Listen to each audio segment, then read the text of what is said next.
Weir of Hermiston by Robert Louis Stevenson. Chapter 1. Life and Death of Mrs. Weir. The Lord Justice Clerk was a stranger in that part of the country, but his lady wife was known there from a child, as her race had been before her. The old riding Rutherfords of Hermiston, of whom she was the last descendant, had been famous men of yore, ill neighbours, ill subjects, and ill husbands to their wives, though not their properties. Tales of them were rife for 20 miles about, and their name was even printed in the page of our Scots histories, not always to their credit. One bit the dust at Flodden, one was hanged at his Peel door by James V, another fell dead in a carouse with Tom Dalyell, while a fourth, and that was Jean's own father, died, presiding at a hell-fire club, of which he was the founder. There were many heads shaken in Crossmichael at that judgment, the more so as the man had a villainous reputation among high and low, and both with the godly and the worldly. At that very hour of his demise he had 10 going pleas before the session, 8 of them oppressive, and the same doom extended even to his agents, his grieve, that had been his right. Hand and many a left-hand business, being cast from his horse one night and drowned in a peat hag on the Kear Scares, and his very doer, although lawyers have long spoons surviving him not long, and dying on a sudden in a bloody flux. In all these generations, while a male Rutherford was in the saddle with his lads, or brawling in a change house, there would be always a white-faced wife immured at home in the old Peel or the later Mansion House. It seemed this succession of martyrs bided long, but took their vengeance in the end, and that was in the person of the last descendant, Jean.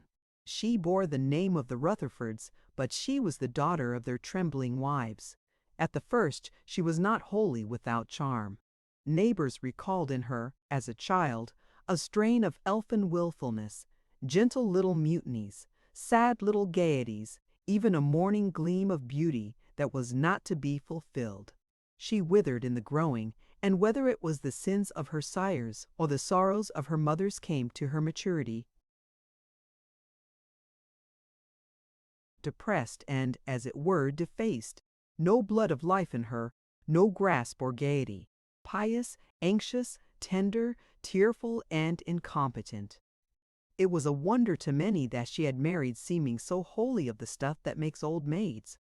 But chance cast her in the path of Adam Wera, then the new Lord Advocate, a recognized risen man, the conqueror of many obstacles, and thus late in the day beginning to think upon a wife. He was one who looked rather to obedience than beauty, yet it would seem he was struck with her at the first look. "Woe she," he said, turning to his host, and, when he had been told, "Aye," says he, "she looks menseful. She minds me," and then, after a pause which some have been daring enough to set down to sentimental recollections, "Is she religious?" he asked, and was shortly after, at his own request, presented. The acquaintance, which it seems profane to call a courtship, was pursued with Mr. Weir's accustomed industry, and was long a legend, or rather a source of legends, in the Parliament House. He was described coming, rosy with much port, into the drawing-room, walking direct up to the lady, and assailing her with pleasantries, to which the embarrassed fair one responded, in what seemed a kind of agony, Mr. Weir!" or "Oh, Mr. Weir," or "Keep me, Mr. Weir." On the very eve of their engagement, it was related that one had drawn near to the tender couple, and had overheard the lady cry out, with the tones of one who talked for the sake of talking, "Keep me, Mr. Weir," and what became of him, and the profound accents of the suitor reply, "Hang it, ma'am, hang it." The motives upon either side were much debated. Mr. Weir must have supposed his bride to be somehow suitable. Perhaps he belonged to that class of men who think a weak head the ornament of women, an opinion invariably punished in this life. Her descent and her estate were beyond question. Her wayfaring ancestors and her litigious father had done well by Jean. There was ready money, and there were broad acres ready to fall wholly to the husband, to lend dignity to his descendants and to himself a title when he should be called upon. The bench.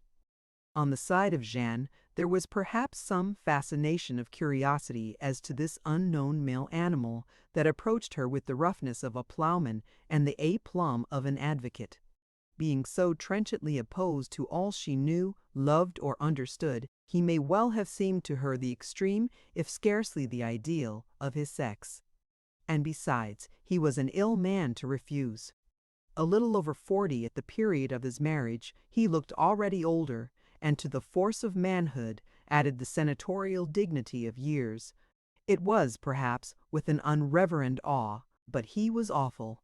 The bench, the bar, and the most experienced and reluctant witness bowed to his authority, and why not Jeanie Rutherford? The heresy about foolish women is always punished, I have said, and Lord Hermiston began to pay the penalty at once. His house in George Square was wretchedly ill-guided, nothing answerable to the expense of maintenance but the cellar, which was his own private care. When things went wrong at dinner, as they continually did, my lord would look up the table at his wife. I think these broth would be better to swim in than to sup. Or else to the butler, here, McKillop, awa with his radical gigataket to the French man, and bring me some puddocks. It seems rather a sore kind of a business that I should be all day in court hanging radicals, and get nothing to my dinner. Of course this was but a manner of speaking, and he had never hanged a man for being a radical in his life, the law, of which he was the faithful minister, directing otherwise. And of course these growls were in the nature of pleasantry, but it was of a recondite sort, and uttered as they were in his resounding voice, and commented on by that expression which they called in the Parliament House Hermiston's hanging face. They struck mere dismay into the wife. She sat before him speechless and fluttering. At each dish, as at a fresh ordeal, her eye hovered toward my lord's countenance and fell again. If he but ate in silence, unspeakable relief was her portion. If there were complaint, the world was darkened. She would seek out the cook, who was always her sister in the Lord. "Oh, my dear, this is the most dreadful thing, that my lord can never be contented in his own house." She would begin, and weep and pray with the cook, and then the cook would pray with Mrs. Weir, and the next day's meal would never be a penny the better, and the next cook when she came would be worse, if anything, but just as pious. It was often wondered that Lord Hermiston bore it as he did. Indeed, he was a stoical old voluptuary, contented with sound wine, and plenty of it. But there were moments when he overflowed. Perhaps half a dozen times in the history of his married life, "Here, tak it awa, and bring me a piece bread and kebbuck," he had exclaimed, with an appalling explosion of his voice and rare gestures. None thought to dispute or to make excuses. The service was arrested. Mrs. Weir sat at the head of the table whimpering without disguise, and his lordship opposite munched his bread and cheese in ostentatious disregard. Once only Mrs. Weir had ventured to appeal. He was passing her chair on his way into the study. "Oh, Edom," she wailed in a voice tragic with tears, and reaching out to him both hands, in one of which she held a sopping pocket-handkerchief. He paused and looked upon her with a face of wrath, into which there stole, as he looked, a twinkle of humor. "Knowin' sense," he said. "You and your knowin' sense. What do I want with a Christian family? I want Christian broth. Get me a lass that can plain boil a potato if she was a whir off the streets." And with these words, which echoed in her tender ears like blasphemy, he had passed on to his study and shut the door behind him. Such was the housewifery in George Square. It was better at Hermiston, where Kirsty Elliott, the sister of a neighboring bonnet laird and an 18th cousin of the lady's, bore the charge of all and kept a trim house and a good country table. Kirsty was a woman in 1,000, clean, capable, notable, once a moorland Helen, and still comely as a blood horse and healthy as the hill wind. High in flesh and voice and color, she ran the house with her whole intemperate soul, in a bustle not without bufface. Scarce more pious than decency in those days required, she was the cause of many an anxious thought and many a tearful prayer to Mrs. Weir. Housekeeper and mistress renewed the parts of Martha and Mary, and though with a pricking conscience, Mary reposed on Martha's strength as on a rock. Even Lord Hermiston held Kirsty in a particular regard. There were few with whom he unbent so gladly, few whom he favored with so many pleasantries. "Kirsty and me maun have our joke," he would declare in high good humor as he buttered Kirsty's scones, and she waited at table. A man who had no need either of love or of popularity, a keen reader of men and of events, there was perhaps only one truth for which he was quite unprepared. He would have been quite unprepared to learn that Kirsty hated him. He thought maid and master were well matched, hard, bandy, healthy, broad Scots folk, without a hair of nonsense to the pair of them. And the fact was that she made a goddess and an only child of the effete and tearful lady, and even as she waited at table, her hands would sometimes itch for my lord's ears. Thus at least when the family were at Hermiston, not only my lord but Mrs. Weir too enjoyed a holiday. Free from the dreadful looking for of the miscarried dinner, she would mind her seeing, read her piety books, and take her walk which was my lord's orders, sometimes by herself, sometimes with Archie, the only child of that scarce natural union. The child was her next bond to life. Her frosted sentiment bloomed again. She breathed deep of life. She let loose her heart in that society. The miracle of her motherhood was ever new to her. The sight of the little man at her skirt intoxicated her with the sense of power and froze her with the consciousness of her responsibility. She looked forward and, seeing him in fancy grow up and play his diverse part on the world's theater, caught in her breath and lifted up her courage with a lively effort. It was only with the child that she forgot herself and was at moments natural. Yet it was only with the child that she had conceived and managed to pursue a scheme of conduct. Archie was to be a great man and a good, a minister if possible, a saint for certain. She tried to engage his mind upon her favorite books, Rutherford's Letters, Schuylkill, Grace Abounding, and the like. It was a common practice of hers, and strange to remember now, that she would carry the child to the Deal's Hags, sit with him on the praying weaver's stone, and talk of the Covenanters till their tears ran down. Her view of history was wholly artless, a design in snow and ink. Upon the one side, tender innocents with psalms upon their lips; upon the other, the persecutors, booted, bloody-minded, flushed with wine, a suffering Christ, a raging Beelzebub. Persecutor was a word that knocked upon the woman's heart. It was her highest thought of wickedness, and the mark of it was on her house. Her great-great-grandfather had drawn the sword against the Lord's anointed on the field of Rullion Green, and breathed. His last tradition said in the arms of the detestable Dalyell. Nor could she blind herself to this, that had they lived in those old days, Hermiston himself would have been numbered alongside of bloody Mackenzie and the politic Lauderdale and Rothes in the band of God's immediate enemies. The sense of this moved her to the more fervor.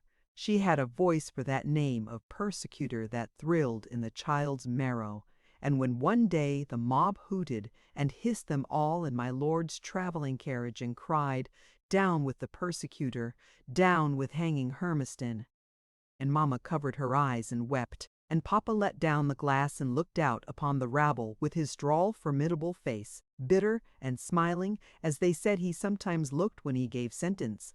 Archie was for the moment too much amazed to be alarmed, but he had scarce got his mother by herself before his shrill voice was raised demanding an explanation.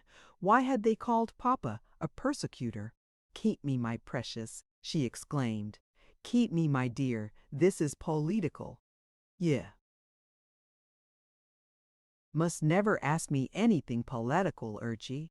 Your father is a great man, my dear, and it's no for me or you to be judging him. It would be telling us all. If we behaved ourselves in our several stations the way your father does in his high office, and let me hear no more of any such disrespectful and undutiful questions. Know that you meant to be undutiful, my lamb. Your mother kens that she kens it well, dearie. And so slid off to safer topics, and left on the mind of the child an obscure but ineradicable sense of something wrong. Mrs. Weir's philosophy of life was summed in one expression: tenderness. In her view of the universe, which was all lighted up with a glow out of the doors of hell, good people must walk there in a kind of ecstasy of tenderness. The beasts and plants had no souls. They were here but for a day, and let their day pass gently. And as for the immortal men, on what black, downward path were many of them wending, and to what a horror of an immortality! Are not two sparrows? Whosoever shall smite thee, God sendeth his rain. Judge not, that ye be not judged. These texts made her body of divinity. She put them on in the morning with her clothes, and lay down to sleep with them at night. They haunted her like a favorite air. They clung about her like a favorite perfume. Their minister was a marrowy expounder of the law, and my lord sat under him with relish. But Mrs. Weir respected him from far off, heard him like the cannon of a beleaguered city usefully booming outside on the dogmatic ramparts, and meanwhile, within, it seems strange to say of this colorless and ineffectual woman, but she was a true enthusiast and might have made the sunshine and the glory of a cloister. Perhaps none but Archie knew she could be eloquent. Perhaps none but he had seen her color raised, her hands clasped, or quivering glow with gentle ardor. There is a corner of the Palace of Hermiston where you come suddenly in view of the summit of Black Fell, sometimes like the mere grass top of a hill, sometimes, and this is her own expression, like a precious jewel in the heavens. On such days, upon the sudden view of it, her hand would tighten on the child's fingers, her voice rise like a song. "I to the hills," she would repeat, "and oh, Urchi, are nae these like the hills of Naphtali?" And her tears would flow. Upon an impressionable child, the effect of this continual and pretty accompaniment to life was deep. The woman's quietism and piety passed on to his different nature undiminished. But whereas in her it was a native sentiment, in him it was only an implanted dogma. Nature and the child's pugnacity at times revolted. A cad from the Potero once struck him in the mouth. He struck back, the pair fought it out in the back stable lane towards the meadows, and Archie returned with a considerable decline in the number of his front teeth, and unregenerately boasting of the losses of the foe. It was a sore day for Mrs. Weir. She wept and prayed over the infant backslider until my lord was due from court, and she must resume that air of tremulous composure with which she always greeted him. The judge was that day in an observant mood, and remarked upon the absent teeth. "I am afraid Urchi will have been fechting with some of they blagyard lads," said Mrs. Weir. My lord's voice rang out as it did seldom in the privacy of his own house. "I'll have norm of that, sir," he cried. "Do you hear me? None of that. No son of mine shall be speldering in the glore with any dirty rabble." The anxious mother was grateful for so much support. She had even feared the contrary.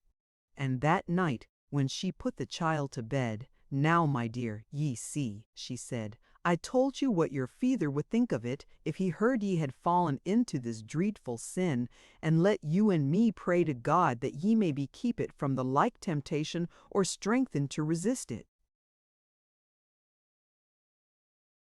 The womanly falsity of this was thrown away. Ice and iron cannot be welded, and the points of view of the justice clerk and Mrs. Weir were not less unassimilable. The character and position of his father had long been a stumbling block to Archie, and with every year of his age the difficulty grew more instant. The man was mostly silent.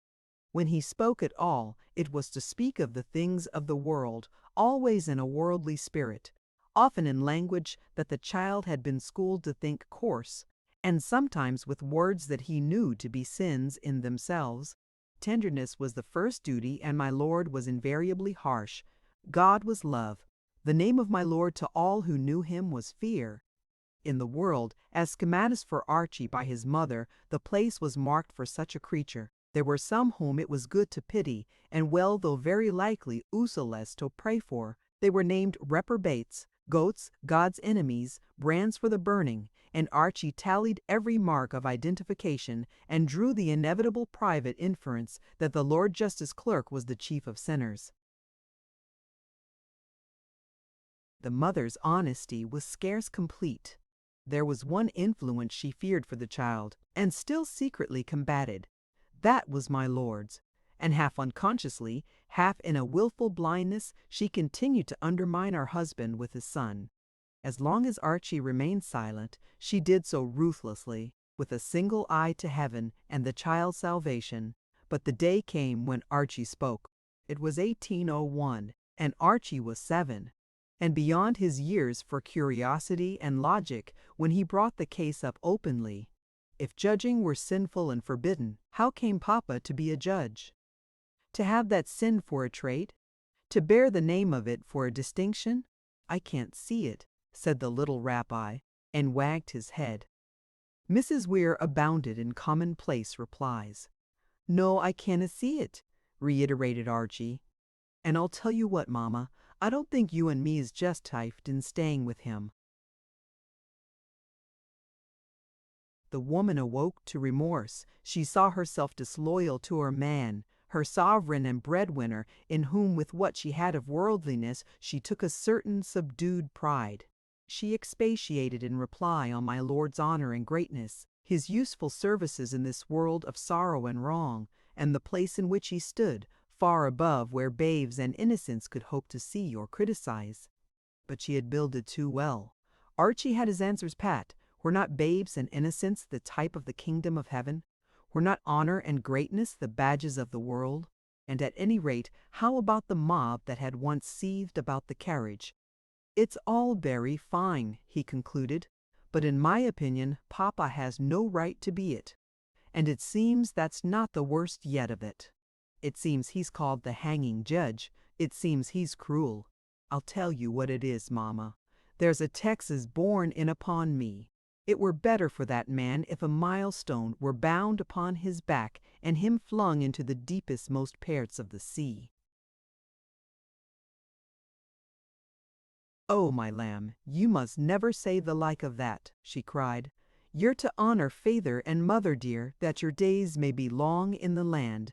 It's atheists that cry out against him. French atheists, Archie, ye would never surely even yourself down to be saying the same thing as French atheists? It would break my heart to think that of you. And oh, Archie, here arena you setting up to judge, and have you no forgot God's plain command? The first with promise, dear. Mind you upon the beam and the moat. Having thus carried the war into the enemy's camp, the terrified lady breathed again. And no doubt it is easy thus to circumvent a child with catchwords, but it may be questioned how far it is effectual. An instinct in his breast detects the quibble, and a voice condemns it. He will instantly submit, privately hold the same opinion, for even in the simple and antique relation of the mother and the child, hypocrisies are multiplied. When the court rose that year and the family returned to Hermiston, it was a common remark in all the country that the lady was sore failed. She seemed to lose and seize again her touch with life, now sitting inert in the sort of durable bewilderment, anon waking to feverish and weak activity. She dawdled about the lasses at their work, looking stupidly on. She fell to rummaging in old cabinets and presses and desisted when half through. She would begin remarks with an air of animation and drop them without a struggle. Her common appearance was of one who has forgotten something and is trying to remember. And when she overhauled one after another the worthless and touching mementos of her youth, she might have been seeking the clue to that lost thought. During this period, she gave many gifts to the neighbors and house lasses, giving them with a manner of regret that embarrassed the recipients. The last night of all she was busy on some female work, and toiled upon it with so manifest and painful a devotion that my lord, who was not often curious, inquired as to its nature, She blushed to the eyes. "Oh, Adam, it's for you," she said. "It's slippers. I never made ye any." "Ye daft old wife," returned his lordship. "A bonny figure I would be, palmering about in bauchles." The next day, at the hour of her walk, Kirsty interfered. Kirsty took this decay of her mistress very hard, bore her a grudge, quarrelled with and railed upon her, the anxiety of a genuine love wearing the disguise of temper. This day of all days she insisted disrespectfully, with rustic fury, that Mrs. Weir should stay at home. But "No, no," she said, "it's my lord's orders," and set forth as usual. Archie was visible in the acre bog, engaged upon some childish enterprise, the instrument of which was mire, and she stood and looked at him a while like one about to call, then thought otherwise, sighed, and shook her head, and proceeded on her rounds alone. The house lasses were at the burnside washing, and saw her pass with her loose, weary, dowdy gait. "She's a terrible feckless wife, the mistress," said the one. "Tut," said the other, "the woman seek." "Weel, I canna see nae differ in her," returned the first. "A fushionless queen, a feckless carline." The poor creature thus discussed rambled a while in the grounds without a purpose. Tides in her mind ebbed and flowed, and carried her to and fro like seaweed. She tried a path, paused, returned and tried another, questing, forgetting her quest, the spirit of choice extinct in her bosom, or devoid of sequency. On a sudden, it appeared as though she had remembered, or had formed a resolution, wheeled about, returned with hurried steps, and appeared in the dining room, where Kirsty was at the cleaning, like one charged with an important errand. "Kirsty," she began, and paused, and then with conviction, "Mr. Taine, Weir isn't spiritually minded, but he has been a good man to me." It was perhaps the first time since her husband's elevation that she had forgotten the handle to his name, of which the tender, inconsistent woman was not a little proud. And when Kirsty looked up at the speaker's face, she was aware of a change. "God's sake, what's the mater wi' ye, mem?" cried the housekeeper, starting from the rug. "I do not ken," answered her mistress, shaking her head, "but he is not spiritually minded, my dear." "Here, sit down with ye. God's sake, what ails the wife?" cried Kirsty, and helped and forced her into my lord's own chair by the cheek of the hearth. "Keep me, what's this?" she gasped. "Kirsty, what's this? I'm freechened." They were her last words. It was the lowering nightfall when my lord returned. He had the sunset in his back, all clouds and glory, and before him by the wayside spied Kirsty Elliott waiting. She was dissolved in tears, and addressed him in the high, false note of barbarous mourning, such as still lingers modified among Scots heather. "The Lord pity ye, Hermiston. The Lord prepare ye," she keened out. Weary upon me that I should have to tell it, he reined in his horse and looked upon her with the hanging face. "Has the French landed?" cried he. Man," she said, "is that a ye can think of? The Lord prepare ye, the Lord comfort and support ye." "Is ony body dead?" said his lordship. "It's no urchy, but thank it, no," exclaimed the woman, startled into a more natural tone. Na, it's no sae bad as that.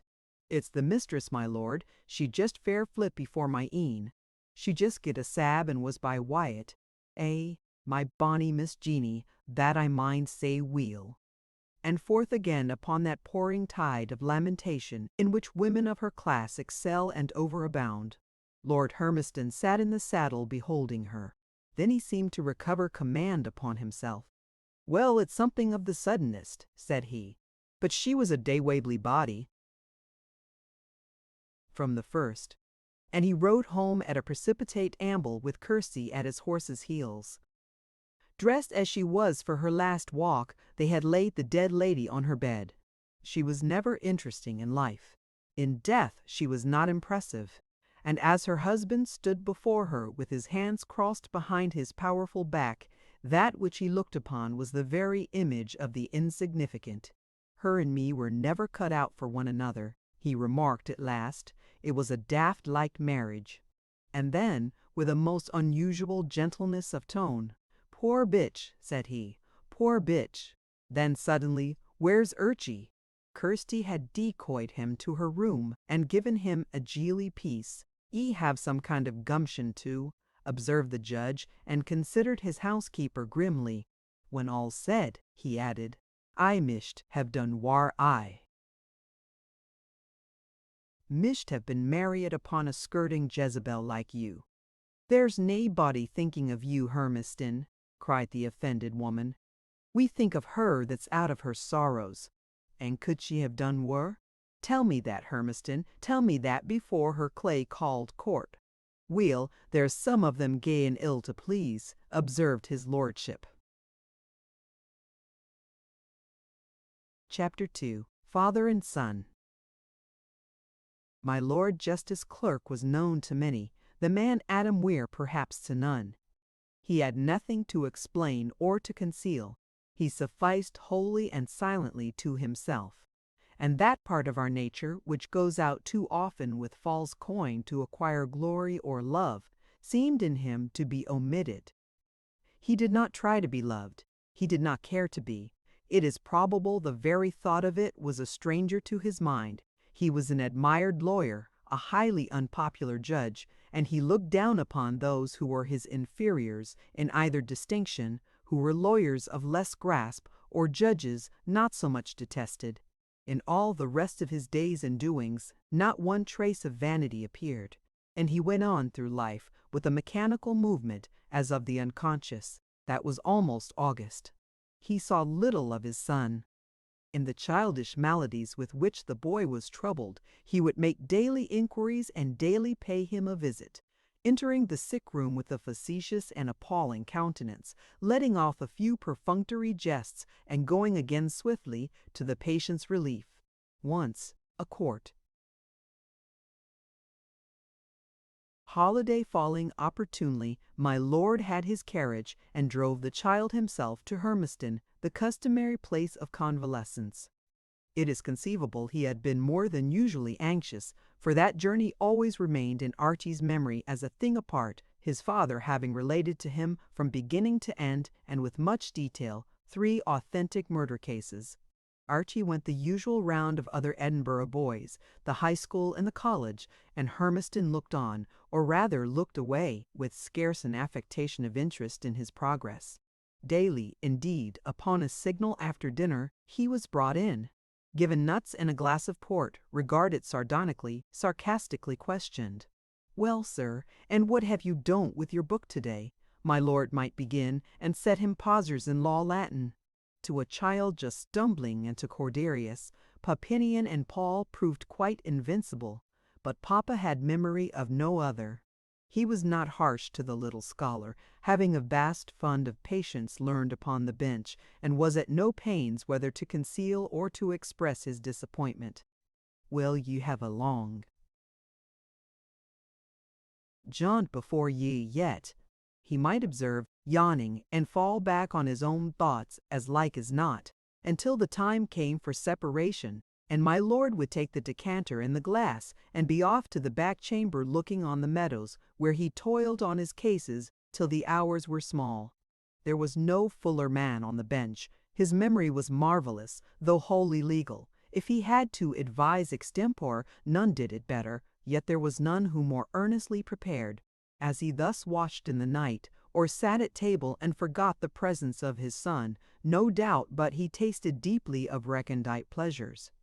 To be wholly devoted to some intellectual exercise is to have succeeded in life, and perhaps only in law and the higher mathematics may this devotion be maintained, suffice to itself without reaction, and find continual rewards without excitement.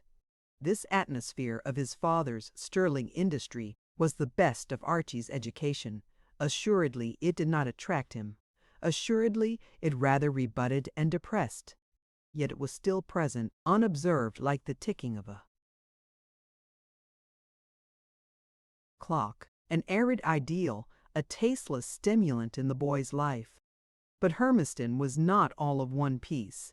He was, besides, a mighty toper. He could sit at wine until the day dawned and pass directly from the table to the bench with a steady hand and a clear head.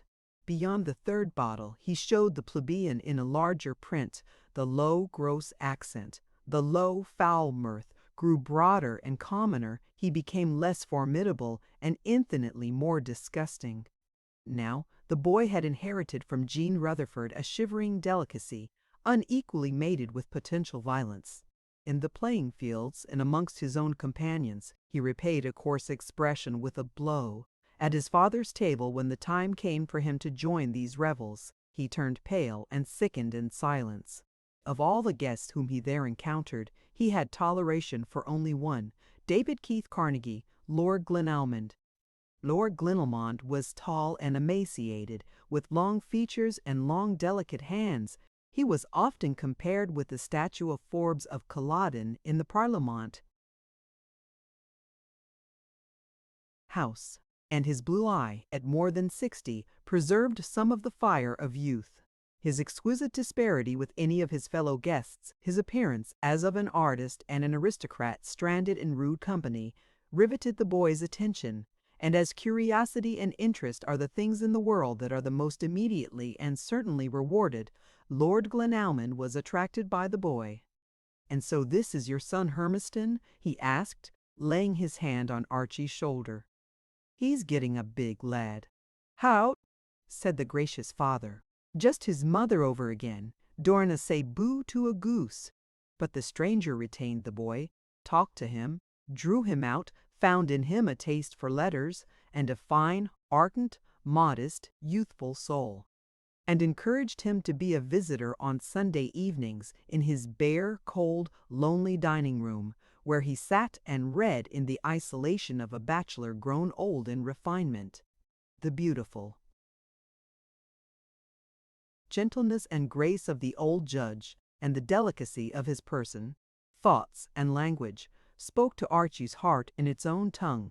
He conceived the ambition to be such another, and, when the day came for him to choose a profession, it was in emulation of Lord Glenalmond, not of Lord Hermiston, that he chose the bar. Hermiston looked on at this friendship with some secret pride, but openly with the intolerance of scorn. He scarce lost an opportunity to put them down with a rough jape, and, to say truth, it was not difficult, for they were neither of them quick. He had a word of contempt for the whole crowd of poets, painters, fiddlers, and their admirers, the bastard race of amateurs, which was continually on his lips. "Signor Fodelieri," he would say, "oh, for God's sake, no more of the signor. You and my father are great friends, are you not?" asked Archie once. "There is no man that I more respect, Archie," replied Lord Glenalmond. "He is two things of price. He is a great lawyer, and he is upright as the day." "You and he are so different," said the boy, his eyes dwelling on those of his old friend, like a lover's on his mistress's. "Indeed so," replied the judge, "very different.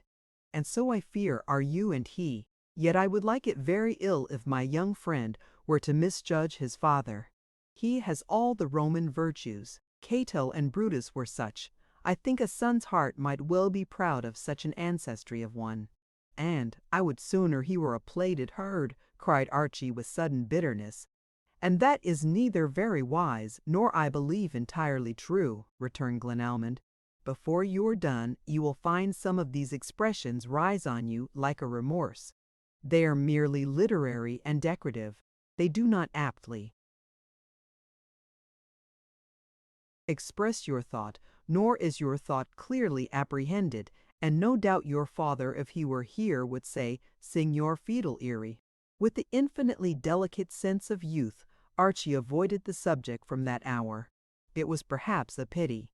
Had he but talked freely, let himself gush out in words, the way youth loves to do and should, there might have been no tale to write upon the Weirs of Hermiston. But the shadow of a thread of ridicule sufficed. In the slight tartness of these words he read a prohibition, and it is likely that Glenalmond meant it so. Besides the veteran, the boy was without confidant or friend. Serious and eager, he came through school and college and moved among a crowd of the indifferent in the seclusion of his shyness. He grew up handsome, with an open speaking countenance, with graceful youthful ways. He was clever, he took prizes, he shone in the speculative society. It should seem he must become the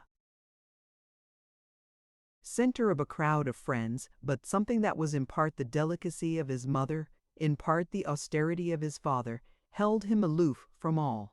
It is a fact, and a strange one, that among his contemporaries Hermiston's son was thought to be a chip of the old block.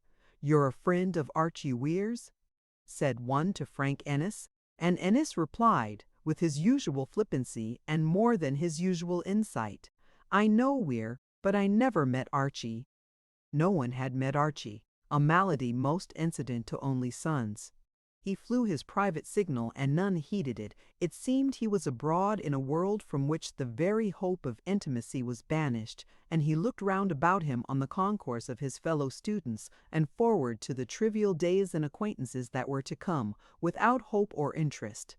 As time went on, the tough and rough old sinner felt himself drawn to the son of his loins and sole continuator of his new family, with softnesses of sentiment that he could hardly credit and was wholly impotent to express.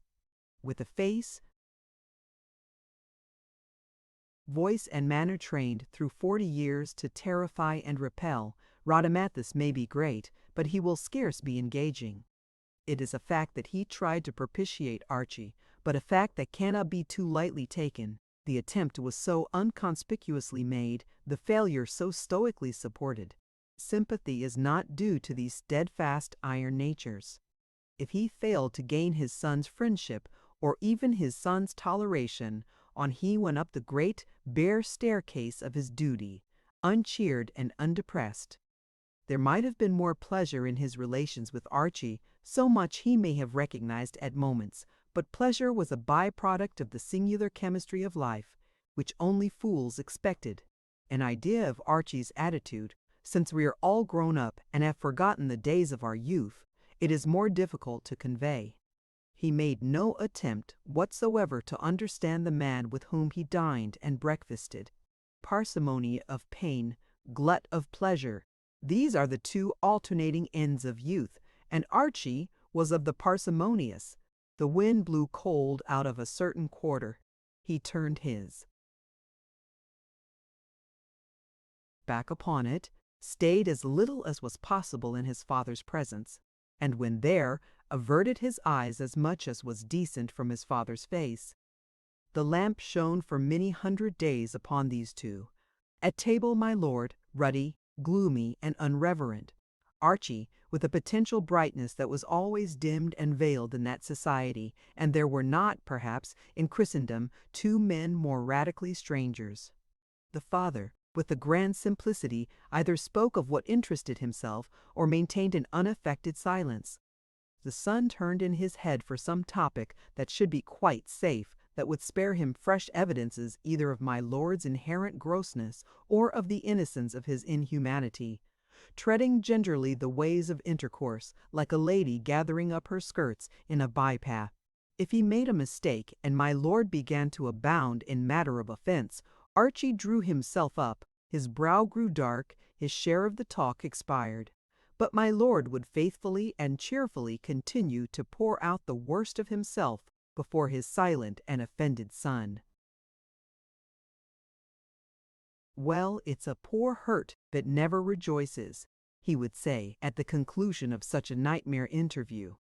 "But I must get to my plew stilts."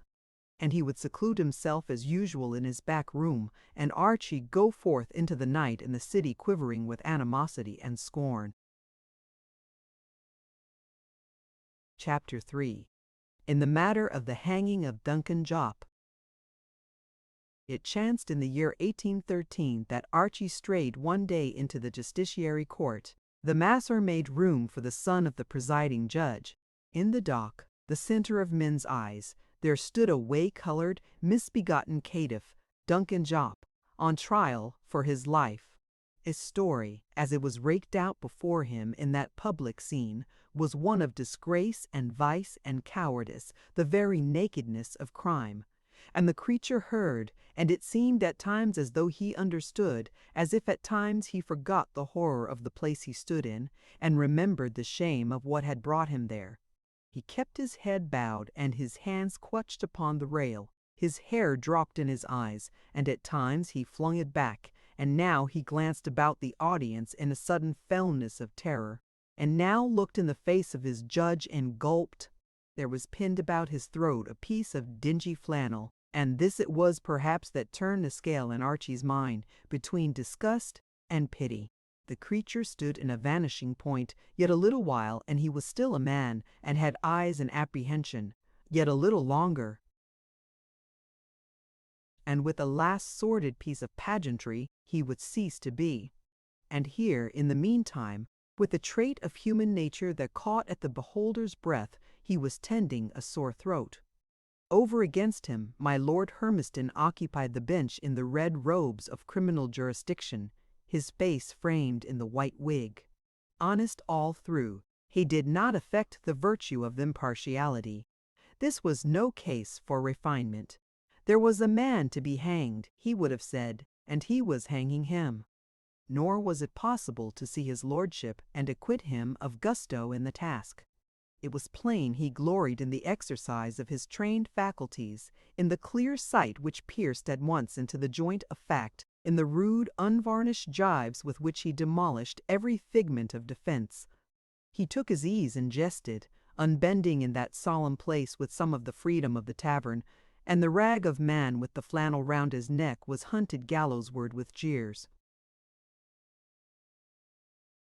Duncan had a mistress, scarce less forlorn and greatly older than himself, who came up whimpering and curtsying to add the weight of her betrayal. My lord gave her the oath in his most roaring voice, and added an intolerant warning. "Mind what ye say now, Janet," said he.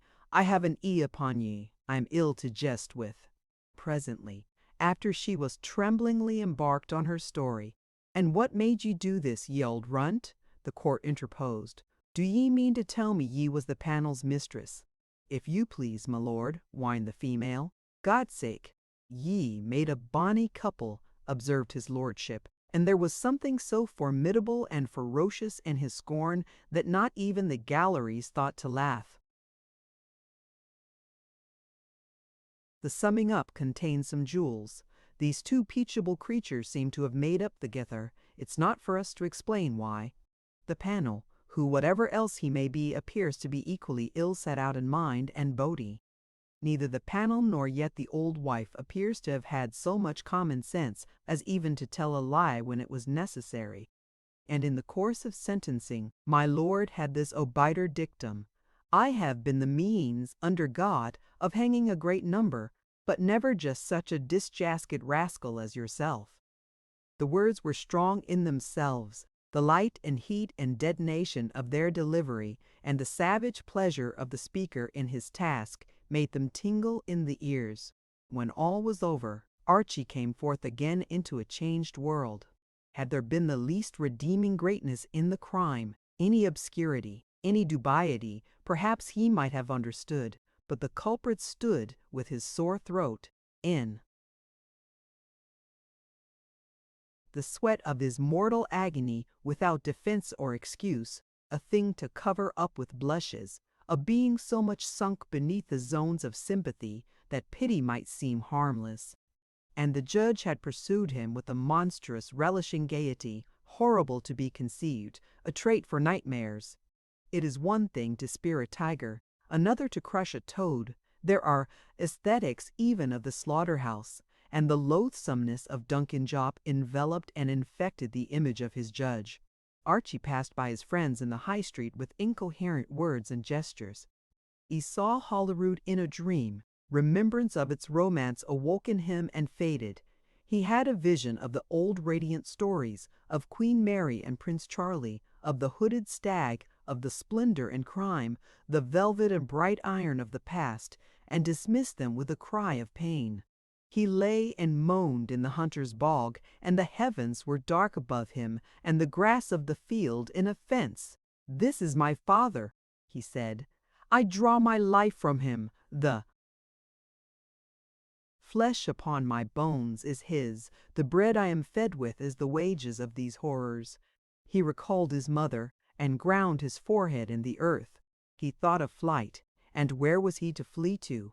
Of other lives, but was there any life worth living in this den of savage, enduring animals? The interval before the execution was like a violet dream. He met his father. He would not look at him. He could not speak to him. It seemed there was no living creature, but must have been swift to recognize that imminent animosity. But the hide of the justice clerk remained impenetrable. Had my lord been talkative, the truce could never have subsisted. But he was by fortune in one of his humors of sour silence, and under the very guns of his broadside, Archie nursed the enthusiasm of rebellion. It seemed to him, from the top of his 19 years' experience, as if he were marked at birth to be the perpetrator of some signal action, to set back fallen mercy, to overthrow the usurping devil that sat, horned and hoofed, on her throne. Seductive Jacobin figments, which he had often refuted at the speculative, swam up in his mind and startled him as with voices, and he seemed to himself to walk, accompanied by an almost tangible presence of new beliefs and duties. On the named morning he was at the place of execution. He saw the fleering rabble the flinching wretch produced. He looked on for a while at a certain parody of devotion, which seemed to strip the wretch of his last claim to manhood. Then followed the brutal instant of extinction, and the paltry dangling of the remains like a broken jumping jack. He had been prepared for something terrible, not for this tragic meanness. He stood a moment silent, and then, "I denounce this God-defying murder," he shouted, and his father, if he must have disclaimed the sentiment, might have owned the stentorian voice with which it was uttered. Frank Innes dragged him from the spot. The two handsome lads followed the same course of study and recreation, and felt a certain mutual attraction, founded mainly on good looks. It had never gone deep. Frank was by nature a thin, jeering creature, not truly susceptible whether of feeling or inspiring friendship, and the relation between the pair was altogether on the outside, a thing of common knowledge, and the pleasantries that spring from a common acquaintance. The more credit to Frank that he was appalled by Archie's outburst, and at least conceived the design of keeping him in sight and, if possible, in hand for the day. But Archie, who had just defied, was it God or Satan, would not listen to the word of a college companion. "I will not go with you," he said. "I do not desire your company, sir. I would be alone." "Here, Weir man, don't be absurd," said Innes, keeping a tight hold upon his sleeve. "I will not let you go until I know what you mean to do with yourself. It's no use brandishing that staff." For indeed, at that moment, Archie had made a sudden, perhaps a warlike movement. "This has been the most insane affair. You know it has. You know very well that I'm playing the Good Samaritan. All I wish is to keep you quiet." "If quietness is what you wish, Mr. Innes," said Archie, "and you will promise to leave me entirely to myself, I will tell you so much that I am going to walk in the country and admire the beauties of nature." "Honor bright?" asked Frank. "I am not in the habit of lying, Mr. Innes," retorted Archie. "I have the honor of wishing you good day." "You won't forget the speck?" asked Innes. "The speck," said Archie. "Oh no, I won't forget the speck." And the one young man carried his tortured spirit forth of the city, and all the day long, by one road and another, in an endless pilgrimage of misery, while the other hastened smilingly to spread the news of Weir's access of insanity, and to drum up for that night a full attendance at the speculative, where further eccentric developments might certainly be looked for. I doubt if Innes had the least belief in his prediction. I think it flowed rather from a wish to make the story as good and the scandal as great as possible, not from any ill will to Archie from the mere pleasure of beholding interested faces. but for all that his words were prophetic. Archie did not forget the speck. He put in an appearance there at the due time, and, before the evening was over, had dealt a memorable shock to his companions. It chanced he was the president of the night. He sat in the same room where the society still meets, only the portraits were not there. The men who afterwards sat for them were then but beginning their career. The same luster of many tapers shed its light over the meeting. The same chair, perhaps, supported him that so many of us have sat in since. At times he seemed to forget the business of the evening, but even in these periods he sat with a great air of energy and determination. At times he meddled bitterly and launched with defiance those fines which are the precious and rarely used artillery of the president. He little thought, as he did so, how he resembled his father, but his friends remarked upon it, chuckling. So far, in his high place above his fellow students, he seemed set beyond the possibility of any scandal, but his mind was made up. He was determined to fulfill the sphere of his offense.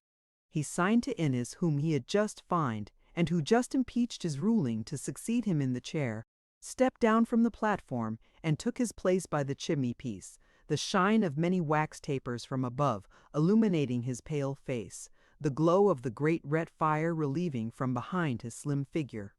He had to propose, as an amendment to the next subject in the case-book, whether capital punishment be consistent with God's will or man's policy. A breath of embarrassment, of something like alarm, passed round the room, so daring did these words appear upon the lips of Hermiston's only son. But the amendment was not seconded.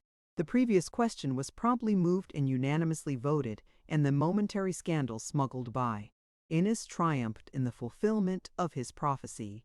He and Archie were now become the heroes of the night, but whereas everyone crowded about Innes when the meeting broke up, but one of all his companions came to speak to Archie.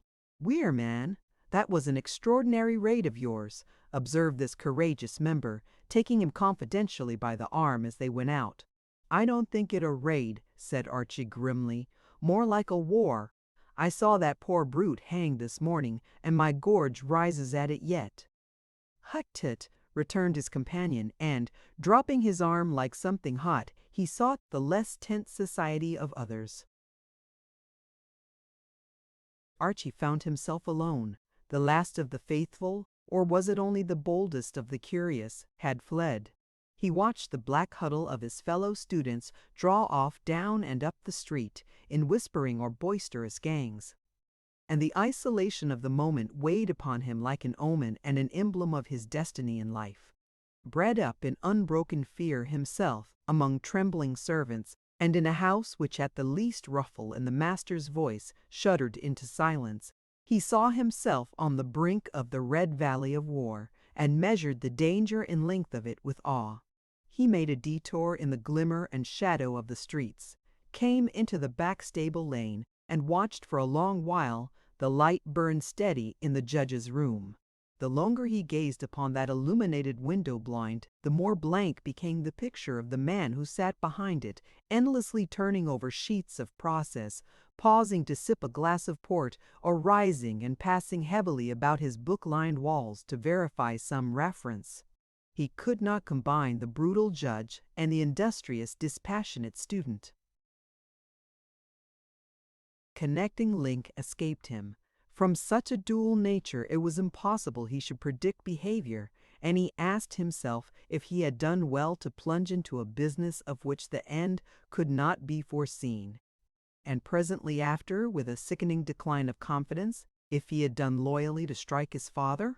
For he had struck him, defied him twice over, and before a cloud of witnesses struck him a public buffet before crowds.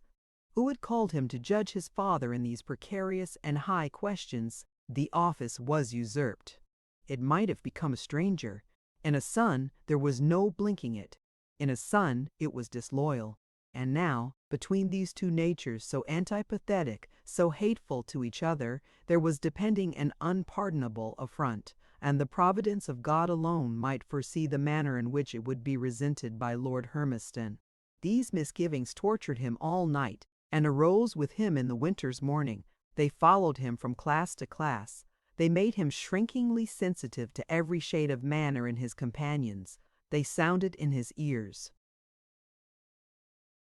through the current voice of the professor, and he brought them home with him at night, unabated, and indeed increased. The cause of this increase lay in a chance encounter with the celebrated Dr. Gregory. Archie stood looking vaguely in the lighted window of a bookshop, trying to nerve himself for the approaching ordeal. My lord and he had met and parted in the morning, as they had now done for long, with scarcely the ordinary civilities of life. And it was plain to the son that nothing had yet reached the father's ears. Indeed, when he recalled the awful countenance of my lord, a timid hope sprang up in him that perhaps there would be found no one bold enough to carry tales. If this were so, he asked himself, would he begin again? And he found no answer. It was at this moment that a hand was laid upon his arm, and a voice said in his ear, "My dear Mr. Archie, you had better come and see me." He started, turned round, and found himself face to face with Dr. Gregory. "And why should I come to see you?" he asked, with the defiance of the miserable. "Because you are looking exceedingly ill," said the doctor, "and you very evidently want looking after, my young friend. Good folk are scarce, you know, and it is not everyone that would be quite so much missed as yourself. It is not everyone that Hermiston would miss." And with a nod and a smile the doctor passed on. A moment after, Archie was in pursuit, and had in turn, but more roughly, seized him by the arm. "What do you mean? What did you mean by saying that? What makes you think that Hermas, my father, would have missed me?" The doctor turned about and looked him all over with a clinical eye. A far more stupid man than Dr. Gregory might have guessed the truth, but 99 out of 100, even if they had been equally inclined to kindness, would have blundered by some touch of charitable exaggeration. The doctor was better inspired. He knew the father well. In that white face of intelligence and suffering he divined something of the son, and he told, without apology or adornment, the plain truth. "When you had the measles, Mr. Archibald, you had them gay and ill, and I thought you were going to slip between my fingers," he said. "Well, your father was anxious." "How did I know it?" says you. "Simply because I am a trained observer. The sign that I saw him make, 10,000 would have missed, and perhaps, I say, because he's a hard man to judge of. But perhaps he never made another. A strange thing to consider, it was this. One day I came to him, 'Hermiston,' said I, 'there's a change.' He never said a word, just glowered at me, if you'll pardon the phrase, like a wild beast.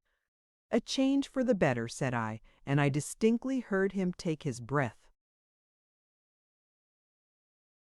The doctor left no opportunity for anticlimax, nodding his cocked hat a piece of antiquity to which he clung and repeating, distinctly with raised eyebrows, he took his departure and left Archie speechless in the street. The anecdote might be called infinitely little, and yet its meaning for Archie was immense. I did not know the old man had so much blood in him. He had never dreamed this sire of his, this aboriginal antique, this adamantine Adam, had even so much of a heart as to be moved in the least degree for another, and that other himself, who had insulted him. With the generosity of youth, Archie was instantly under arms upon the other side, had instantly created a new image of Lord Hermiston, that of a man who was all iron without, and all sensibility within.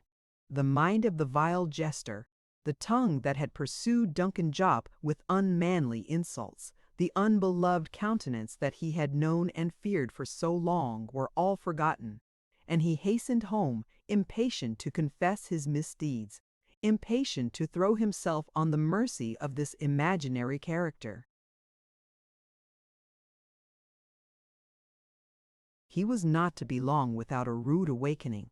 It was in the gloaming when he drew near the doorstep of the lighted house and was aware of the figure of his father approaching from the opposite side.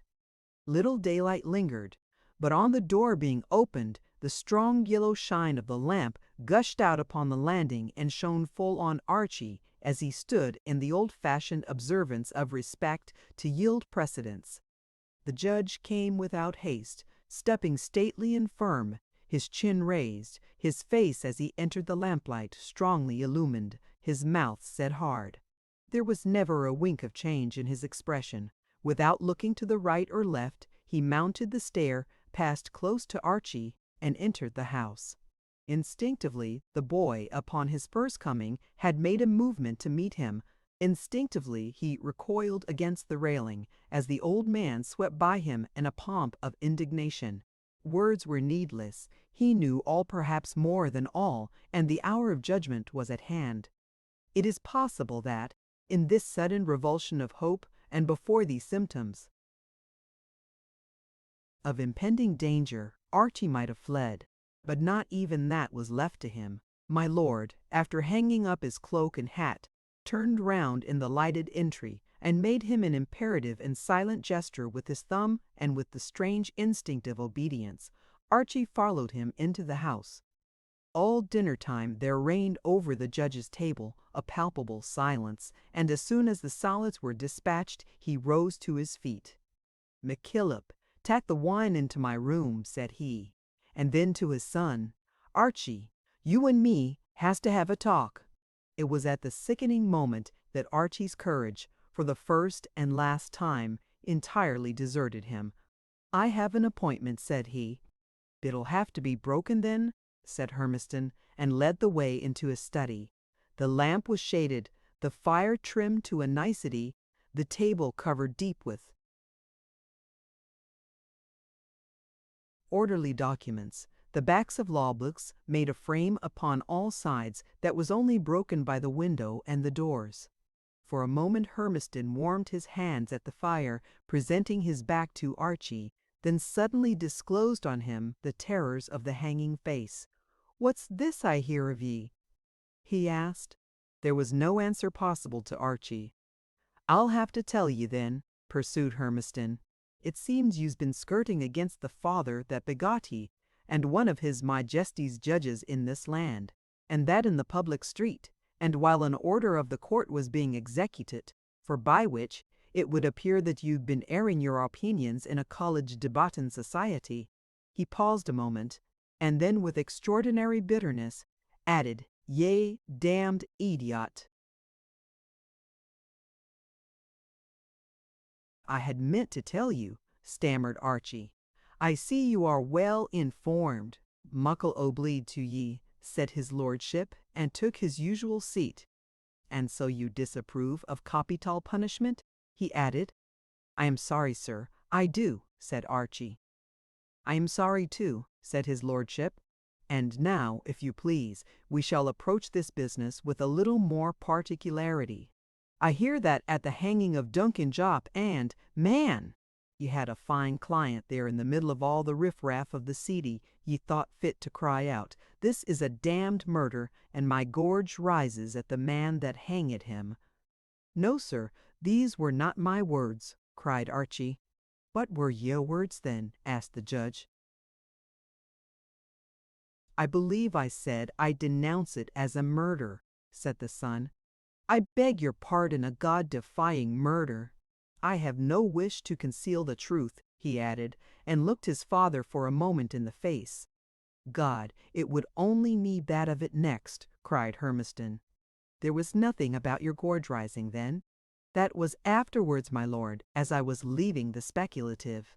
I said I had been to see the miserable creature hanged, and my gorge rose at it." "Did ye, though?" said Hermiston. "And I suppose ye knew who hanged him."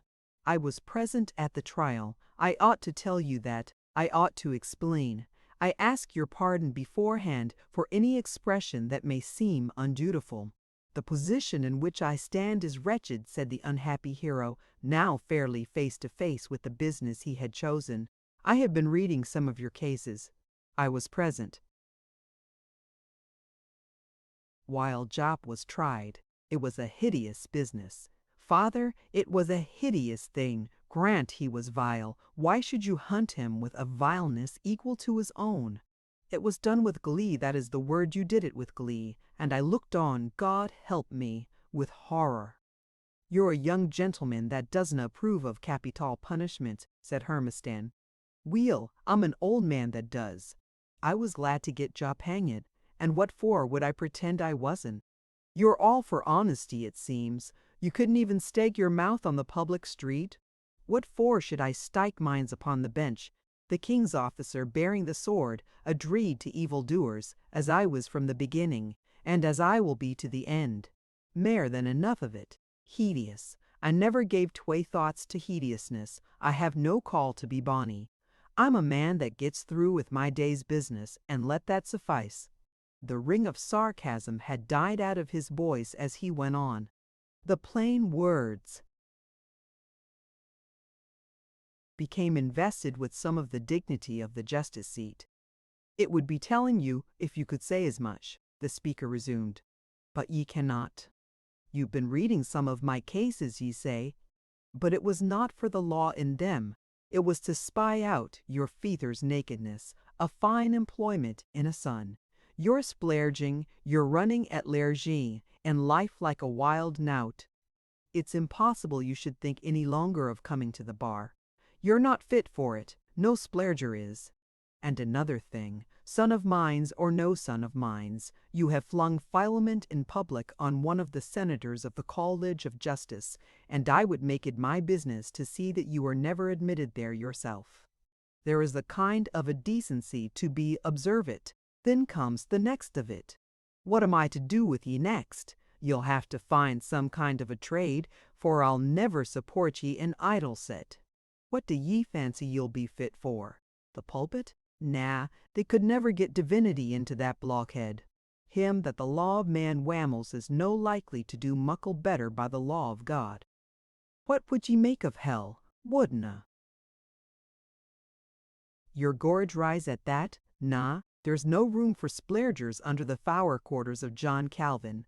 What else is there? Speak up. Have ye got nothing of your own? "Father, let me go to the peninsula," said Archie. "That's all I'm fit for to fight." "All?" quo he, returned the judge. "And it would be enough, too, if I thought it. But I'll never trust ye so near the French, you that so Frenchy feed." "You do me injustice there, sir," said Archie. "I am loyal. I will not boast. But any interest I may have ever felt in the French, have ye been so loyal to me?" interrupted his father. There came no reply. "I think not," continued Hermiston, "and I would send no man to be a servant to the king, God bless him, that has proved such a shoshling son to his own feyther. You can splurge here on Edinburgh Street, and where's the harm? It doesn't play buff on me, and if there were 20,000 idiots like yourself, sorrow, a Duncan Jopp would hang the fewer. But there's no splurging possible in a camp, and if you were to go to it, you would find out for yourself whether Lord Wellington approves of capital punishment or not. You a sodger," he cried with a sudden burst of scorn. "You old wife, the sodgers would braid ye like cuddies." As at the drawing of a curtain, Archie was aware of some illogicality in his position, and stood abashed. He had a strong impression, besides, of the essential valor of the old gentleman before him. How conveyed it would be hard to say. "Well, have ye no other proposition?" said my lord again. "You have taken this so calmly, sir, that I cannot but stand ashamed," began Archie. "I'm nearer vomiting, though, than you would fancy," said my lord. The blood rose to Archie's brow.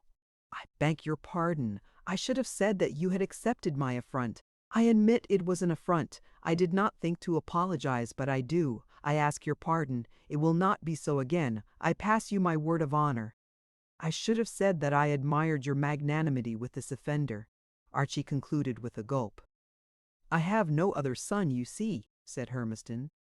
"A bonny one I have gotten, but I must just do the best I can wi' him, and what am I to do? If ye had been younger, I would have weeped ye for this ridiculous exhibition. The way it is, I have just to grin and bear. But one thing is to be clearly understood. As a feyther, I must grin and bear it. But if I had been the Lord Advocate instead of the Lord Justice Clerk, son or no son, Mr. Archibald Weir would have been in a gaol, the Crete. Night. Archie was now dominated. Lord Hermiston was coarse and cruel, and yet the son was aware of a bloomless nobility and ungracious abnegation of the man's self in the man's office. At every word, this sense of the greatness of Lord Hermiston's spirit struck more home, and along with it that of his own impotence, who had struck and perhaps basely struck at his own father, and not reached so far as to have even nettled him. "I place myself in your hands without reserve," he said. "That's the first sensible word I've had of ye the night," said Hermiston. "I can tell ye that would have been the end of it, the one way or the other, but it's better you should come there yourself than what I would have had to hersel ye. We'll, by my way of it, and my way is the best. There's just the one thing it's possible that ye might be with decency, and that's a laird. You'll be out of harms. Way at the least of it, if ye have to rout, ye can rout among the kye, and the maist feck of the capital punishment you're like to come across'll be guddling trouts. Now, I'm for no idle lairdies. Every man has to work if it's only at peddling balance, to work or to be weeped or to be hangit. If I set ye down at Hermiston, I'll have to see you work that place the way it has never been worked yet. You must ken about the sheep like a herd. You must be my grieve there, and I'll see that I gain by ye. Is that understood?" "I will do my best," said Archie. "Well then, I'll send Kirsty word the morn, and you can go yourself the day after," said Hermiston. "And just try to be less of an idiot," he concluded with a freezing smile, and turned immediately to the papers on his desk. Chapter 4. Opinions of the Bench. Late the same night, after a disordered walk, Archie was admitted into Lord Glenalman's dining-room, where he sat with a book upon his knee, beside 3 frugal coals of fire. In his robes upon the bench, Glenalman had a certain air of burliness. Plucked of these, it was a maypole of a man that rose unsteadily from his chair to give his visitor welcome. Archie had suffered much in the last days. He had suffered again that evening. His face was white and drawn, his eyes wild and dark. But Lord Glenalman greeted him without the least mark of surprise or curiosity. come in," said he. "Come in and take a seat." Carstairs to his servant, "Make up the fire, and then you can bring a bit of supper," and again to Archie, with a very trivial accent. "I was half expecting you," he added. "No supper," said Archie. "It is impossible that I should eat." "Not impossible," said the tall old man, laying his hand upon his shoulder, "and, if you will believe me, necessary." "You know what brings me," said Archie, as soon as the servant had left the room. I have a guess," replied Glenalman. "We will talk of it presently, when Carstairs has come and gone, and you have had a piece of my good cheddar cheese and a pull at the porter tankard, not before." "It is impossible I should eat," repeated Archie. "Tut, tut," said Lord Glenalman. "You have eaten nothing today, and I ventured to add, nothing yesterday. There is no case that may not be made worse. This may be a very disagreeable business, but if you were to fall sick and die, it would be still more so, and for all concerned. "I see you must know all," said Archie. "Where did you hear it?" "In the mart of scandal, in the Parliament House," said Glenalman. "It runs riot below among the bar and the public, but it sifts up to us upon the bench, and rumour has some of her voices even in the divisions." Carstairs returned at this moment, and rapidly laid out a little supper, during which Lord Glenalman spoke at large, and a little vaguely on indifferent subjects, so that it might be rather said of him that he made a cheerful noise, than that he contributed to human conversation, and Archie sat upon the other side, not heeding him, brooding over his wrongs and errors. But so soon as the servant was gone, he broke forth again at once. "Who told my father? Who dared to tell him? Could it have been you?" "No, it was not me," said the judge.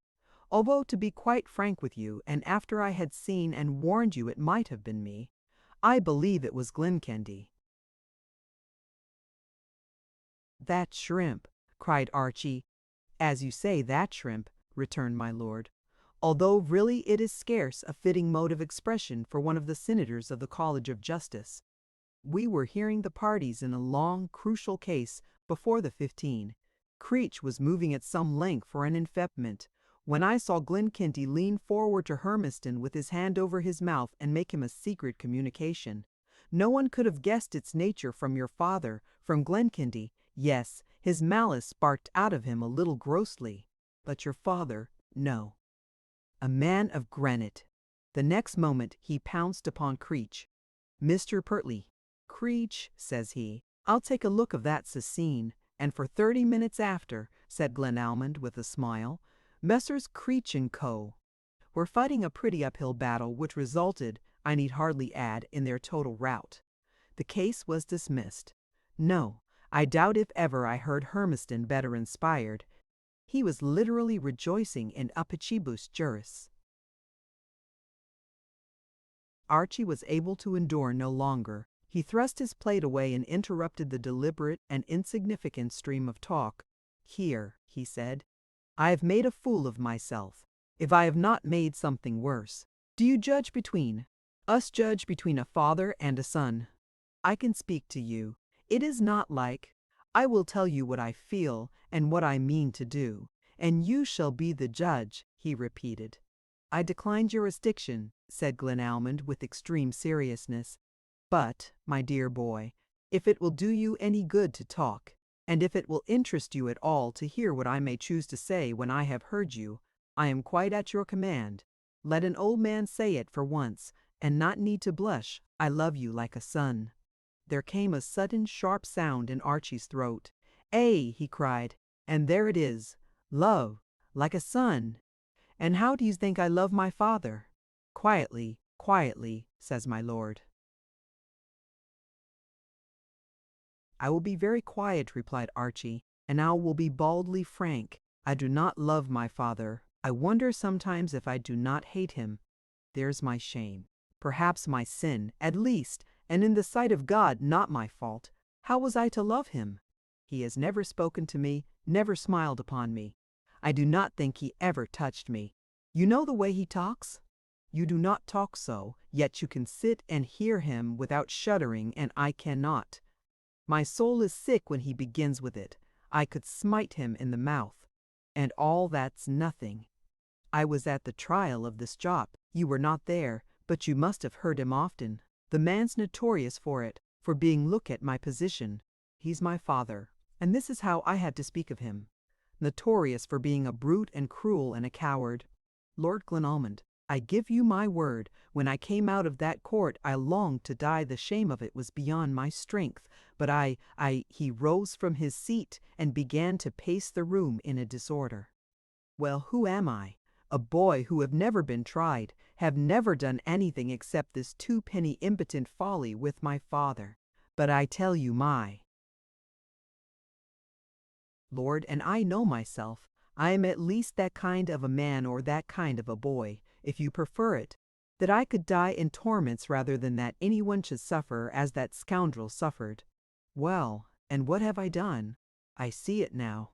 I have made a fool of myself, as I said in the beginning, and I have gone back and asked my father's pardon, and placed myself wholly in his hands, and he has sent me to Hermiston, with a wretched smile, for life, I suppose, and what can I say? He strikes me as having done quite right, and let me off better than I had deserved. My poor dear boy, observed Glenalmond, my poor dear, and if you will allow me to say so, very foolish boy, you are only discovering where you are, to one of your temperament, or of mine, a painful discovery. The world was not made for us. It was made for 10 millions of men, all different from each other and from us. There's no royal road there, we just have to sclamber and tumble. Don't think that I am at all disposed to be surprised. Don't suppose that I ever think of blaming you. Indeed, I rather admire. But there fall to be offered. 1 or 2 observations on the case which occur to me, and which, if you will listen to them dispassionately, may be the means of inducing you to view the matter more calmly. First of all, I cannot acquit you of a good deal of what is called intolerance. You seem to have been very much offended because your father talks a little skullduggery after dinner, which it is perfectly licit for him to do, and which, although I am not very fond of it myself, appears to be entirely an affair of taste. Your father, I scarcely like to remind you, since it is so trite a commonplace, is older than yourself. At least, he is major in sui juris, and may please himself in the matter of his conversation, and, do you know, I wonder if he might not have as good an answer against you and me? We say we sometimes find him coarse, but I suspect he might retort that he finds us always dull, perhaps a relevant exception. He beamed on Archie, but no smile could be elicited. And now, proceeded the judge, for Archibald on capital punishment. This is a very plausible academic opinion. Of course I do not, and I cannot hold it. But that's not to say that many able and excellent persons have not done so in the past. Possibly, in the past also, I may have a little dipped myself in the same heresy. My third client, or possibly my fourth, was the means of a return in my opinions. I never saw the man I more believed in. I would have put my hand in the fire. I would have gone to the cross for him, and when it came to trial he was gradually pictured before me, by undeniable probation, in the light of so gross, so cold-blooded, and so black-hearted a villain that I had a mind to have cast my brief upon the table. I was then boiling against the man with even a more tropical temperature than I had been boiling for him. But I said to myself, no, you have taken up his case, and because you have changed your mind, it must not be suffered to let drop. All that rich tide of eloquence that you prepared last night with so much enthusiasm is out of place, and yet you must not desert him. You must say something. So I said something, and I got him off. It made my reputation, but an experience of that kind is formative. A man must not bring his passions to the bar or to the bench, he added. The story had slightly rekindled Archie's interest. I could never deny, he began. I mean, I can conceive that some men would be better dead, but who are we to know all the springs of God's unfortunate creatures? Who are we to trust ourselves where it seems that God himself must think twice before he treads, and to do it with delight? Yes, with delight. Tigris as aspera. Perhaps not a pleasant spectacle, said Glenalmond, and yet, do you know, I think somehow a great one. I've had a long talk with him tonight, said Archie. I was supposing so, said Glenalmond. And he struck me? I cannot deny that he struck me as something very big, pursued the son. Yes, he is big. He never spoke about himself, only about me. I suppose I admired him. The dreadful part, suppose we did not talk about that, interrupted Glenalmond. You know it very well. It cannot in any way help that you should brood upon it, and I sometimes wonder whether you and I, who are a pair of sentimentalists, are quite good judges of plain men. How do you mean? Asked Archie. Fair judges mean, replied Glenalmond. Can we be just to them? Do we not ask too much? There was a word of yours just now that impressed me a little when you asked me who we were to know all the springs of God's unfortunate creatures. You apply that, as I understood, to capital cases only. But does it, I ask myself, does it not apply all through? Is it any less difficult to judge of a good man or of a half-good man than of the worst criminal at the bar? And may not each have relevant excuses? Ah, but we do not talk of punishing the good, cried Archie. No, we do not talk of it, said Glenalmond, but I think we do it. Your father, for instance. You think I have punished him? Cried Archie. Lord Glenalmond bowed his head. I think I have, said Archie, and the worst is, I think he feels it. How much? Who can tell with such a being? But I think he does. And I am sure of it, said Glenalmond. Has he spoken to you, then? Cried Archie. Oh, no, replied the judge. "I tell you honestly," said Archie, "I want to make it up to him. I will go. I have already pledged myself to go to Hermiston. That was to him. And now I pledge myself to you, in the sight of God, that I will close my mouth on capital punishment and all other subjects where our views may clash. For how long shall I say? When shall I have sense enough? 10 years. Is that well?" "It is well," said my lord. "As far as it goes," said Archie. "It is enough as regards myself. It is to lay down enough of my conceit. But as regards him whom I have publicly insulted, what am I to do to him? How do you pay attentions to an Alp like that?" "Only in one way," replied Glenalmond. "Only by obedience, punctual, prompt, and scrupulous. And I promise that he shall have it," answered Archie. "I offer you my hand in pledge of it." "And I take your hand as a solemnity," replied the judge. "God bless you, my dear, and enable you to keep your promise. God guide you in the true way, and spare your days, and preserve to you your honest heart." At that, he kissed the young man upon the forehead in a gracious, distant, antiquated way, and instantly launched, with a marked change of voice, into another subject. "And now let us replenish the tankard, and I believe if you will try my cheddar again, you would find you had a better appetite. The court has spoken, and the case is dismissed." "No, there's one thing I must say," cried Archie. "I must say it in justice to himself. I know I believe faithfully, slavishly after our talk he will never ask me anything unjust. I am proud to feel it, that we have that much in common. I am proud to say it to you." The judge, with shining eyes, raised his tankard. "And I think perhaps that we might permit ourselves a toast," said he. "I should like to propose the health of a man very different from me and very much my superior, a man from whom I have often differed, who has often in the trivial expression rubbed me the wrong way, but whom I have never ceased to respect, and, I may add, to be not a little afraid of. Shall I give you his name? The Lord Justice Clerk, Lord Hermiston," said Archie almost with gaiety, and the pair drank the toast deeply. It was not precisely easy to re-establish, after these emotional passages, the natural flow of conversation. But the judge eked out what was wanting with kind looks, produced his snuff-box, which was very rarely seen to fill in the pause, and at last, despairing of any further social success, was upon the point of getting down a book to read a favorite passage, when there came a rather startling summons at the front door, and Carstairs ushered in my Lord Glencindie, hot from a midnight supper. I am not aware that Glencindie was ever a beautiful object, being short and gross-bodied, and with an expression of sensuality comparable to a bear's. At that moment, coming in hissing from many potations, with a flushed countenance and blurred eyes, he was strikingly contrasted with the tall, pale, kingly figure of Glenalmond.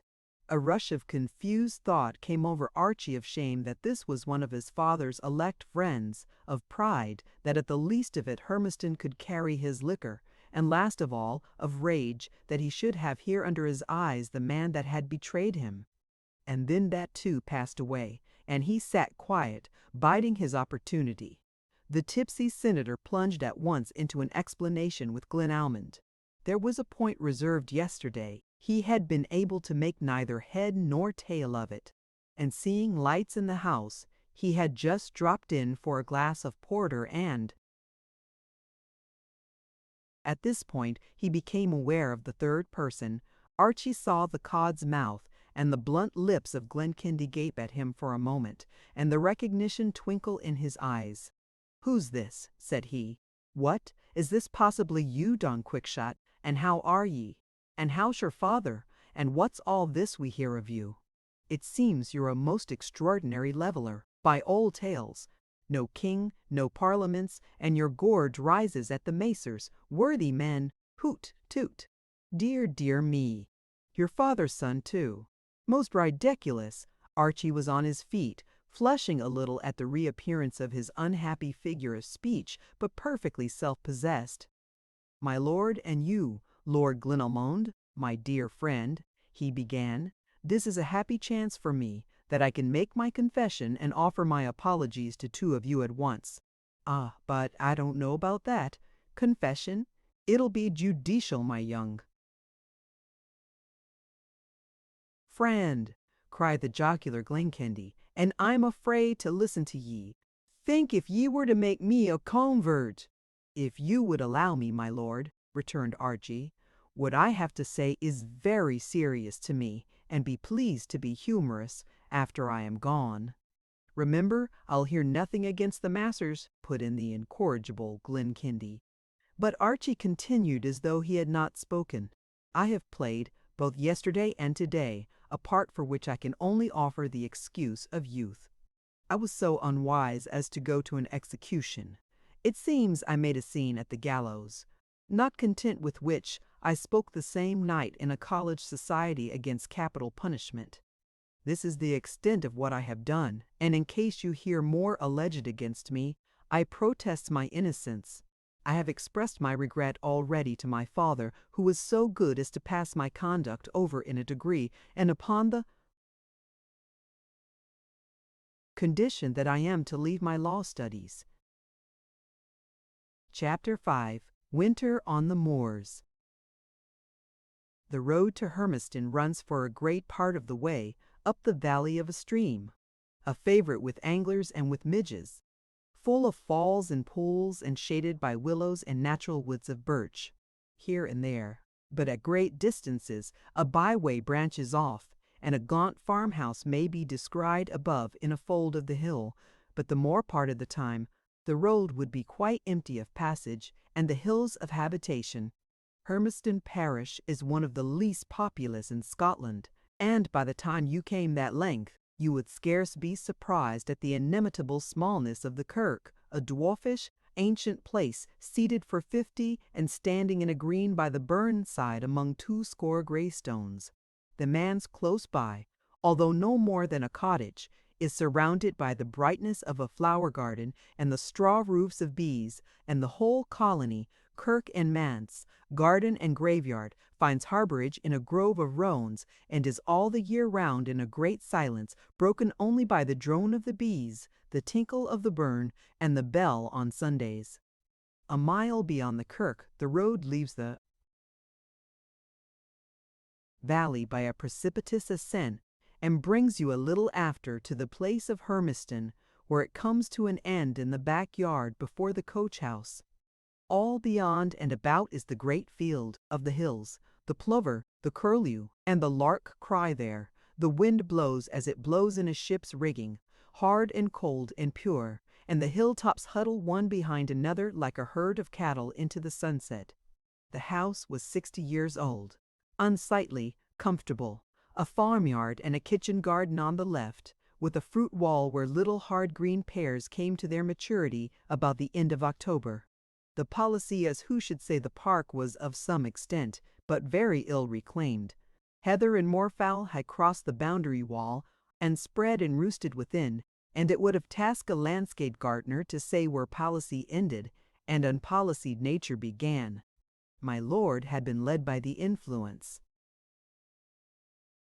of Mr. Sheriff Scott into a considerable design of planting. Many acres were accordingly set out with fir, and the little feathery besoms gave a false scale and lent a strange air of a toy shop to the moors. A great rooty sweetness of bogs was in the air, and at all seasons an infinite melancholy piping of hill-birds. Standing so high and with so little shelter, it was a cold, exposed house, splashed by showers, drenched by continuous rains that made the gutters to spout, beaten upon and buffeted by all the winds of heaven, and the prospect would be often black with tempest, and often white with the snows of winter. But the house was wind and weatherproof, the hearths were kept bright, and the rooms pleasant with live fires of peat. And Archie might sit of an evening and hear the squalls bugle on the moorland, and watch the fire prosper in the earthy fuel, and the smoke winding up the chimney, and drink deep of the pleasures of shelter. Solitary as the place was, Archie did not want neighbours. Every night, if he chose, he might go down to the manse and share a broost of toddy with the G. minister, a hair-brained ancient gentleman, long and light and still active, though his knees were loosened with age, and his voice broke continually in childish trebles, and his lady wife, a heavy comely dame, without a word to say for herself, beyond good even and good day. Harum-scarum, clodpole young lairds of the neighborhood paid him the compliment of a visit. Young Hay of Romany's rode down to call on his crop-eared pony. Young Pringle of Drummono came up on his bony gray. Hay remained on the hospitable field and must be carried to bed. Pringle got somehow to his saddle about 3 a.m., and as Archie stood with the lamp on the upper doorstep, lurched, uttered a senseless view, "Hulloa," and vanished out of the small circle of illumination like a wraith. Yet a minute or two longer the clatter of his breakneck flight was audible. Then it was cut off by the intervening steepness of the hill, and again, a great while after, the renewed beating of phantom horse hoofs, far in the valley of the Hermiston, showed that the horse at least, if not his rider, was still on the homeward way. There was a Tuesday club at the Cross Keys and Cross Michael, where the young bloods of the countryside congregated and drank deep on a percentage of the expense, so that he was left gainer who should have drunk the most. Archie had no great mind to this diversion, but he took it like a duty laid upon him, went with a decent regularity, did his manfullest with the liquor, held up his head in the local jests, and got home again, and was able to put up his horse, to the admiration of Kirsty and the lass that helped her. He dined at Driffle, supped at Windylaw's. He went to the New Year's ball at Huntsfield and was made welcome, and thereafter rode to hounds with my Lord Muirfell, upon whose name, as that of a legitimate Lord of Parliament, in a work so full of Lords of Session, my pen should pause reverently. Yet the same fate attended him here as in Edinburgh. The habit of solitude tends to perpetuate itself, and an austerity of which he was quite unconscious, and a pride which seemed arrogance, and perhaps was chiefly shyness, discouraged and offended his new companions. Hay, Bunt did not return more than twice, Pringle never at all, and there came a time when Archie even desisted from the Tuesday Club and became in all things what he had had the name of, almost from the first, the recluse of Hermiston. High-nosed Miss Pringle of Drummono and high-stepping. Miss Marshall of the Mains were understood to have had a difference of opinion about him the day after the ball. He was none the wiser. He could not suppose himself to be remarked by these entrancing ladies. At the ball itself, my Lord Muirfell's daughter, the Lady Flora, spoke to him twice, and the second time with a touch of appeal, so that her color rose and her voice trembled a little in his ear, like a passing grace in music. He stepped back with a heart on fire, coldly and not ungracefully excused himself, and a little after watched her dancing with young Drummono of the empty laugh, and was harrowed at the sight, and raged to himself on't to bestand. He seemed excluded, as of right, from the favor of such society. Seemed to extinguish mirth wherever he came, and was quick to feel the wound and desist and retire into solitude. If he had but understood the figure he presented, and the impression he made on these bright eyes and tender hearts, if he had but guessed that the recluse of Hermiston, young, graceful, well-spoken, but always cold, stirred the maidens of the county with the charm of Byronism when Byronism was new, it may be questioned whether his destiny might not even yet have been modified. It may be questioned, and I think it should be doubted. It was in his horoscope to be parsimonious of pain to himself, or of the chance of pain, even to the avoidance of any opportunity of pleasure, to have a Roman sense of duty, an instinctive aristocracy of manners and taste, to be the son of Adam Weir and Jean Rutherford. 2. Kirsty. Kirsty was now over 50 and might have sat to a sculptor, long of limb, and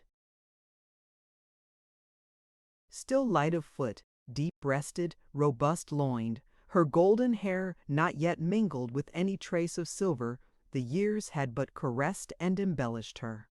By the lines of a rich and vigorous maternity, she seemed destined to be the bride of heroes and the mother of their children, and behold, by the iniquity of fate, she had passed through her youth alone, and drew near to the confines of age, a childless woman.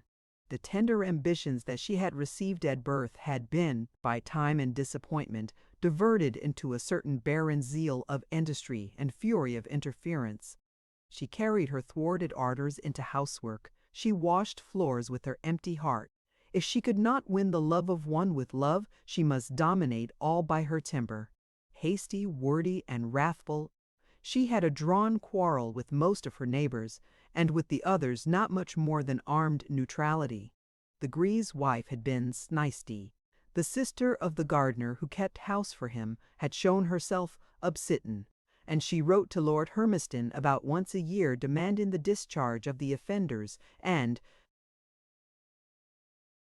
justifying the demand by much wealth of detail. For it must not be supposed that the quarrel rested with the wife and did not take in the husband also, or with the gardener's sister, and did not speedily include the gardener himself.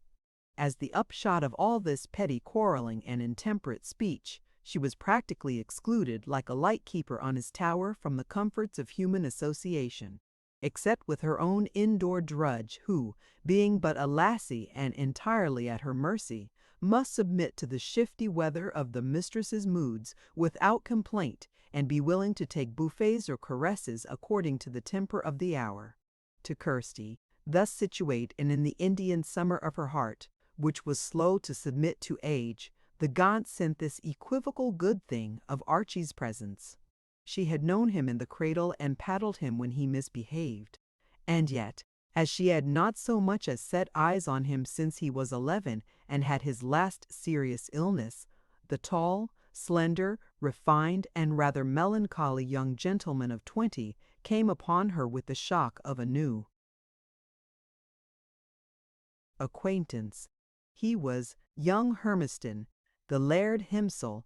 He had an air of distinctive superiority, a cold straight glance of his black eyes that abashed the woman's tantrums in the beginning, and therefore the possibility of any quarrel was excluded. He was new, and therefore immediately aroused her curiosity. He was reticent, and kept it awake.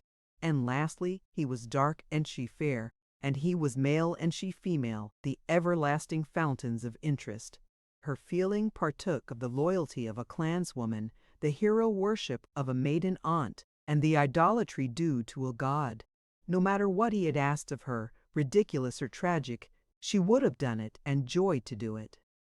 Her passion, for it was nothing less, entirely filled her. It was a rich physical pleasure to make his bed, or light his lamp for him when he was absent, to pull off his wet boots or wait on him at dinner when he returned. A young man who should have so doted on the idea, moral and physical, of any woman might be properly described as being in love head and heels, and would have behaved himself accordingly. But Kirsty, though, her heart leaped at his coming footsteps, though. When he patted her shoulder, her face brightened, for the day had not a hope or thought beyond the present moment and its perpetuation to the end of time. Till the end of time she would have had nothing altered, but still continue delightedly to serve her idol, and be repaid, say twice in the month, with a clap on the shoulder. I have said her heart leaped, it is the accepted phrase. But rather, when she was alone in any chamber of the house, and heard his foot passing on the corridors, something in her bosom rose slowly until her breath was suspended, and as slowly fell again with a deep sigh, when the steps had passed and she was disappointed of her eye's desire. This perpetual hunger and thirst of his presence kept her all day on the alert. When he went forth at morning, she would stand and follow him with admiring looks. As it grew late and drew to the time of his return, she would steal forth to a corner of the policy wall and be seen standing there sometimes by the hour together, gazing with shaded eyes, waiting the exquisite and barren pleasure of his view a mile off on the mountains. When at night she had trimmed and gathered the fire, turned down his bed, and laid out his night gear, when there was no more to be done for the king's pleasure, but to remember him fervently in her usually very tepid prayers, and go to bed brooding upon his perfections, his future career, and what she should give him the next day for dinner, there still remained before her one more opportunity. She was still to take in the tray and say good night. Sometimes Archie would glance up from his book with a preoccupied nod and a perfunctory salutation, which was in truth a dismissal. Sometimes, and by degrees, more often the volume would be laid aside, he would meet her coming with a look of relief, and the conversation would be engaged, last out the supper, and be prolonged till the small hours by the waning fire. It was no wonder that Archie was fond of company after his solitary days, and Kirsty, upon her side, exerted all the arts of her vigorous nature to ensnare his attention. She would keep back some piece of news during dinner to be fired off with the entrance of the supper tray, and form as it were the lever de rideau of the evening's entertainment. Once he had heard her tongue wag, she made sure of the result. From one subject to another she moved by insidious transitions, fearing the least silence, fearing almost to give him time for an answer lest it should slip into a hint of separation. Like so many people of her class, she was a brave narrator. Her place was on the hearth rug, and she made it a rostrum, miming her stories as she told them, fitting them with vital detail, spinning them out with endless quo he's and quo she's, her voice sinking into a whisper over the supernatural or the horrific, until she would suddenly spring up in affected surprise, and pointing to the clock, "Mercy, Mr. Archie," she would say, "what in the time o' night is this of it? God forgive me for a daft wife." So it befell, by good management, that she was not only the first to begin these nocturnal conversations, but invariably the first to break them off. So she managed to retire, and not to be dismissed. At Kirsty, about de birth, it's behazad but of Kirstiki, but it's a comment, barrowback, birth, the durfid validity of tight. Ramification of that tree, there dangled a halter. The Elliots themselves have had a checkered history, but these Elliots deduced, besides, from three of the most unfortunate of the border clans, the Nixons, the Elwalds, and the Crozers. One ancestor after another might be seen appearing a moment out of the rain and the hill mist upon his furtive business, speeding home perhaps with a paltry booty of lame horses and lean kine, or squealing and dealing death in some moorland feud of the ferrets and the wild cats. One after another closed his obscure adventures in mid-air, triced up to the arm of the royal gibbet or the baron's duel-tree. For the rusty blunderbuss of Scots criminal justice, which usually hurt nobody but jurymen, became a weapon of precision for the Nixons, the Elwalds, and the Crozers. The exhilaration of their exploits seemed to haunt the memories of their descendants alone, and the shame to be forgotten. Pride glowed in their bosoms to publish their relationship to Andrew Elwald of the Laverock Stains, called Unchancy Dand, who was just fit receiving mayor of the same name at Jeddart, in the days of King James the Sax. In all this tissue of crime and misfortune, the Elliots of Carlstone's Lap had one boast which must appear legitimate. The males were gallows birds, born outlaws, petty thieves, and deadly brawlers, but, according to the same tradition, the females were all chaste and faithful.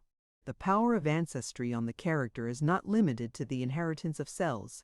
If I buy ancestors by the gross from the benevolence of Leon, King of Arms, my grandson, if he is Scottish, will feel a quickening emulation of their deeds. The men of the Elliots were proud, lawless, violent as of right, cherishing and prolonging a tradition, in like manner with the women, and the woman essentially passionate and reckless, who crouched on the rug, in the shine of the peat fire, telling these tales, had cherished through life a wild integrity of virtue. Her father Gilbert had been deeply pious, a savage disciplinarian in the antique style, and withal a notorious smuggler. I mind when I was a bairn getting money, a scalp and being shooed to bed like poetry, she would say. That would be when the lads and their bit kegs were on the road. We've had the riffraff of 2-3 counties in our kitchen, mony's the time, betwix's the 12 and the 3, and their lanterns would be standing in the forecourt, aye, a score of them at once, but there was nae ungodly talk permitted at Callstane's lap. My feather was a consistent man in walk and conversation, just let slip an eighth, and there was the door to ye. He had that zeal for the Lord, it was a fair wonder to hear him pray, but the family has I had a gift that way. This father was twice married, once to a dark woman of the old Elwald stock, by whom he had Gilbert, presently of Callstane's lap, and secondly, to the mother of Kirsty. He was an old man when he married her, a fell, old man with a muckle voice, you could hear him routing from the top of the Kyscares, she said. But for her, it appears she was a perfect wonder. It was gentle blood she had, Mr. Archie, for it was your ain't. The countryside gabjide about her and her golden hair. Mine's is no to be mentioned wit, and there's few weemen has mair hair than what I have, or yet a bonnier colour. Often would I tell my dear Miss Janey that was your mother, dear. It was uncutted tender, ye see how's Miss Janey, I would say, just fling your washes and your French dentifrices in the back of the fire, for that's the place for them, and awa dem into our dern side, and wash your so in called hill water, and dry your bonny hair in the collar windoids muirs, the way that my mother aye washed hers, and that I have a bonny hair in the hollow windows, the way it I thief them I'd killed be exit. You'll have hair, and routh of hair, a pigtail as thick's my arm, I said, and the bonniest colour like the clear golden guineas, so as the lads and Kirk'll no can keep their eyes off it. Weel, it lasted out her time, pure thing. I cut tit a lock of it upon her corp that was lying there, see called. I'll show it ye some of Thursdays if you're good. But, as I was saying, my mither on the death of the father there remained golden-haired Kirsty, who took service with her distant kinsfolk, the Rutherfords and black-avised Gilbert, 20 years older, who farmed the Callstane's lap, married and begot 4 sons between 1773 and 1784, and the daughter, like a postscript, in 97, the year of Camperdown and Cape St. Vincent. It seemed it was a tradition in the family to wind up with a belated girl. In 1804, at the age of 60, Gilbert met an end that might be called heroic. He was due home from market any time from 8 at night till 5 in the morning, and in any condition from the quarrelsome to the speechless, for he maintained to that age the goodly customs of the Scots farmer. It was known on this occasion that he had a good bit of money to bring home. The word had gone round loosely.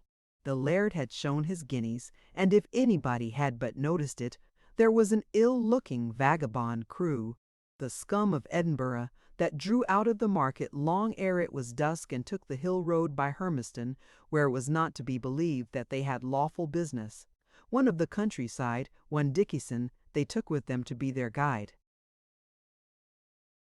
And dear he paid for it. Of a sudden, in the ford of the broken dykes, this vermin clan fell on the laird 6 to 1, and him 3 parts asleep, having drunk hard. But it is ill to catch an Elliot. For a while, in the night and the black water that was deep as to his saddle girths, he wrought with his staff like a smith at his stithy, and great was the sound of oaths and blows. With that the ambuscade was burst, and he rode for home with a pistol ball in him, 3 knife wounds, the loss of his front teeth, a broken rib and bridle, and a dying horse. That was a race with death that the laird rode. In the murk night, with his broken bridle and his head swimming, he dug his spurs to the rowels in the horse's side, and the horse, that was even worse off than himself, the poor creature, screamed out loud like a person as he went, so that the hills echoed with it, and the folks at Callstane's lap got to their feet about the table and looked at each other with white faces. The horse fell dead at the yard gate. The laird won the length of the house and fell there on the threshold. To the son that raised him he gave the bag, of money. Hey, said he. All the way up the thieves had seemed to him to be at his heels, but now the hallucination left him. He saw them again in the place of the ambuscade, and the thirst of vengeance seized on his dying mind. Raising himself and pointing with an imperious finger into the black night from which he had come, he uttered the single command, "Brocken dykes," and fainted. He had never been loved, but he had been feared in honor. At that sight, at that word, gasped out at them from a toothless and bleeding mouth, the old Eliot spirit awoke with a shout in the four sons. Wanting the hat, continues my author Kirsty, whom I but haltingly follow, for she told this tale like one inspired, wanting guns, for there wasn't a 2 grains of powder in the house, we no mair weapons than their sticks into their hands. The fower o' them took the road. Only Hob, and that was the eldest, hunkered at the door so where the blood had rin, filed his hand wi' it and had it at it. It hadded it up to, heavin' in the wail the old border aith. Hell shall have her ain't again this nicht, he rared and rode forth upon his errand. It was 3 miles to Broken Dykes, downhill and a sore road. Kirsty has seen men from Edinburgh dismounting there in plain day to lead their horses, but the 4 brothers rode it as if Old Horny were behind and heaven in front. Come to the ford, and there was Dickieson. By all tales, he was not dead, but breathed and reared upon his elbow and cried out to them for help. It was at a graceless face that he asked mercy.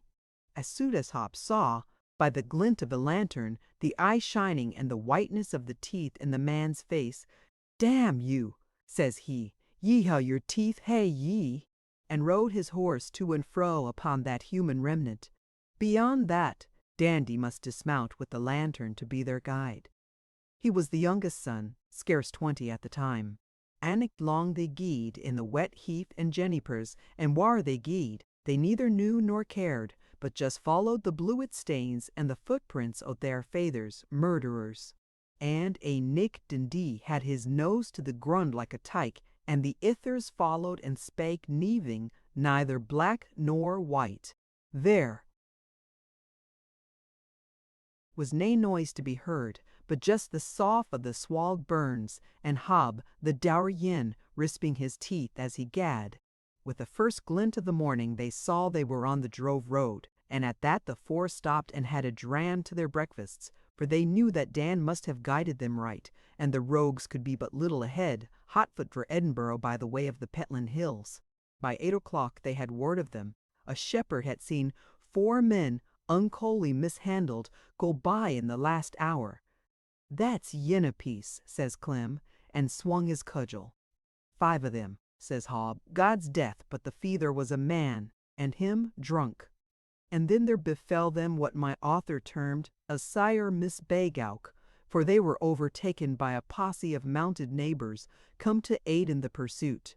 4 sour faces looked on the reinforcement. "The deil's broughten you," said Clem, and they rode thenceforward in the rear of the party with hanging heads.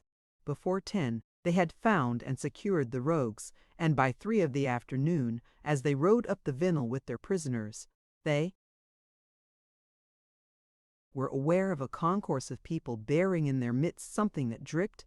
"For the bodie up the Saxt," pursued Kirsty, "wha has had 'em neat and ristin' midiot, and one the shallows, and flinging in the deed thing, heels our hurdy at the Foss of Spango, and in the first of the day, Tweed had got a hold o' him and carried him off like a wind, for it was uncoly swalled, and raced wisdom on Barbie, and for it was, und at the hinder ball police hum that's dimpertel, of the Kylovo, a malsum de Starlam becrop.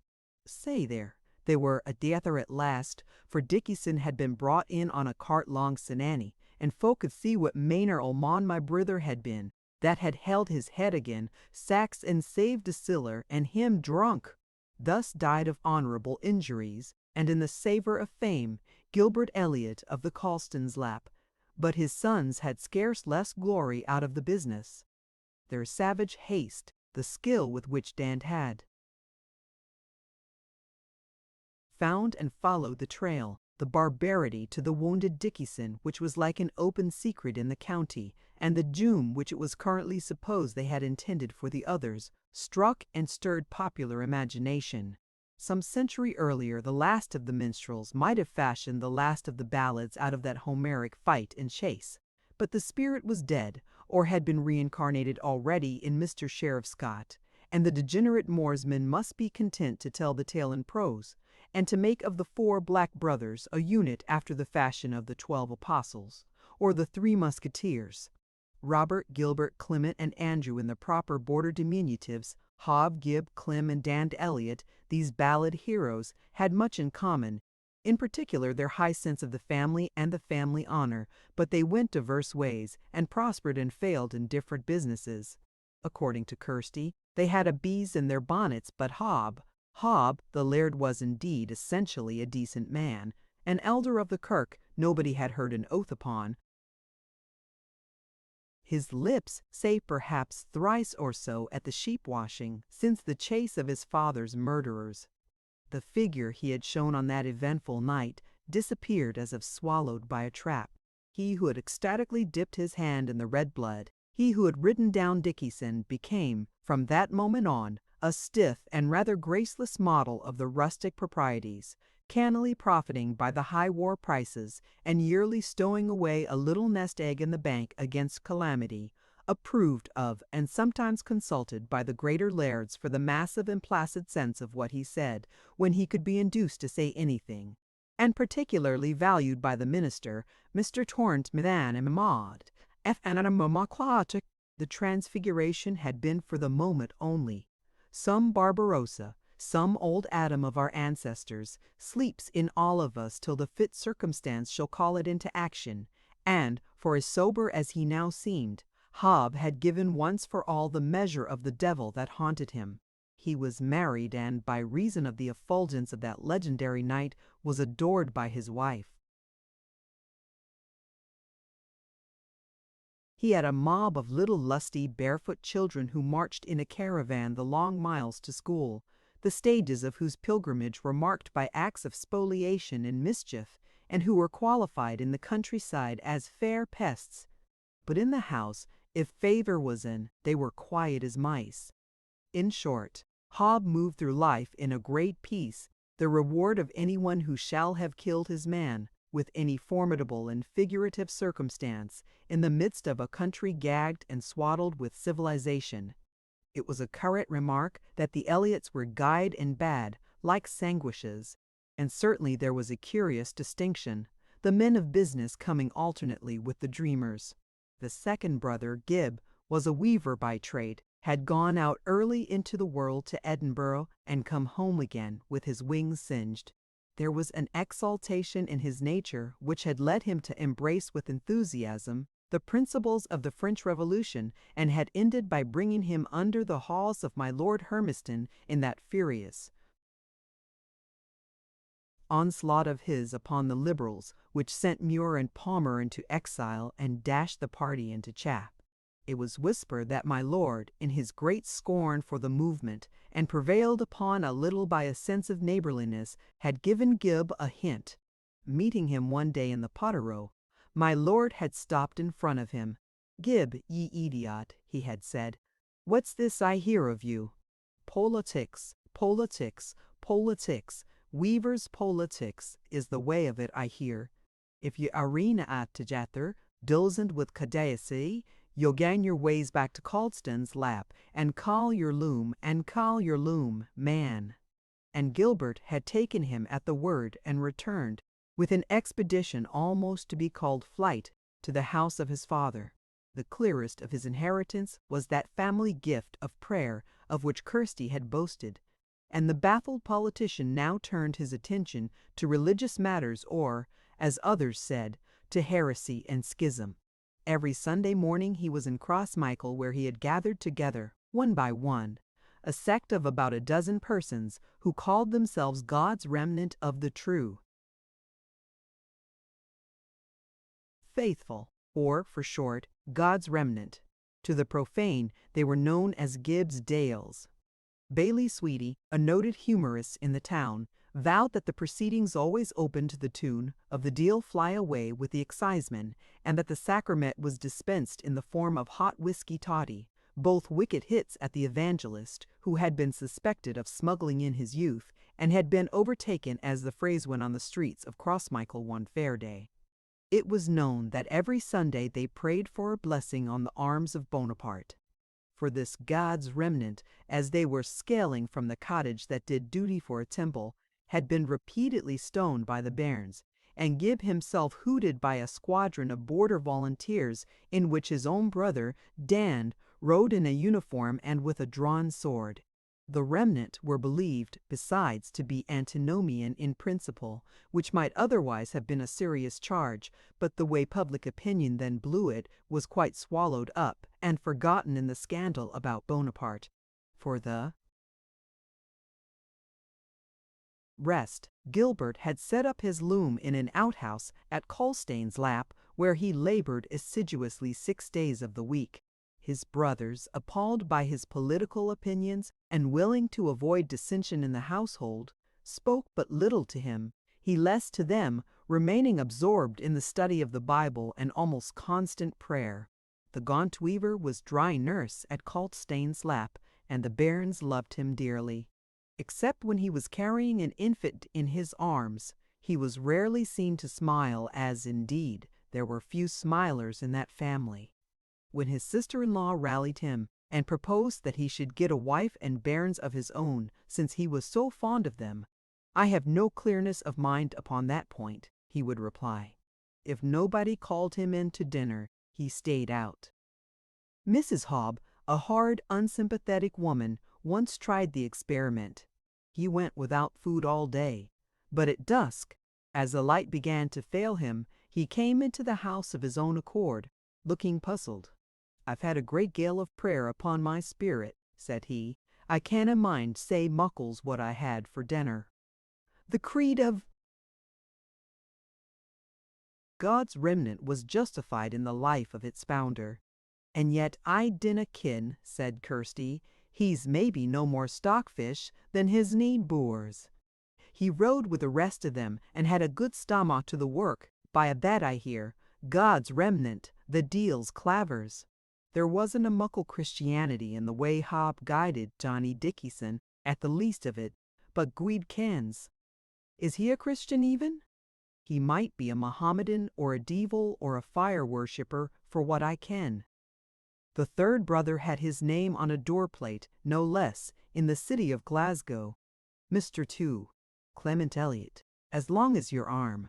In his case, that spirit of innovation which had shown itself timidly in the case of Hobb by the admission of new manures, and which had run to waste with Gilbert in subversive politics and heretical religions, bore useful fruit in many ingenious mechanical improvements.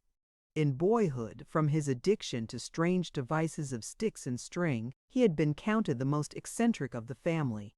But that was all by now, and he was a partner of his firm and looked to die a bailee. He too had married and was rearing a plentiful family in the smoke and din of Glasgow. He was wealthy, and could have bought out his brother, the Cocklaird, 6 times over, it was whispered. And when he slipped away to Culstane's Lap for a well-earned holiday, which he did as often as he was able, he astonished the neighbors with his broadcloth, his beaver hat, and the ample plies of his neckcloth. Though an eminently solid man at bottom, after the pattern of Hobb, he had contracted a certain Glasgow briskness and aplomb which set him off. All the other Elliots were as lean as a rake, but Clement was laying on fat, and he panted sorely when he must get into his boots. Dan said, chuckling, "Aye, Clem has the elements of a corporation." "A provost in corporation," returned Clem, and his readiness was much admired. The fourth brother, Dan, was a shepherd to his trade, and by starts, when he could bring his mind to it, excelled in the business. Nobody could train a dog like Dandy.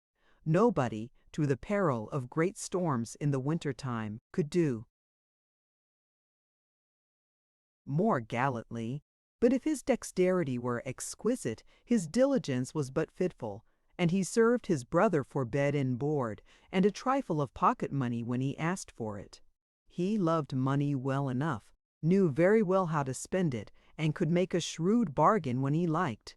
But he preferred a vague knowledge that he was well to windward to any counted coins in the pocket. He felt himself richer so. Hob would expostulate, "I'm an amateur herd." Dan would reply, "I'll keep your sheep to you when I'm so minded, but I'll keep my liberty too. There's no man can condescend on what I'm worth." Cloyne would expound to him the miraculous results of compound interest and recommend investments. "Aye, man," Dan would say, "and do you think, if I took Hob's siller, that I wouldn't drink it or wear it on the lassies? And anyway, my kingdom is no of this world. Either I'm a poet or else I'm nothing." Clem would remind him of old age. "I'll die young, like Robbie Burns," he would say stoutly. No question, but he had a certain accomplishment in minor verse, his Hermiston Burn, with its pretty refrain, "I love to gang thinking where you gang linking, Hermiston Burn in the how." His old Eliots, clay-culled Eliots, dour, bold Eliots of old, and his really fascinating piece about the praying weaver's stone had gained him in the neighborhood the reputation, still possible in Scotland, of a local bard, and, though not printed himself, he was recognized by others who were and who had become famous. Walter Scott owed to Dandy the text of the Rate of Weary in the Minstrelsy, and made him welcome at his house, and appreciated his talents, such as they were, with all his usual generosity. The Ettrick shepherd was his sworn crony. They would meet, drink to excess, roar out their lyrics in each other's faces, and quarrel and make it up again till bedtime. And besides these recognitions almost to be called official, Dandy was made welcome for the sake of his gift through the farmhouses of several contiguous dales, and was thus exposed to manifold temptations which he rather sought than fled. He had figured on the stool of repentance, for once fulfilling to the letter the tradition of his hero and model. His humorous verses to Mr. Torrance on that occasion, "Can speckle here my lane I stand," unfortunately too indelicate for further citation, ran through the country like a fiery cross. They were recited, quoted, paraphrased, and laughed over as far away as Dumfries on the one hand and Dunbar on the other. These four brothers were united by a close bond, the bond of that mutual admiration, or rather mutual hero worship, which is so strong among the members of secluded families who have much ability and little culture. Even the extremes admired each other. Hob, who had as much poetry as the tongues, professed to find pleasure in Dan's verses. Clem, who had no more religion than Claverhouse, nourished a heartfelt, at least an open-mouthed, admiration of Gibb's prayers, and Dandy followed with relish the rise of Clem's fortunes. Indulgence followed hard on the heels of admiration. The Laird, Clem, and Dand, who were Tories and patriots of the hottest quality, excused to themselves, with a certain bashfulness, the radical and revolutionary heresies of Gibb. By another division of the family, the Laird Clem and Gibb, who were men exactly virtuous, swallowed the dose of Dan's irregularities as a kind of quag or drawback in the mysterious providence of God affixed to bards, and distinctly probative of poetical genius. To appreciate the simplicity of their mutual admiration, it was necessary to hear Clem, arrived upon one of his visits, and dealing in a spirit of continuous irony with the affairs and personalities of that great city of Glasgow where he lived and transacted business. The various personages, ministers of the church, municipal officers, mercantile bigwigs, whom he had occasion to introduce, were all alike denigrated. All served but as reflectors to cast back a flattering sidelight on the house of Colston's lap. The provost, for whom Clem by exception entertained a measure of respect, he would liken to Hob. He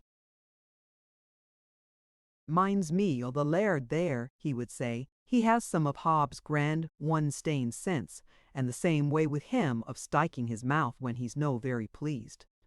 And Hob, all unconscious, would draw down his upper lip and produce, as if for comparison, the formidable grimace referred to. The unsatisfactory incumbent of St. Enoch's Kirk was thus briefly dismissed. If he had but twa fingers o' Gibbs, he would waken them up. And Gib, honest man, would look down and secretly smile. Clem was a spy whom they had sent out into the world of men. He had come back with the good news that there was nobody to compare with the four black brothers, no position that they would not adorn, no official that it would not be well they should replace, no interest of mankind, secular or spiritual, which would not immediately bloom under their supervision.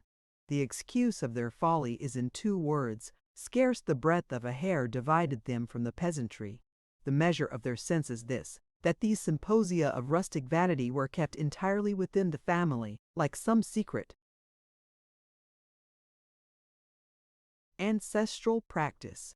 To the world their serious spaces were never deformed by the suspicion of any simper of self-contentment. Yet it was known, they hae a gwy pride of themselves, was the word in the countryside. Lastly, in a border story, there should be added their two names.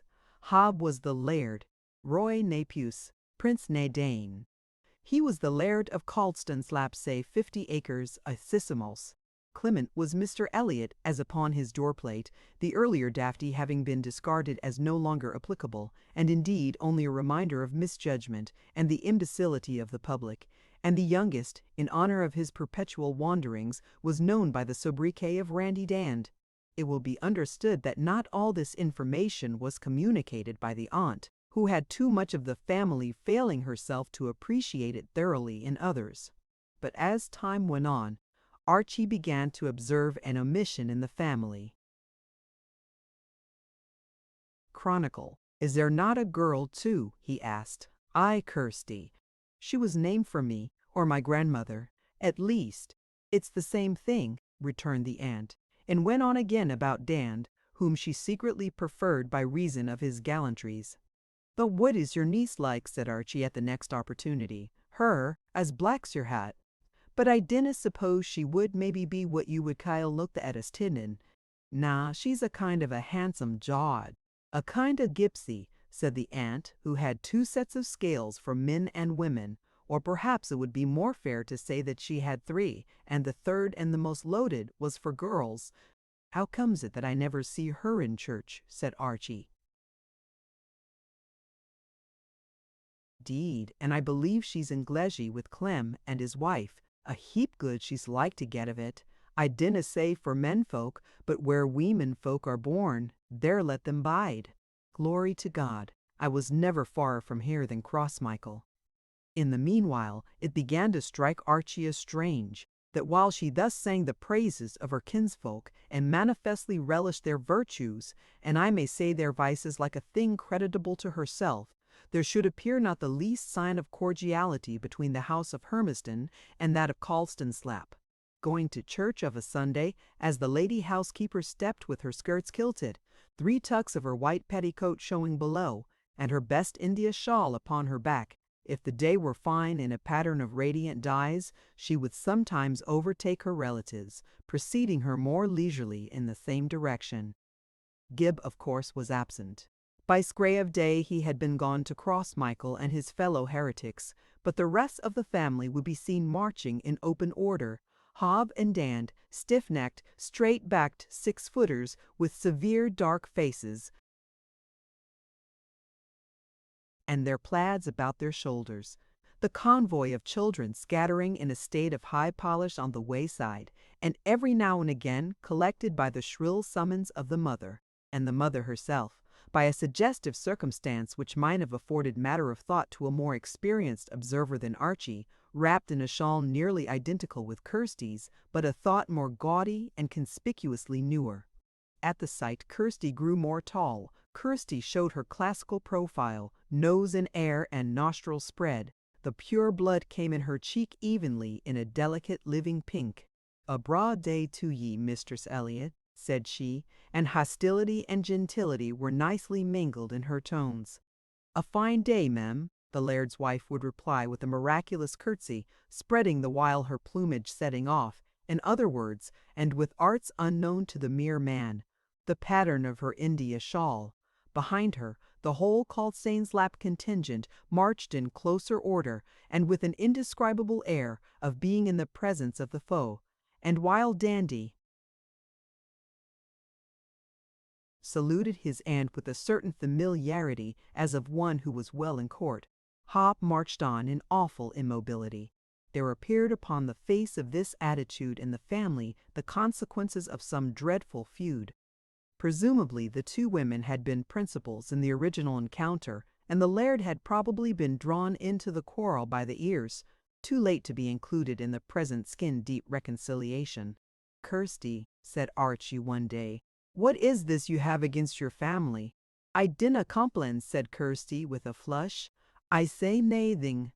"I see you do not even good day to your own nephew," said he. "I hae naething to be ashamed of," said she. "I can say the Lord's Prayer with a good grace. If Hob was ill, or in prison or poverty, I would see to him blithely, but for curching and complimenting and colloguing, thank ye kindly." Archie had a bit of a smile. He leaned back in his chair. "I think you and Mrs. Robert are not very good friends," says he slyly, "when you have your India shawls on." She looked upon him in silence, with a sparkling eye but an indecipherable expression, and that was all that Archie was ever destined to learn of the battle of the India shawls. "Do none of them ever come here to see you?" he inquired. "Mr. Archie," said she, "I hope that I ken my place better. It would be a queer thing, I think, if I was to clam jam fry up your feather's house, that I should say it. We a dirty, black-aviced clan, no ane o' them it was worth while to mar soap upon, but just mysel. Na, they're all damneeft wi' the black elwalds. I have nae patience wi' black folk." Then, with a sudden consciousness of the case of Archie, "No that it matters for men sae muckle," she made haste to add, "but there's naebody can deny that it's unwomanly. Long hair is the ornament o' woman ony way. We've good warranties for that. It's in the Bible, and why can doubt that the apostle had some golden-haired lassie in his mind, apostle and all, for what was he but just a man like yoursel?" Chapter 6. A Leaf from Christina's Psalm Book. Archie was sedulous at church. Sunday after Sunday he sat down and stood up with that small company, heard the voice of Mr. Torrance leaping like an ill-played clarionet from key to key, and had an opportunity to study his moth-eaten gown and the black thread mittens that he joined together in prayer and lifted up with a reverent solemnity in the act of benediction. Hermiston pew was a little square box, dwarfish in proportion with the kirk itself, and enclosing a table not much bigger than a footstool. There sat Archie, an apparent prince, the only undeniable gentleman and the only great heritor in the parish, taking his ease in the only pew, for no other in the kirk had doors. Thence he might command an undisturbed view of that congregation of solid-plated men, strapping wives and daughters, oppressed children, and uneasy sheep-dogs. It was strange how Archie missed the look of race, except the dogs, with their refined, foxy faces and inimitably curling tails. There was no one present with the least claim to gentility. The Callstane's Lap party was scarcely an exception. Dandy, perhaps as he amused himself making verses to the interminable burden of the service, stood out a little by the glow in his eye and a certain superior animation of face and alertness of body, but even Dandy slouched like a rustic. The rest of the congregation, like so many sheep, oppressed him with a sense of hobnailed routine, day following day of physical labor in the open air, oatmeal porridge, peas bannock, the somnolent fireside in the evening, and the night long nasal slumbers in the butt. Yet he knew many of them to be shrewd and humorous, men of character, notable women, making a bustle in the world and radiating an influence from their low-browed doors. He knew, besides, they were like other men. Below the crust of custom, rapture found a way. He had heard them beat the timbrel before Bacchus had heard them shout and carouse over their whiskey toddy, and not the most Dutch-bottomed and severe faces among them all, not even the solemn elders themselves, but were capable of singular gambols at the voice of love, men drawing near to an end of life's adventurous journey, maids thrilling with fear and curiosity on the threshold of entrance, women who had borne and perhaps buried children, who could remember the clinging of the small dead hands and the patter of the little feet. Now silent, he marveled that among all those faces there should be no face of expectation, none that was mobile, none into which the rhythm and poetry of life had entered. Oh, for a live face, he thought, and at times he had a memory of Lady Flora, and at times he would study the living gallery before him with despair, and would see himself go on to waste his days in that joyless pastoral place, and death come to him, and his grave be dug under the rowans, and the spirit of the earth laugh out in a thunder peal at the huge fiasco. On this particular Sunday there was no doubt but that the spring had come at last. It was warm, with a latent shiver in the air that made the warmth only the more welcome. The shallows of the stream glittered and tinkled among bunches of primrose. Vagrant scents of the earth arrested Archie by the way with moments of ethereal intoxication. The gray Quakerish dale was still only awakened in places and patches from the sobriety of its winter coloring, and he wondered at its beauty. An essential beauty of the old earth, it seemed to him, not resident in particulars, but breathing to him from the whole.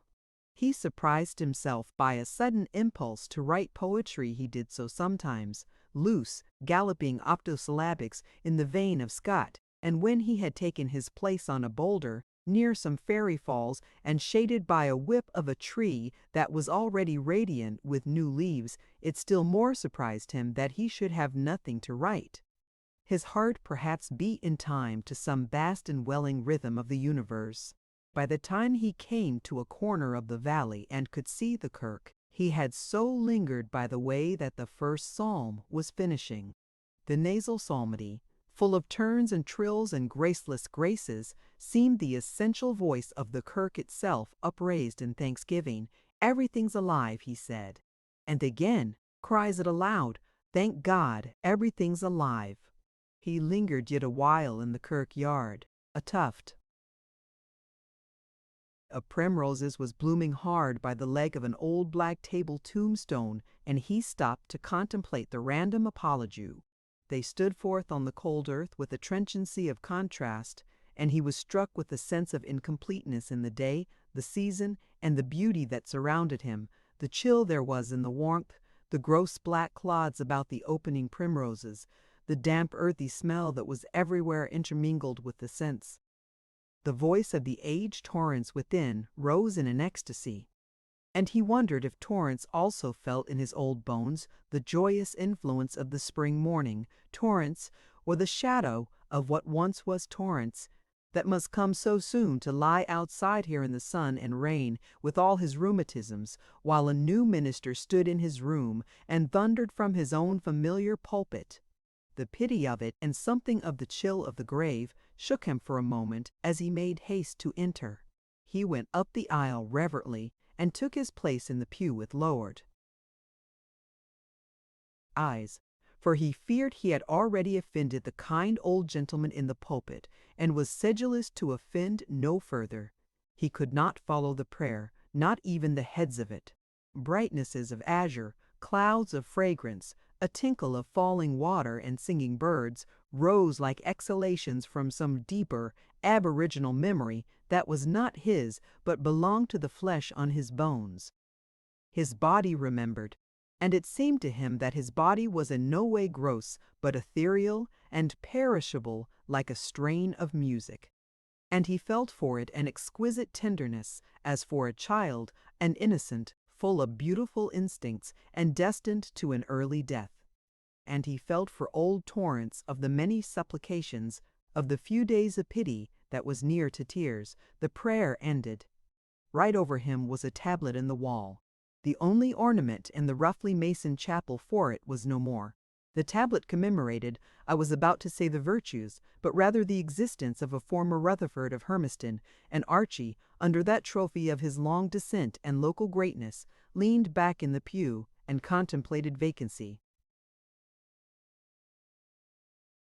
with the shadow of a smile between playful and sad, that became him strangely. Dandy's sister, sitting by the side of Clem in her new Glasgow finery, chose that moment to observe the young laird. Aware of the stir of his entrance, the little formalist had kept her eyes fastened and her face prettily composed during the prayer. It was not hypocrisy. There was no one further from a hypocrite. The girl had been taught to behave, to look up, to look down, to look unconscious, to look seriously impressed in church, and in every conjuncture to look her best. That was the game of female life, and she played it frankly. Archie was the one person in church who was of interest, who was somebody new, reputed eccentric, known to be young, and a laird, and still unseen by Christina. Small wonder that, as she stood there in her attitude of pretty decency, her mind should run upon him. If he spared a glance in her direction, he should know she was a well-behaved young lady who had been to Glasgow.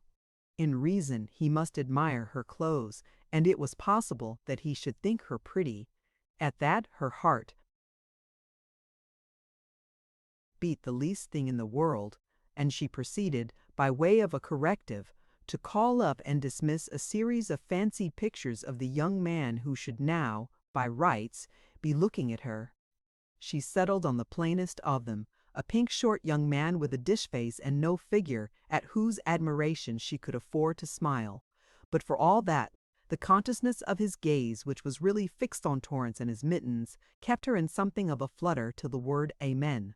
Even then she was far too well bred to gratify her curiosity with any impatience. She resumed her seat languidly. This was a Glasgow touch. She composed her dress, rearranged her nosegay of primroses, with it for this the needed of 10 for a moment they were riveted. Next she had plucked her gaze home again like a tame bird who should have meditated flight. Possibilities crowded on her. She hung over the future and grew dizzy. The image of this young man, slim, graceful, dark, with the inscrutable half-smile, attracted and repelled her like a chasm. I wonder, will I have met my fate? She thought, and her heart swelled. Torrance was got some way into his first exposition, positing a deep layer of texts as he went along, laying the foundations of his discourse, which was to deal with the nice point in divinity, before Archie suffered his eyes to wander. They fell first of all on Clem, looking insupportably prosperous, and patronizing Torrance with the favor of a modified attention, as of one who was used to better things in Glasgow. Though he had never before set eyes on him, Archie had no difficulty in identifying him, and no hesitation in pronouncing him vulgar, the worst of the family. Clem was leaning lazily forward when Archie first saw him. Presently he leaned nonchalantly back, and that deadly instrument, the maiden, was suddenly unmasked in profile, though not quite in the front of the fashion, had anybody cared. Certain artful Glasgow mantua makers, and her own inherent taste, had arrayed her to great advantage. Her accoutrement was, indeed, a cause of heart-burning and almost of scandal in that infinitesimal Kirk company. Mrs. Hobb had said her say at Caldstain's lap. Daft-like, she had pronounced it. A jocket that'll no meet. War's the sense of the jocket that'll no button upon you, if it should come to be wheat. What do ye thir things, demi brokens, die say? They'll be brokens wi' a vengeance, or ye can win back. Weel, I have naething to do wi' it, it's no good taste. Clem, whose purse had thus metamorphosed his sister, and who was not insensible to the advertisement, had come to the rescue with a hoot woman. What do you ken of good taste that has never been to the Ciety? And Hobb, looking on the girl with pleased smiles as she timidly displayed her finery in the midst of the dark kitchen, had thus ended the dispute. The cuddy looks weel, he had said, and it's no very like rain. Wear them the day, Hizzy, but it's no a thing to make a practice. Oh, in the breasts of her rivals, coming to the kirk very conscious of white under linen and their faces splendid with much soap. The sight of the toilet had raised a storm of varying emotion, from the mere unenvious admiration that was expressed in a long-drawn "eh," to the angrier feeling that found vent in an emphatic "set her up." Her frock was of straw-colored jaconet muslin, cut low at the bosom and short at the ankle, so as to display her demi-broquins of regency violet, crossing with many straps upon a yellow cobweb stocking, according to the pretty fashion in which our grandmothers did not hesitate to appear, and our great-aunts went forth armed for the pursuit and capture of our great-uncles. The dress was drawn up so as to mold the contour of both breasts, and in the nook between, a cairngorm brooch maintained it. Here, too, surely in a very enviable position, trembled the nosegay of primroses. She wore on her shoulders, or rather on her back, and not her shoulders, which it scarcely passed, a French coat of sarcenet, tied in front with margate braces, and of the same color with her violet shoes. About her face clustered a disorder of dark ringlets, a little garland of yellow French roses surmounted her brow, and the whole was crowned by a village hat of chipped straw. Amongst all the rosy and all the weathered faces that surrounded her in church, she glowed like an open flower girl in raiment, and the cairngorm that caught the daylight and returned it in a fiery flash, and the threads of bronze and gold that played in her hair. Archie was attracted by the bright thing like a child. He looked at her again, and yet again, and their looks crossed.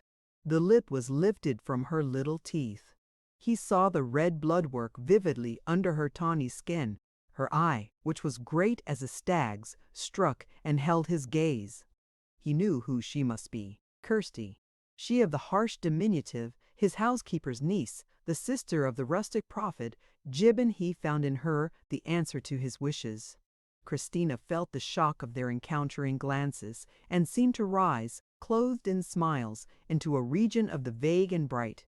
But the gratification was not more exquisite than it was brief. She looked away abruptly, and immediately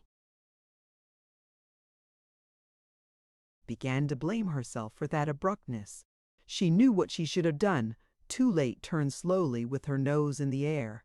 And meantime his look was not removed, but continued to play upon her like a battery of cannon constantly aimed, and now seemed to isolate her alone with him, and now seemed to uplift her, as on a pillory, before the congregation. For Archie continued to drink her in with his eyes, even as a wayfarer comes to a wellhead on a mountain, and stoops his face and drinks with thirst unassuageable. In the cleft of her little breasts, the fiery eye of the topaz and the pale florets of primrose fascinated him. He saw the breasts heave, and the flowers shake with the heaving, and marveled what should so much discompose the girl.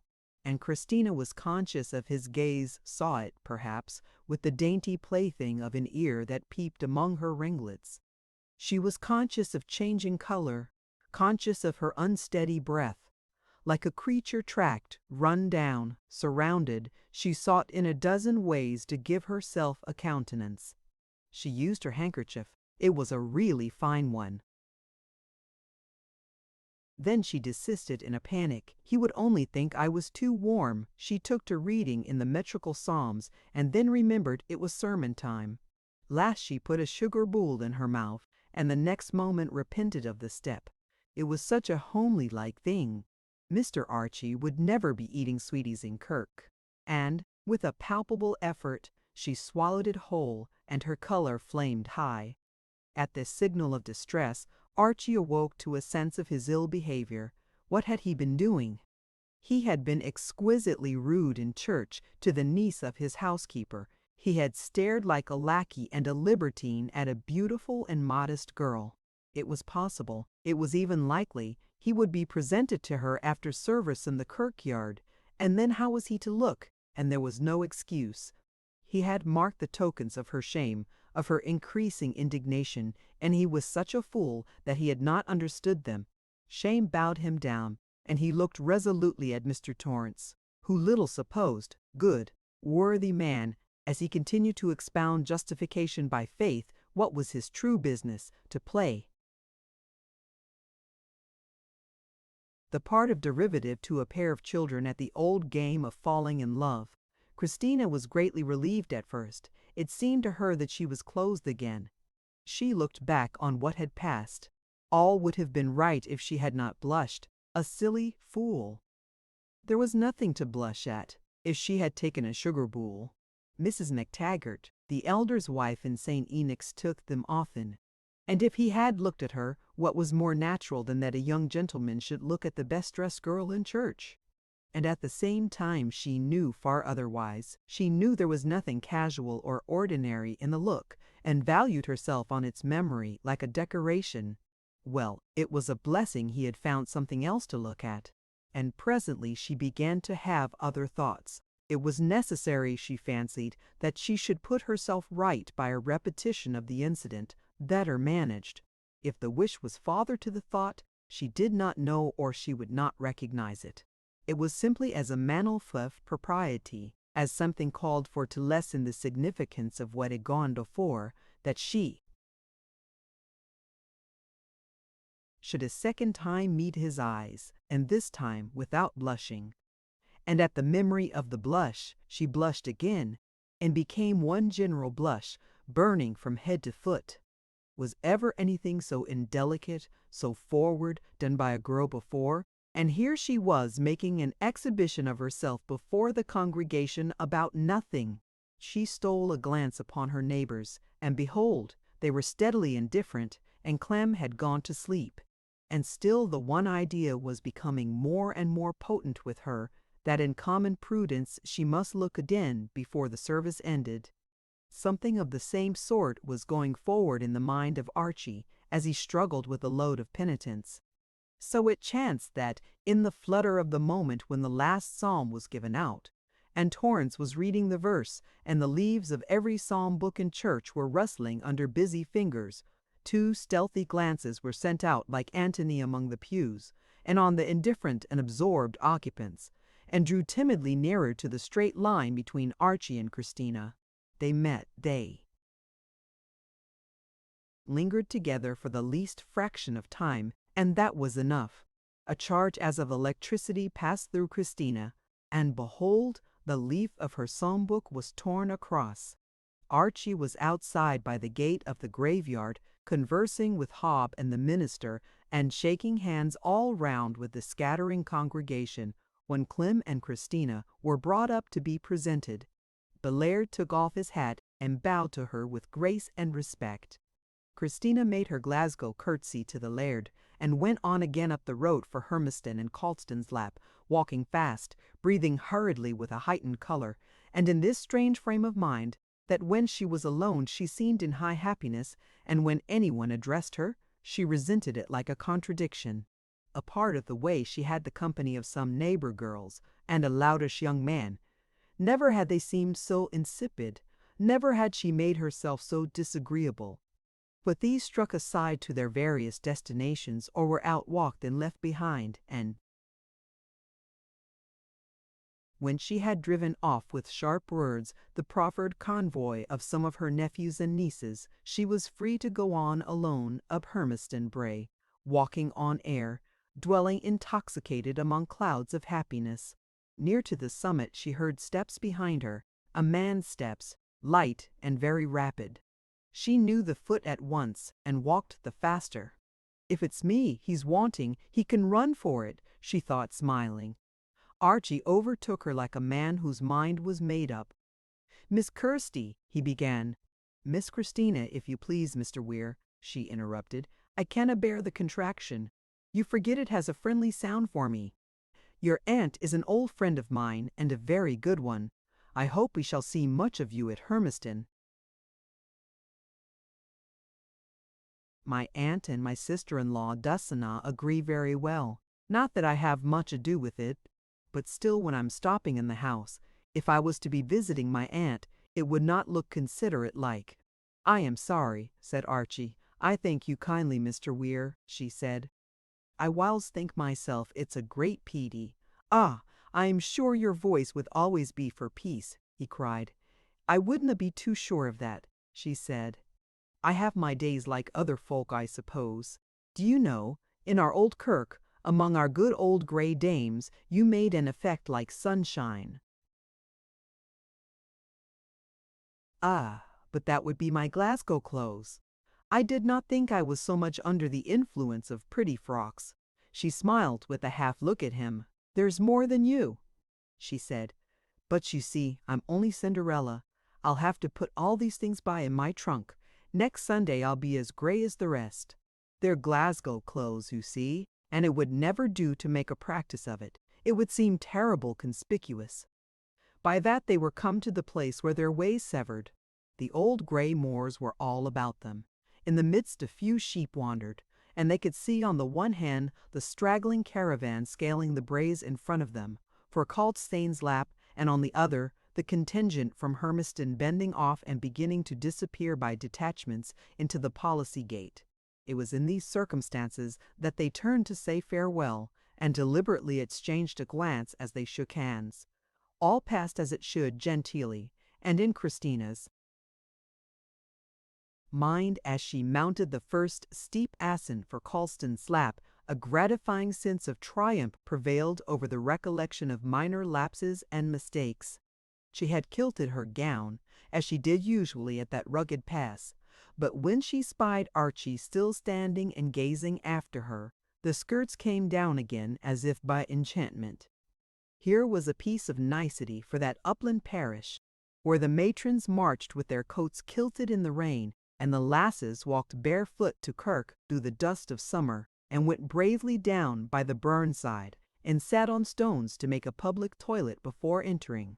It was perhaps an air wafted from Glasgow, or perhaps it marked a stage of that dizziness of gratified vanity in which the instinctive act passed unperceived. He was looking after. She unloaded her bosom of a prodigious sigh that was all pleasure, and betook herself to run. When she had overtaken the stragglers of her family, she caught up the niece whom she had so recently repulsed, and kissed and slapped her, and drove her away again, and ran after her with pretty cries and laughter. Perhaps she thought the laird might still be looking, but it chanced. The little scene came under the view of eyes less favourable, for she overtook Mrs. Hobb marching with Clem and Dan. "You're surely fey, lass," quoth Dandy. "Think shame to yoursel, miss," said the strident Mrs. Hobb. "Is this the gate to guide yoursel on the way hame frae kirk? You're shirely no sponsible the day, and anyway I would mind my guide clues." "Hoot!" said Christina, and went on before them head in air, treading the rough track with the tread of a wild doe. She was in love with herself, her destiny, the air of the hills, the benediction of the sun. All the way home she continued under the intoxication of these sky-scraping spirits. At table she could talk freely of young Hermiston, gave her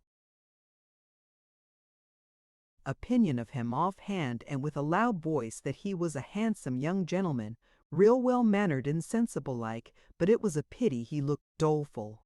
Only the moment after a memory of his eyes in church embarrassed her, but for this inconsiderable check, all through mealtime, she had a good appetite, and she kept them laughing at table until Gib, who had returned before them from Crossmichael, and his separative worship reproved the whole of them for their levity. Singing in to herself as she went, her mind still in the turmoil of a glad confusion, she rose and tripped upstairs to a little loft, lighted by 4 panes in the gable, where she slept with one of her nieces. The niece, who followed her, presuming on Auntie's high spirits, was flounced out of the apartment with small ceremony, and retired, smarting and half tearful, to bury her woes in the byre among the hay. Still humming, Christina divested herself of her finery, and put her treasures one by one in her great green trunk. The last of these was Psalm Book. It was a fine piece, the gift of Mistress Clem, in distinct, old-faced type, on paper that had begun to grow foxy in the warehouse, not by service, and she was used to wrap it in a handkerchief every Sunday after its period of service was over, and bury it endwise at the head of her trunk. As she now took it in hand, the book fell open where the leaf was torn, and she stood and gazed upon that evidence of her bygone discomposure. There returned again the vision of the two brown eyes staring at her, intent and bright, out of that dark corner of the curtain. The whole appearance and attitude, the smile, the suggested gesture of young Hermiston came before her in a flash at the sight of the torn page. "I was surely fey," she said, echoing the words of Dandy, and at the suggested doom her high spirits deserted her. She flung herself prone upon the bed and lay there, holding the psalm book in her hands for hours, for the more part in a mere stupor of unconsenting pleasure and unreasoning fear. The fear was superstitious. There came up again and again in her memory Dandy's ill-omened words, and 100 grisly and black tales out of the immediate neighborhood read her a commentary on their force. The pleasure was never realized. You might say the joints of her body thought and remembered and were gladdened, but her essential self, in the immediate theater of consciousness, talked feverishly of something else, like a nervous person at a fire. The image that she most complacently dwelt on was that of Miss Christina in her character of the fair lass of Caldstain's lap, carrying all before her in the straw-colored frock, the violet mantle, and the yellow cobweb stockings. Archie's image, on the other hand, when it presented itself, was never welcomed, far less welcomed with any ardor, and it was exposed at times to merciless criticism. In the long vague dialogues she held in her mind, often with imaginary, often with unrealized interlocutors, Archie, if he were referred to at all, came in for savage handling. He was described as looking like a stork, staring like a calf, a face like a geist's. "Do you call that manners?" she said, "or I soon put him in his place." "Miss Christina, if you please, Mr. Weir," says I, and does flip up my skirt tails. With gabble like this, she would entertain herself long whiles together, and then her eye would perhaps fall on the torn leaf, and the eyes of Archie would appear again from the darkness of the wall, and the voluble words deserted her, and she would lie still and stupid, and think upon nothing with devotion, and be sometimes raised by a quiet sigh. Had a doctor of medicine come into that loft, he would have diagnosed a healthy, well-developed, eminently vivacious lass lying on her face in a fit of the sulks, not one who had just contracted, or was just contracted, or was just contracting, a mortal sickness of the mind which should yet carry her towards death and despair. Had it been a doctor of psychology, he might have been pardoned for divining in the girl a passion of childish vanity, self-love in excelsis, and no more. It is to be understood that I have been painting chaos and describing the inarticulate. Every lineament that appears is too precise, almost every word used too strong. Take a finger post in the mountains on a day of rolling mists. I have but copied the names that appear upon the pointers, the names of definite and famous cities far distant, and now perhaps basking in sunshine. But Christina remained all these hours, as it were, at the foot of the post itself, not moving and enveloped in mutable and blinding wreaths of haze.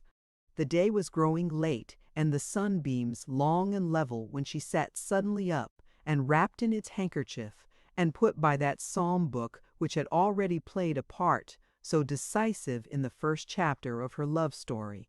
In the absence of the mesmerist's eye, we are told nowadays that the head of a bright nail may fill his place if it be steadfastly regarded. So that torn page had riveted her attention on what might else have been but little, and perhaps soon forgotten, while the ominous words of Dandy heard, not heeded, and still remembered had lent to her thoughts, or rather to her mood, a cast of solemnity, and that idea of fate, a pagan fate, uncontrolled by any Christian deity, obscure, lawless and august, moving indissuadably in the affairs of Christian men.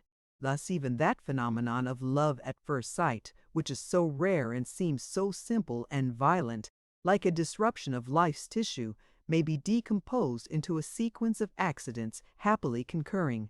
She put on a gray frock and a pink kerchief, looked at herself a moment with approval in the small square of glass that served her for a toilet mirror, and went softly downstairs through the sleeping house that resounded with the sound of afternoon snoring. Just outside the door, Dandy was sitting with a book in his hand, not reading, only honoring the Sabbath by a sacred vacancy of mind. She came near him and stood still. "I'm for off up the muirs, Dandy," she said. There was something unusually soft in her tones that made him look up. She was pale, her eyes dark and bright, no trace remained of the levity of morning. "Aye, lass, you'll have your ups and downs like me, I'm thinking," he observed. "What for do ye say that?" she asked. "Oh, for neithing," says Dand. "Only I think you're mair like me than the lave of them. Ye've mair of the poetic temper, though Gwydion caws little enough of the poetic talent. It's an ill gift at the best. Look at yoursel. At dinner you were all sunshine and flowers and laughter, and now you're like the star of evening on a lake." She drank in this hackneyed compliment like wine, and it glowed in her veins. "But I'm saying, Dand," she came nearer him, "I'm for the muirs. I must have a breath of air. If Clem was to be sparing for me, try and quiet him, will ye know?" "What way?" said Dandy. "I ken but the way, and that's lean. I'll say ye had a sair height, if ye like." "But I haven'a," she objected. "I darsay no," he returned. "I said I would say ye had, and if you like to nae, say me when ye come back. It'll no materially matter, for my charter's clean gain, a rady past Rika." "Oh, Dand, are ye a lecker?" she asked, lingering. "Folks say," replied the bard. "Wha say," she pursued. "Them that should ken the best," he responded. "Belassies for ane. But, Dand, you would never lead to me?" she asked. "I'll leave that for your part of it, ye Gursy," said he. "You'll lead to me fast enook when ye hae gotten a jo. I'm tellin' ye, and it's true, when you have a jo, Miss Kirsty, it'll be for guide and ill. I ken I was made that way mysel, but the deal was in my luck. Here, gang why ye to your muirs, and let me be. I'm in an hour of inspiration, yea, upsetting Tawpy." But she clung to her brother's neighborhood. She knew not why. "Will ye no Jees a kiss, Dand?" she said. "I like it ye fine." He kissed her and considered her a moment. He found something strange in her. But he was a libertine through and through, nourished equal contempt and suspicion of all womankind, and paid his way among them habitually with idle compliments. "Gae wa wi ye," said he. "You're a denty baby, and be content wi' that." That was Dandy's way, a kiss and a comfort to Jenny, a balby and my blessing to Jill, and good night to the whole clan of you, my dears. When anything approached the serious, it became a matter for men, he both thought and said. Women, when they did not absorb, were only children to be shooed away. Merely in his character connoisseur, however, Dandy glanced carelessly after his sister as she crossed the meadow. "The brats know that bad," he thought with surprise, for though he had just been paying her compliments, he had not really looked at her. "Hey, what's yon?" For the grey dress was cut with short sleeves and skirts, and displayed her trim, strong legs clad in pink stockings of the same shade as the kerchief she wore round her shoulders, and that shimmered as she went. This was not her way in undress. He knew her ways, and the ways of the whole sex in the countryside, no one better. When they did not go barefoot, they wore stout rig and furrow woolen hose of an invisible blue mostly, when they were not black outright. And Dandy, at sight of this daintiness, put two and two together. It was a silk handkerchief, then they would be silken hose. They matched, then the whole outfit was a present of Clem's, a costly present, and not something to be worn through bog and briar, or on a late afternoon of Sunday. He whistled. "My denty May, either your height's fair turned, or there's some ongoings," he observed, and dismissed the subject. She went slowly at first, but ever straighter and faster for the Colston slap, a pass among the hills to which the farm owed its name. The slap opened like a doorway between two rounded hillocks, and through this ran the shortcut to Hermiston. Immediately on the other side it went down through the Dill's Hags, a considerable marshy hollow of the hilltops, full of springs, and crouching junipers, and pools where the black peat water slumbered. There was no view from here. A man might have sat upon the praying weaver's stone a half-century and seen none but the Callstane-slapped children, twice in the 24 hours on their way to the school and back again, an occasional shepherd, the eruption of Allah, clan of sheep, or the birds who haunted about the springs, drinking and shrilly piping. So, when she had once passed the slap, Kirsty was received into seclusion. She looked back a last time at the farm. It still lay deserted except for the figure of Dandy, who was now seen to be scribbling in his lap, the hour of expected inspiration having come to him at last. Thence she passed rapidly through the morass, and came to the farther end of it, where a sluggish burn discharges, and the path for Hermiston accompanies it on the beginning of its downward path. From this corner a wide view was open to her of the whole stretch of braes upon the other side, still sallow and in places rusty with the winter, with the path marked boldly, here and there by the burnside, a tuft of birches, and 2 miles off, as the crow flies from its enclosures and young plantations, the windows of Hermiston glittering in the western sun. Here she sat down and waited, and looked for a long time at these far-away bright panes of glass. It amused her to have so extended a view, she thought. It amused her to see the house of Hermiston, to see folk. And there was an indistinguishable human unit, perhaps the gardener, visibly sauntering on the gravel paths. By the time the sun was down and all the easterly braes lay plunged in clear shadow, she was aware of another figure coming up the path at a most unequal rate of approach, now half running, now pausing and seeming to hesitate. She watched him at first with a total suspension of thought. She held her thought as a person holds his breathing. Then she consented to recognize him. He'll no be coming here. He canna be. It's no possible. And there began to grow upon her a subdued, choking suspense. He was coming.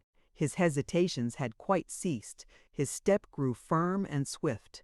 No doubt remained, and the question loomed up before her instant. What was she to do? It was all very well to say that her brother was a laird himself.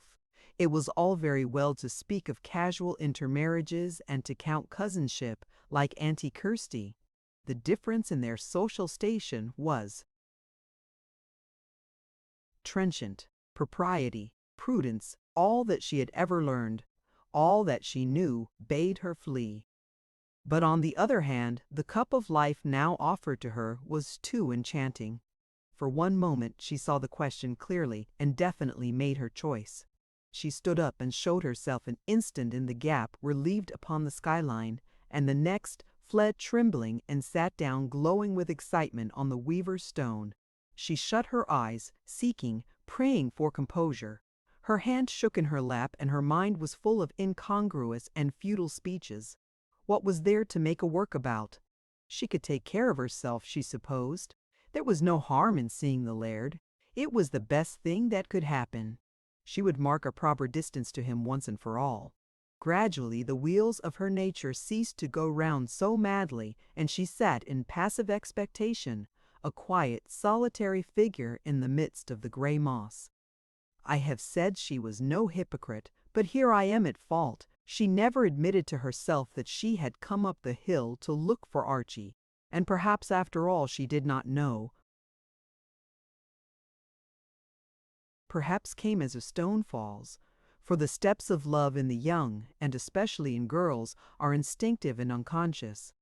In the meantime Archie was drawing rapidly near, and he at least was consciously seeking her neighborhood. The afternoon had turned to ashes in his mouth. The memory of the girl had kept him from reading and drawn him as with cords, and at last, as the cool of the evening began to come on, he had taken his hat and set forth with a smothered ejaculation by the moor path to Callstane-slap. He had no hope to find her. He took the off chance without expectation of result, and to relieve his uneasiness. The greater was his surprise as he surmounted the slope and came into the hollow of the Deal's Hags, to see there, like an answer to his wishes, the little womanly figure in the grey dress and the pink kerchief, sitting little and low and lost and acutely solitary in these desolate surroundings and on the weather-beaten stone of the dead weaver. Those things that still smacked of winter were all rusty about her, and those things that already relished of the spring had put forth the tender and lively colors of the season. Even in the unchanging face of the deathstone, changes were to be remarked, and in the channeled lettering, the moss began to renew itself in jewels of green. By an afterthought that was a stroke of art, she had turned up over her head the back of the kerchief, so that it now framed, becomingly, her vivacious and yet pensive face. Her feet were gathered under her on the one side, and she leaned on her bare arm, which showed out strong and round, tapered to a slim wrist, and shimmered in the fading light. Young Hermiston was struck with a certain chill. He was reminded that he now dealt in serious matters of life and death. This was a grown woman he was approaching, endowed with her mysterious potencies and attractions, the treasury of the continued race, and he was neither better nor worse than the average of his sex and age. He had a certain delicacy which had preserved him hitherto unspotted, and which had either of them guessed it made him a more dangerous companion when his heart should be really stirred. His throat was dry as he came near, but the appealing sweetness of her smile stood between them like a guardian angel. For she turned to him and smiled, though without rising. There was a shade in this cavalier greeting that neither of them perceived, neither he, who simply thought it gracious and charming as herself, nor yet she, who did not observe, quick as she was, the difference between rising to meet the laird and remaining seated to receive the expected admirer. "Are ye stepping west, Hermiston?" said she, giving him his territorial name after the fashion of the countryside. "I was," said he, a little hoarsely, "but I think I will be about the end of my stroll now. Are you like me, Miss Christina? The house would not hold me. I came here seeking air." He took his seat at the other end of the tombstone and studied her, wondering what was she. There was infinite import in the question alike for her and him. "Aye," she said. "I couldn't bear the roof either. It's a habit of mine to come up here about the gloaming when it's quiet and caller." "It was a habit of my mother's also," he said gravely. The recollection half startled him as he expressed it. He looked around. "I have scarce been here since. It's peaceful," he said, with a long breath. "It's no like Glasgow," she replied. "A weary place, yon Glasgow, but what a day have I had for my homecoming, and what a bonny evening!" "Indeed, it was a wonderful day," said Archie. "I think I will remember it years and years until I come to die. On days like this, I do not know if you feel as I do, but everything appears so brief and fragile and exquisite that I am afraid to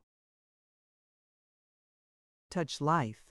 We are here for so short a time, and all the old people before us, Rutherfords of Hermiston, Elliots of the Culstane's-lap, that were here but a while since, riding about and keeping up a great noise in this quiet corner, making love too, and marrying.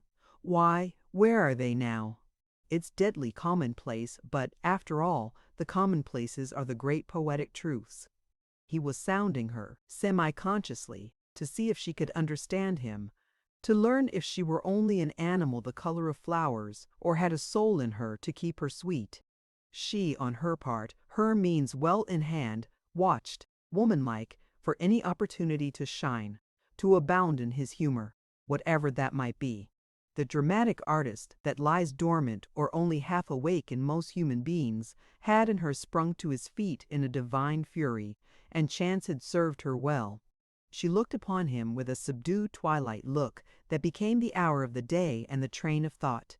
Earnestness shone through her like stars in the purple west, and from the great but controlled upheaval of her whole nature there passed into her voice and rang in her lightest words a thrill of emotion. "Have you mind of Dan's song?" she answered. "I think he'll have been trying to say what you have been thinking." "No, I never heard it," he said. "Repeat it to me, can you?" "It's nothing wanting the tune," said Kirsty. "Then sing it me," said he. "On the Lord's Day? That would never do, Mr. Weir. I am afraid I am not so strict a keeper of the Sabbath, and there is no one in this place to hear us, unless the poor old ancient under the stone." "No, that I'm thinking that really," she said. "By my way of thinking, it's just as serious as a psalm. Will I sooth it to ye then?" "If you please," said he, and, drawing near to her on the tombstone, prepared to listen. She sat up, as if to sing. "I'll only can sooth it to ye," she explained. "I wouldn't like to sing out loud on the Sabbath. I think the birds would carry news of it to Gilbert," and she smiled. "It's about the Elliots," she continued, "and I think there's few bonnier bits in the book poets, though Dan has never got printed yet." And she began, in the low, clear tones of her half voice, now sinking almost to a whisper, now rising to a particular note which was her best, and which Archie learned to wait for with growing emotion. "Oh, they raid in the days that are gane, in the rain and the wind and the lave, they shout it in the ha, and they rout it on the hill, but they're acquainted no in the grave. Old Elliots, Clay called, Elliots, dour, bold Elliot of." Old, all the time she sang, she looked steadfastly before her, her knees straight, her hands upon her knee, her head cast back and up. The expression was admirable throughout, for had she not learned it from the lips and under the criticism of the author? When it was done, she turned upon Archie a face softly bright, and eyes gently suffused and shining in the twilight, and his heart rose and went out to her with boundless pity and sympathy. His question was answered. She was a human being tuned to a sense of the tragedy of life. There were pathos and music and a great heart in the girl. He arose instinctively, she also, for she saw she had gained a point and scored the impression deeper, and she had wit enough left to flee upon a victory. They were but commonplaces that remained to be exchanged, but the low moved voices in which they passed made them sacred in the memory, in the falling. Grayness of the evening, he watched her figure winding through the morass, saw it turn a last time and wave a hand, and then pass through the slap, and it seemed to him as if something went along with her out of the deepest of his heart. And something surely had come, and come to dwell there. He had retained from childhood a picture, now half obliterated by the passage of time and the multitude of fresh impressions, of his mother telling him, with the fluttered earnestness of her voice, and often with dropping tears, the tale of the praying weaver, on the very scene of his brief tragedy and long repose. And now there was a companion piece, and he beheld, and he should behold forever, Christina perched on the same tomb, in the gray colors of the evening, gracious, dainty, perfect as a flower, and she also singing, of old, unhappy, far-off things, and battles long ago, of their common ancestors now dead, of their rude wars composed, their tomming ancestors now dead, of their rude wars composed, their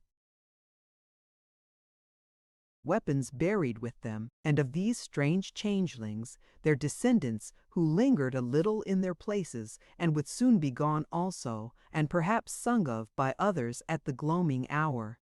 By one of the unconscious arts of tenderness, the two women were enshrined together in his memory. Tears in that hour of sensibility came into his eyes indifferently at the thought of either, and the girl, from being something merely bright and shapely, was caught up into the zone of things serious as life and death and his dead mother, so that in all ways and on either side, fate played his game artfully with this poor pair of children. The generations were prepared, the pains were made ready, before the curtain rose on the dark drama. In the same moment of time that she disappeared from Archie, there opened before Kirsty's eyes the cup-like hollow in which the farm lay. She saw, some 500 feet below her, the house making itself bright with candles, and this was a broad hint to her to hurry, for they were only kindled on a Sabbath night with a view to that family worship which rounded in the incomparable tedium of the day and brought on the relaxation of supper. Already she knew that Robert must be within sides at the head of the table, wailing the portions. For it was Robert in his quality of family priest and judge, not the gifted Gilbert, who officiated. She made good time accordingly down the steep ascent, and came up to the door panting as the three younger brothers, all roused at last from slumber, stood together in the cool and the dark of the evening with a fry of nephews and nieces about them, chatting and awaiting the expected signal. She stood back. She had no mind to direct attention to her late arrival or to her laboring breath. "Kirsty, ye have shaved it this time, my lass," said Clem. "Where were ye?" "Oh, just taking a dander, by my soul," said Kirsty. And the talk continued on the subject of the American War, without further reference to the truant who stood by them in the covert of the dusk, thrilling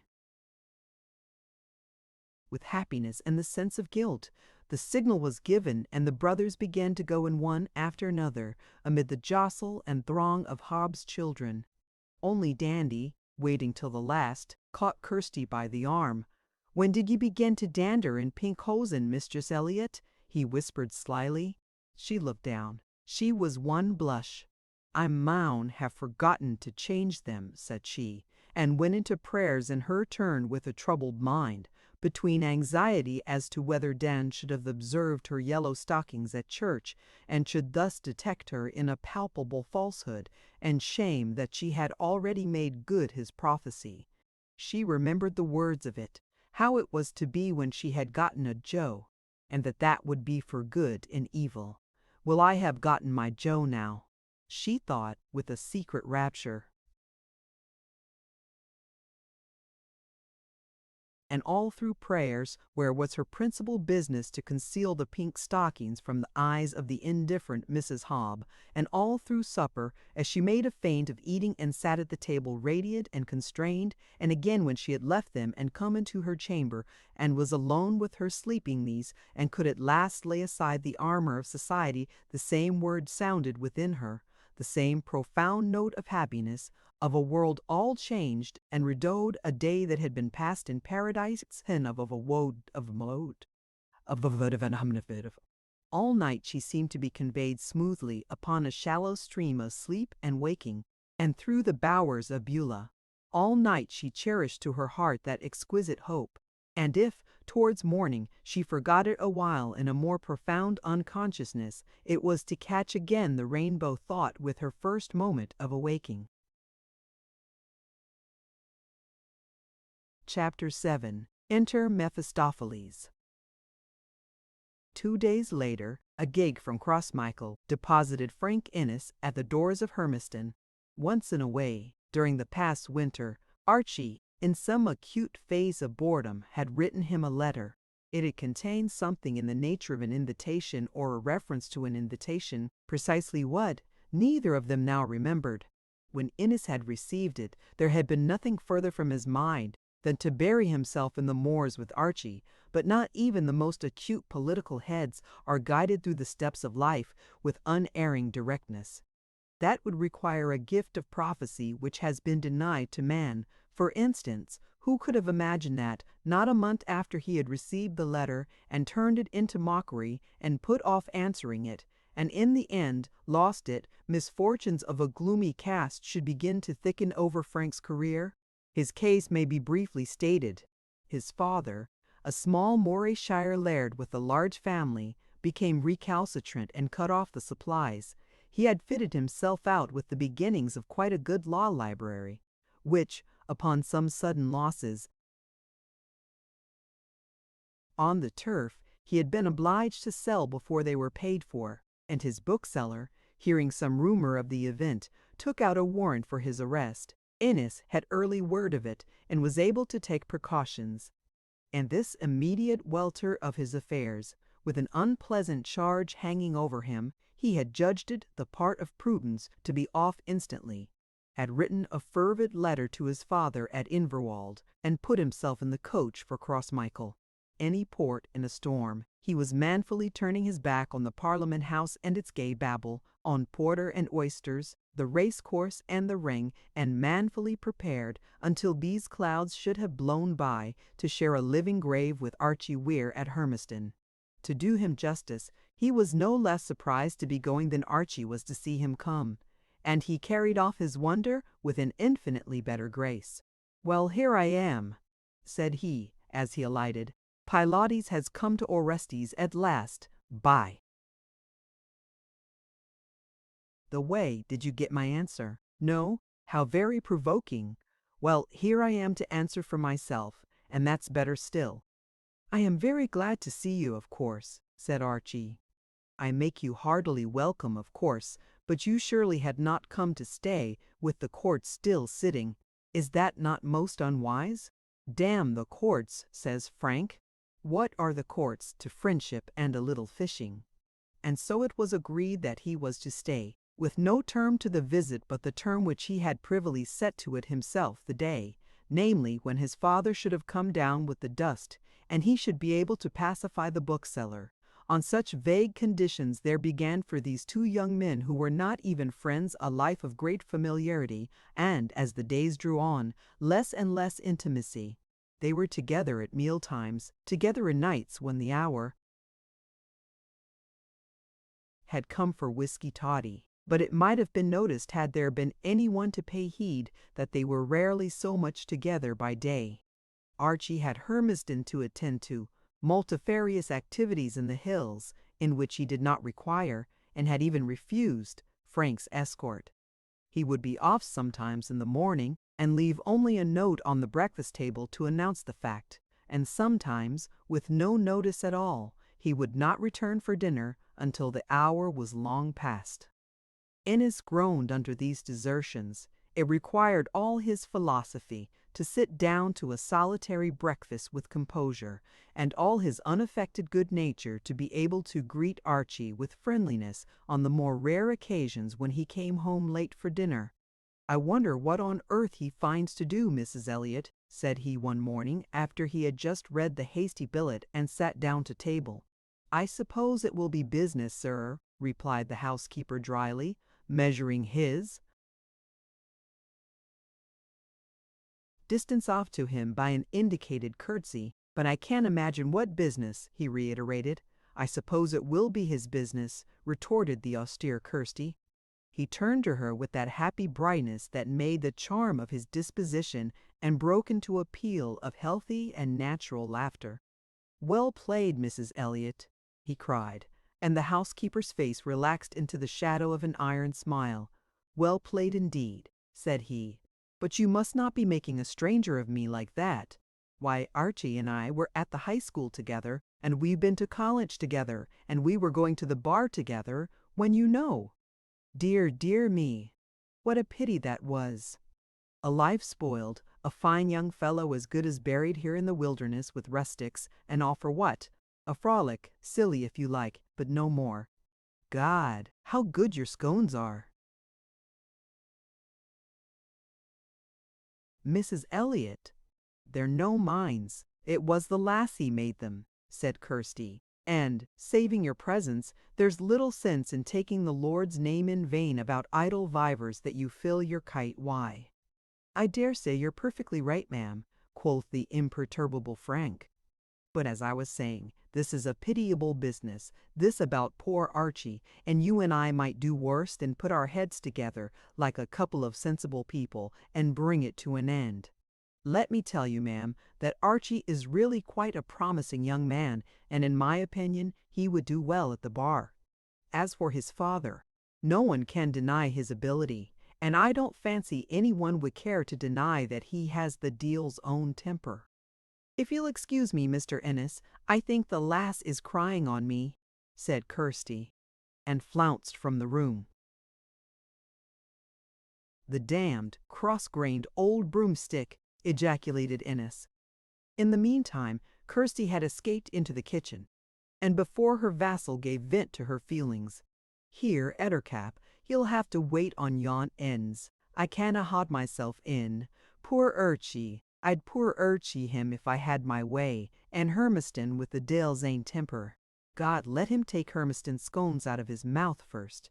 There's no a hair on either the Weirs that hasn't a mair spunk and dirtum to it than what he has in his hale dweebly body. Settin' up his snash to me, let him gang to the black tune where he's mebbe won it, burling in a coracle why pim at him on his hide hid making a mess o' himsel why nesty hizzies, a fair disgrace.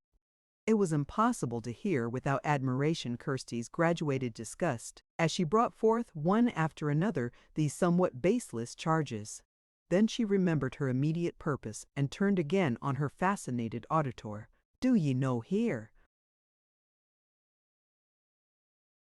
Me, Tall Pie? Do ye no hear what I'm tellin' ye? Will I have to shoe ye in to him? If I come to attend to ye, mistress? And the maid fled the kitchen, which had become practically dangerous, to attend on Innes's wants in the front parlor. Tantani ire? Has the reader perceived the reason? Since Frank's coming, there were no more hours of gossip over the supper tray. All his blandishments were in vain. He had started handicapped on the race for Mrs. Elliot's favor. But it was a strange thing how misfortune dogged him in his efforts to be genial. I must guard the reader against accepting Kirsty's epithets as evidence. She was more concerned for their vigor than for their accuracy. Daewally, for instance, nothing could be more calumnious. Frank was the very picture of good looks, good humor, and manly youth. He had bright eyes with a sparkle and a dance to them, curly hair, a charming smile, brilliant teeth, an admirable carriage of the head, the look of a gentleman, the address of one accustomed to please at first sight and to improve the impression. And with all these advantages, he failed with everyone about Hermiston. With the silent shepherd, with the obsequious grieve, with the groom who was also the ploughman, with the gardener and the gardener's sister, a pious, downhearted woman with a shawl over her ears, he failed equally and flatly. They did not like him, and they showed it. The loom maid, indeed, was an exception. She admired him devoutly, probably dreamed of him in her private hours. But she was accustomed to play the part of silent auditor to Kirsty's tirades and silent recipient of Kirsty's buffets, and she had learned not only to be a very capable girl of her years, but a very secret and prudent one besides. Frank was thus conscious that he had one ally and sympathizer in the midst of that general union of disfavor that surrounded, watched, and waited on him in the house of Hermiston. But he had little comfort or society from that alliance, and the demure little maid 12 on her last birthday preserved her own counsel and tripped on his service, brisk dumbly. Responsive but inexorably unconversational. For the others they were beyond hope and beyond endurance. Never had a young Apollo been cast among such rustic barbarians. But perhaps the cause of his ill success lay in one trait which was habitual and unconscious with him, yet diagnostic of the man. It was his practice to approach any one person at the expense of someone else. He offered you an alliance against the someone else. He flattered you by slighting him. You were drawn into a small intrigue against him before you knew how. Wonderful are the virtues of this process generally, but Frank's mistake was in the choice of the someone else. He was not politic in that. He listened to the voice of irritation. Archie had offended him at first by what he had felt to be rather a dry reception, had offended him since by his frequent absences. He was, besides, the one figure continually present in Frank's eye, and it was to his immediate dependents that Frank could offer the snare of his sympathy. Now the truth is that the Weirs, father and son, were surrounded by a posse of strenuous loyalists of my lord. They were vastly proud. It was a distinction in itself to be one of the vassals of the hanging judge, and his gross, formidable joviality was far from unpopular in the neighborhood of his home. For Archie they had, one and all, a sensitive affection and respect which recoiled from a word of belittlement. Nor was Frank more successful when he went farther afield. to the four black brothers, for instance, he was antipathetic in the highest degree. Hob thought him too light, Gibb too profane. Clem, who saw him but for a day or two before he went to Glasgow, wanted to know what the Fuel's business was and whether he meant to stay here all session time. "Yon's a drone," he pronounced. As for Dan, it will be enough to describe their first meeting, when Frank had been whipping a river and the rustic celebrity chanced to come along the path. "I'm told you're quite a poet," Frank had said. "What tell't ye that, Manny?" had been the unconciliating answer. "Oh, everybody," says Frank. "God, here's fame," said the sardonic poet, and he had passed on his way. Come to think of it, we have here perhaps a truer explanation of Frank's failures. Had he met Mr. Sheriff Scott, he could have turned a neater compliment, because Mr. Scott would have been a friend worth making.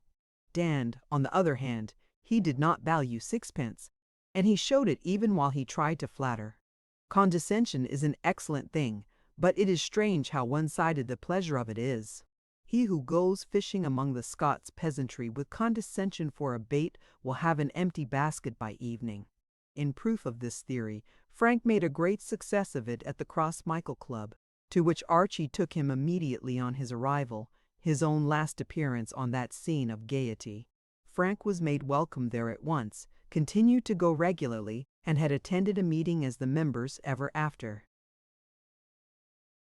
Loved to tell on the evening before his death, young Hay and young Pringle appeared again.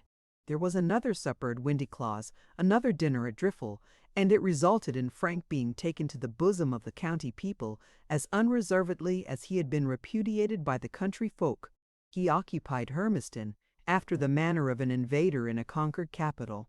He was perpetually issuing from it as from a base to toddy parties, fishing parties, and dinner parties, to which Archie was not invited or to which Archie would not go. It was now that the name of the recluse became general for the young man. Some say that Innes invented it.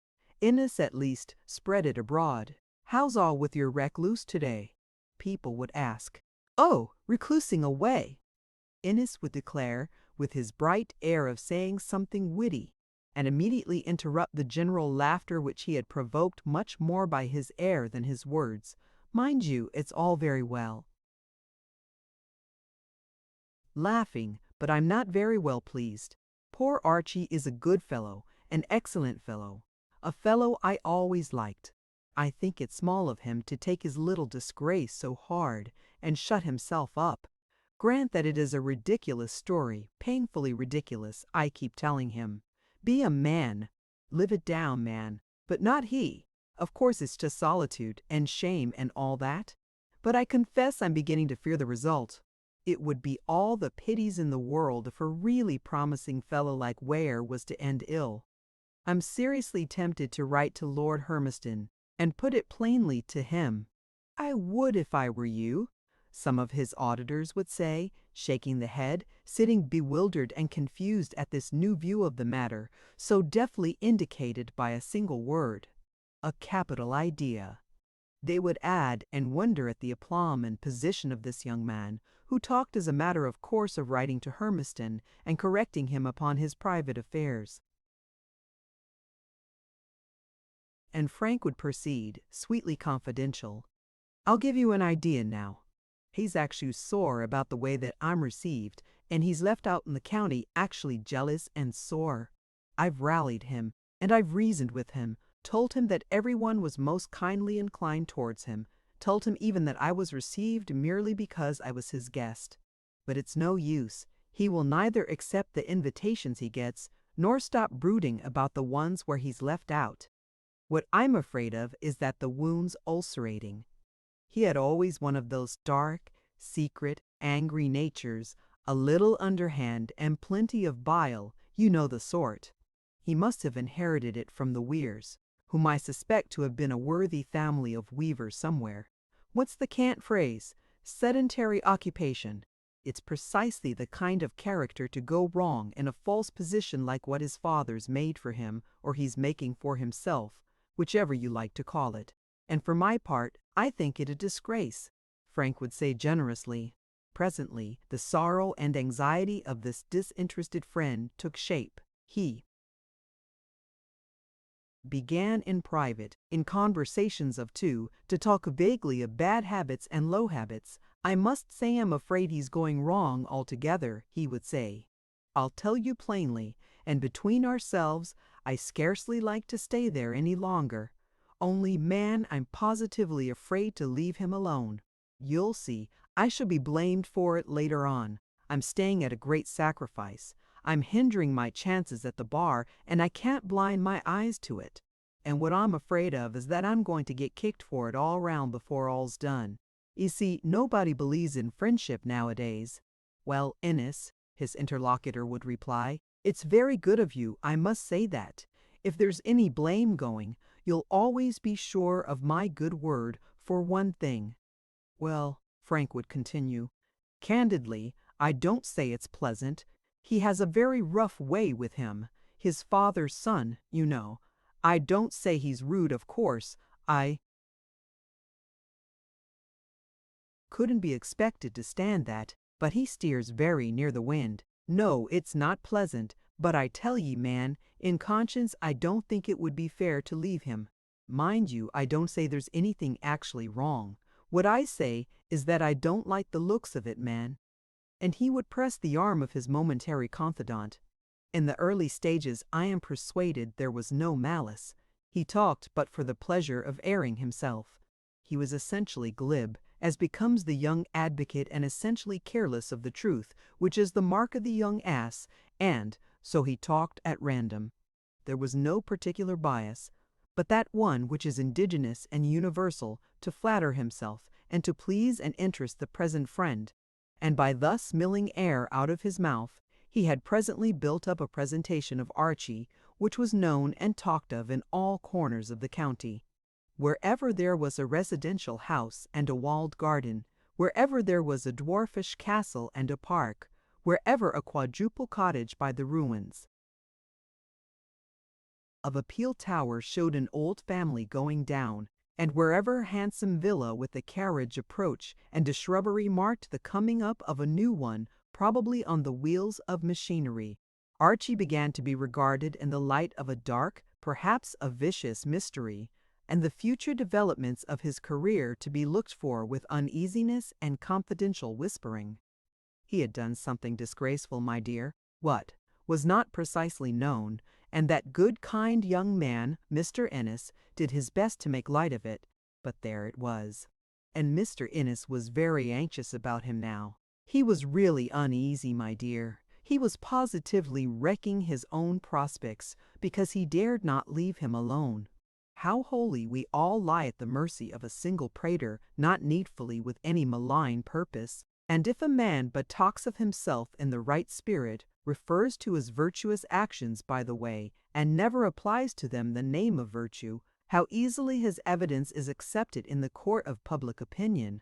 All this while, however, there was a more poisonous ferment at work between the two lads, which came late indeed to the surface, but had modified and magnified their dissensions from the first. To an idle, shallow, easy-going customer like Frank, the smell of a mystery was attractive. It gave his mind something to play with, like a new toy to a child, and it took him on the weak side, for like many young men coming to the bar, and before they had been tried and found wanting, he flattered himself he was a fellow of unusual quickness and penetration. They knew nothing of Sherlock Holmes in those days, but there was a good deal said of Talleyrand. And if you could have caught Frank off his guard, he would have confessed with a smirk that, if he resembled anyone, it was the Marquis de Talleyrand Perigord. It was on the occasion of Archie's first absence that this interest took root. It was vastly deepened when Kirsty resented his curiosity at breakfast, and that same afternoon there occurred another scene which clinched the business. He was fishing Swinglebird, Archie accompanying him, when the latter looked at his watch. "Well, good-bye," said he. "I have something to do. See you at dinner." "Don't be in such a hurry," cries Frank. "Hold on till I get my rod up." "I'll go with you. I'm sick of flogging this ditch." And he began to reel up his line. Archie stood speechless. It took a long while to recover his wits under this direct attack, but by the time he was ready with his answer and the angle was almost packed up, he had become completely Weir, and the hanging face gloomed on his young shoulders. He spoke with a labored composure, a labored kindness even, but a child could see that his mind was made up. "I beg your pardon, Innes. I don't want to be disagreeable, but let us understand one another from the beginning. When I want your company, I'll let you know." "Oh!" cries Frank. "You don't want my company, don't you?" "Apparently not just now," replied Archie. "I even indicated to you when I did, if you'll remember, and that was at dinner. If we two fellows are to live together pleasantly, and I see no reason why we should not, it can only be by respecting each other's privacy. If we begin intruding, oh, come, I'll take this at no man's hands." "Is this the way you treat a guest and an old friend?" cried Innes. "Just go home and think over what I said by yourself," continued Archie, "whether it's reasonable or whether it's really offensive or not, and let's meet at dinner as though nothing had happened. I'll put it this way.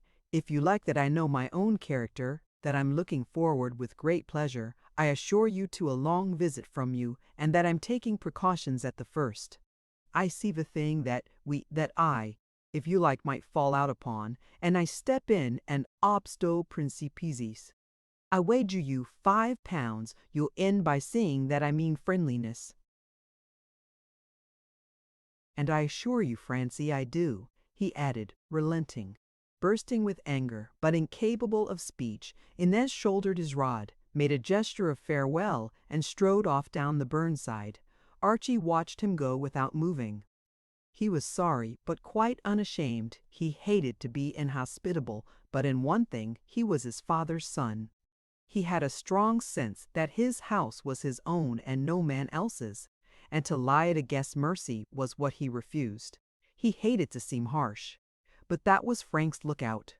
If Frank had been commonly discreet, he would have been decently courteous. And there was another consideration. The secret he was protecting was not his own merely, it was hers. It belonged to that inexpressible she who was fast taking possession of his soul, and whom he would soon have defended at the cost of burning cities. By the time he had watched Frank as far as the Swingleburn foot, appearing and disappearing in the tarnished heather, still stalking at a fierce gait, but already dwindled in the distance into less than the smallness of Lilliput, he could afford to smile at the occurrence. Either Frank would go, and that would be a relief, or he would continue to stay, and his host must continue to endure him. And Archie was now free by devious paths, behind hillocks and in the hollow of burns to make for the trysting place where Kirsty, cried about by the curlew and the plover, waited and burned for his coming by the Covenanter's stone. Innes went off downhill in a passion of resentment, easy to be understood, but which yielded progressively to the needs of his situation. He cursed Archie for a cold-hearted, unfriendly, rude dog, and himself still more passionately for a fool in having come to Hermiston when he might have sought refuge in almost any other house in Scotland. But the step once taken was practically irretrievable. He had no more ready money to go anywhere else. He would have to borrow from Archie the next club night, and ill as he thought of his host's manners, he was sure of his practical generosity. Frank's resemblance to Talleyrand strikes me as imaginary, but at least not Talleyrand himself could have more obediently taken his lesson from the facts. He met Archie at dinner without resentment, almost with cordiality. "You must take your friends as you find them," he would have said. Archie couldn't help being his father's son, or his grandfather's, the hypothetical weaver's, grandson.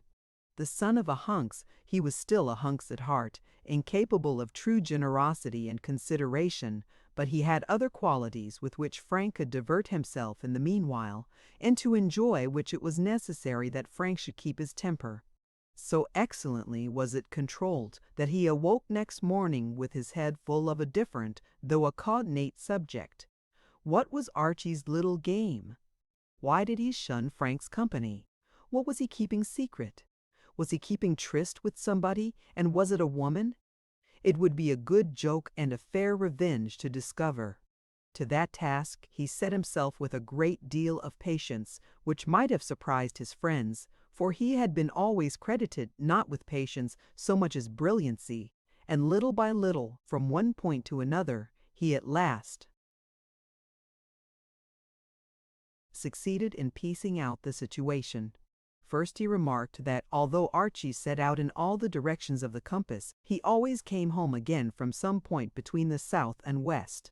From the study of a map, and in consideration of the great expanse of untenanted moorland running in that direction towards the sources of the Clyde, he laid his finger on Caldstein's Lap and 2 other neighboring farms, Hingsmuirs and Polentarf. But it was difficult to advance farther.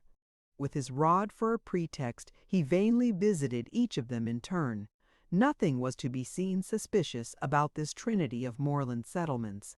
He would have tried to follow Archie had it been the least possible, but the nature of the land precluded the idea. He did the next best, ensconced himself in a quiet corner, and pursued his movements with a telescope. It was equally in vain, and he soon wearied of his futile vigilance, left the telescope at home, and had almost given the matter up in despair when, on the 27th day of his visit, he was suddenly confronted with the person whom he sought. The first Sunday. Kirsty had managed to stay away from Kirk on some pretext of indisposition, which was more truly modesty, the pleasure of beholding Archie seeming too sacred, too vivid for that public place. On the 2 following, Frank had himself been absent on some of his excursions among the neighboring families. It was not until the 4th, accordingly, that Frank had occasion to set eyes on the enchantress. With the first look, all hesitation was over. She came with the Caldsteinslap party. Then she lived at Caldsteinslap. Here was Archie's secret. Here was the woman. And more than that.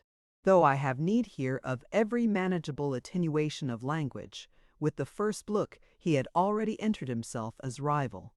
It was a good deal in pique, it was a little in revenge, it was much in genuine admiration. The devil may decide the proportions.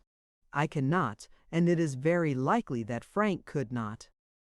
Mighty attractive milkmaid, he observed, on the way home. Who? Said Archie. Oh, the girl you're looking at, aren't you? Forward there on the road. She came attended by the rustic bard, presumably therefore belongs to his exalted family. The single objection, for the 4 black brothers are awkward customers. If anything were to go wrong, Gib would gibber, and Clem would prove inclement, and Dan fly in danders, and Haw blow up in gobbets. It would be a helliot of a business. Very humorous, I'm sure, said Archie. Well, I am trying to be so, said Frank. It's none too easy in this place, and with your solemn society, my dear fellow.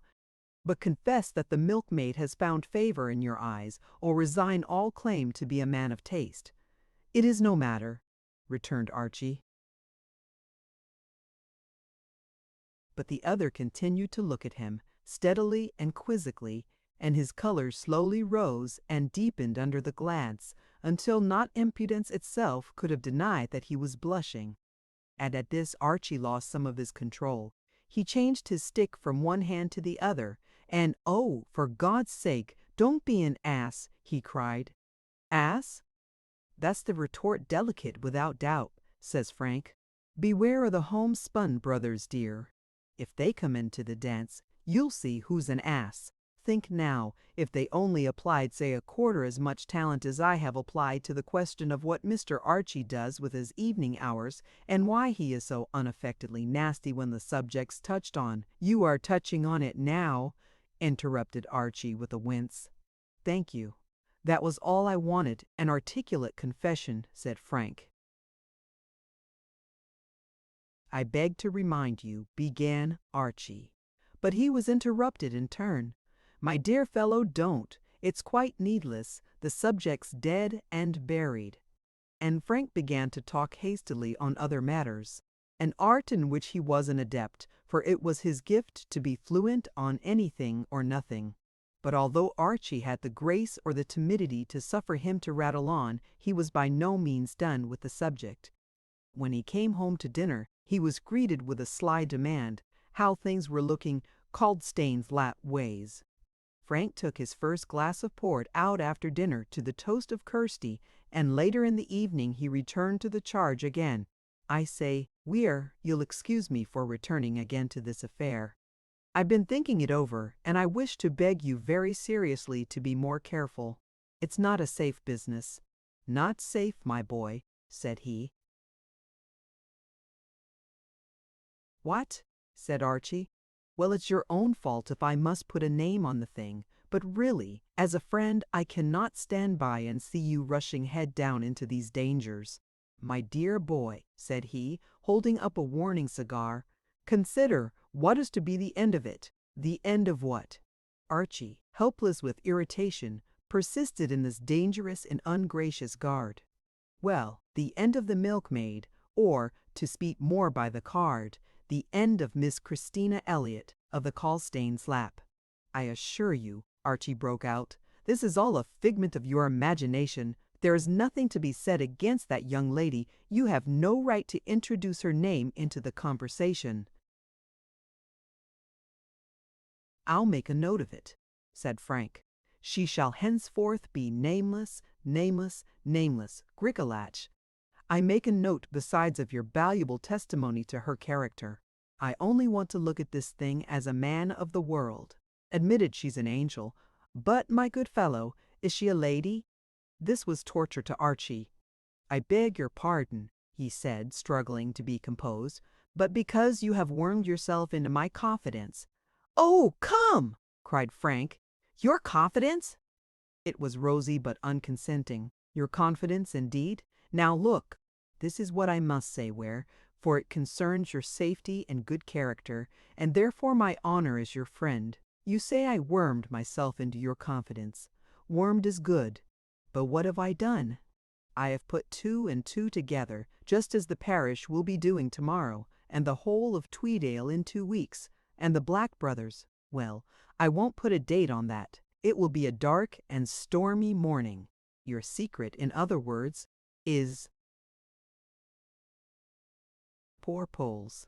And I want to ask of you as a friend whether you like the prospect. There are 2 horns to your dilemma, and I must say for myself I should look mighty ruefully on either. Do you see yourself explaining to the 4 Black brothers?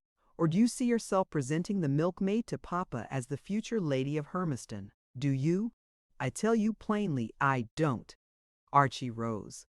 I will hear no more of this, he said in a trembling voice, but Frank again held up his cigar.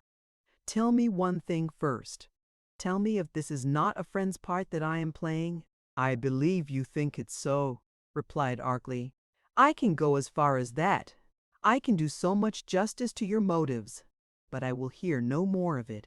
I am going to bed. That's right, Weir, said Frank heartily. Go to bed and think over it, and I say, man, don't forget your prayers. I don't often do the moral. Don't go in for that. Sort of thing, though when I do, there's one thing sure, that I mean it. So Archie marched off to bed, and Frank sat alone by the table for another hour or so, smiling to himself richly. There was nothing vindictive in his nature, but if revenge came in his way, it might as well be good, and the thought of Archie's pillow reflections that night was indescribably sweet to him. He felt a pleasant sense of power.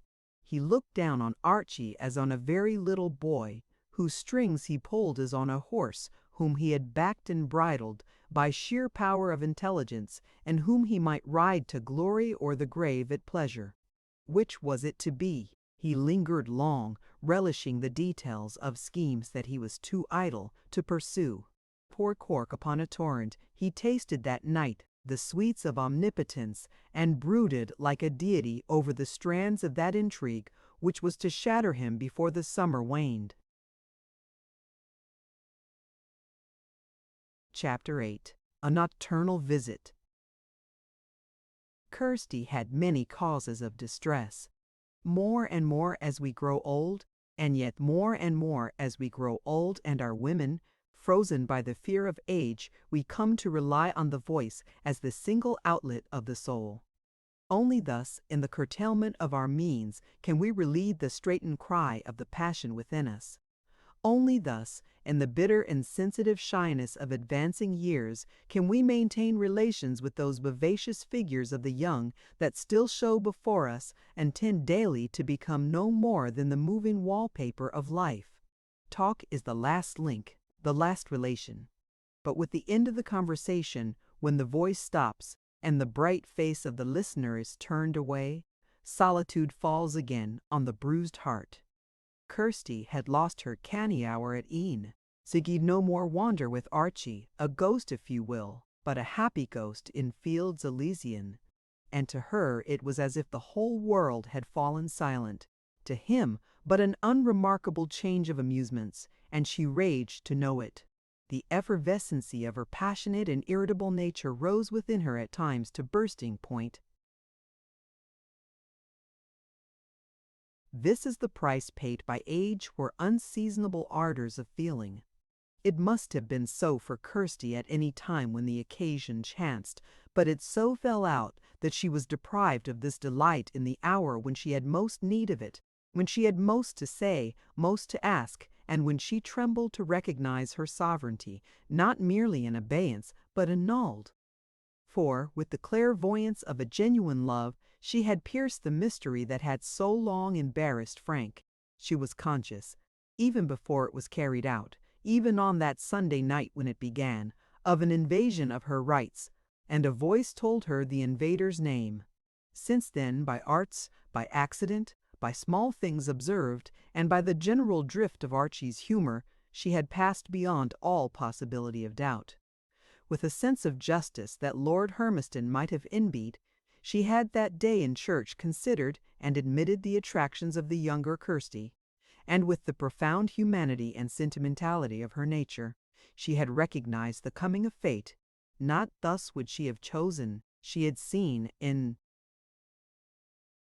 imagination Archie wedded to some tall, powerful, and rosy heroine of the golden locks, made in her own image, for whom she would have strewed the bride bed with delight, and now she could have wept to see the ambition falsified. But the gods had pronounced, and her doom was otherwise. She lay tossing in bed that night, besieged with feverish thoughts. There were dangerous matters pending. A battle was toward, over the fate of which she hung in jealousy, sympathy, fear, and alternate loyalty and disloyalty to either side. Now she was reincarnated in her niece, and now in Archie. Now she saw, through the girl's eyes, the youth on his knees to her, heard his persuasive instances with a deadly weakness, and received his overmastering caresses. Anon, with a revulsion, her temper raged to see such utmost favors of fortune and love squandered on a brat of a girl, one of her own house, using her own name, a deadly ingredient, and that didna ken her ain't mind and was, as black's her hat. Now she trembled lest her deity should plead in vain, loving the idea of success for him like a triumph of nature. Anon, with returning loyalty to her own family and sex, she trembled for Kirsty and the credit of the Elliots. And again she had a vision of herself, the day over for her old world tales and local gossip, bidding farewell to her last link with life and brightness and love. And behind and beyond she saw but the blank butt end where she must crawl to die. Had she then come to the Leas? She, so great, so beautiful, with a heart as fresh as a girl's, and strong as womanhood. It could not be, and yet it was so, and for a moment her bed was horrible to her as the sides of the grave. And she looked forward over a waste of hours, and saw herself go on to rage and tremble and be softened, and rage again until the day came and the labors of the day must be renewed. Suddenly she heard feet on the stairs, his feet, and soon after the sound of a window sash flung open. She sat up with her heart beating. He had gone to his room alone, and he had not gone to bed. She might again have one of her night cracks, and at the entrancing prospect a change came over her mind, with the approach of this hope of pleasure, all the baser metal became immediately obliterated from her thoughts. She rose, all woman, and all the best of woman, tender, pitiful, hating the wrong, loyal to her own sex, and all the weakest of that dear miscellany, nourishing, cherishing next her soft heart, voicelessly flattering, hopes that she would have died sooner than have acknowledged. She tore off her nightcap and her hair fell about her shoulders in profusion. Undying coquetry awoke. By the faint light of her nocturnal rush, she stood before the looking-glass, carried her shapely arms above her head, and gathered up the treasures of her tresses. She was never backward to admire herself. That kind of modesty was a stranger to her nature. And she paused, struck with a pleased wonder at the sight. "Ye daft auld wife," she said, answering a thought that was not, and she blushed with the innocent consciousness of a child. Hastily she did up the massive and shining coils, hastily donned a wrapper, and with the rushlight in her hand, stole into the hall. Below stairs she heard the clock ticking the deliberate seconds and Frank jingling with the decanters in the dining room. Aversion rose in her, bitter and momentary, nesty, tippling, puggy, she thought, and the next moment she had knocked guardedly at Archie's door and was bidden enter. Archie had been looking out into the ancient blackness, pierced here and there with a rayless star, taking the sweet air of the moors and the night into his bosom deeply, seeking, perhaps finding, peace after the manner of the unhappy. He turned round as she came in and showed her a pale face against the window frame. "Is that you, Kirsty?" he asked. "Come in." "It's unco late, my dear," said Kirsty, affecting unwillingness. "No, no," he answered, "not at all. Come in, if you want a crack. I am not sleepy, God knows."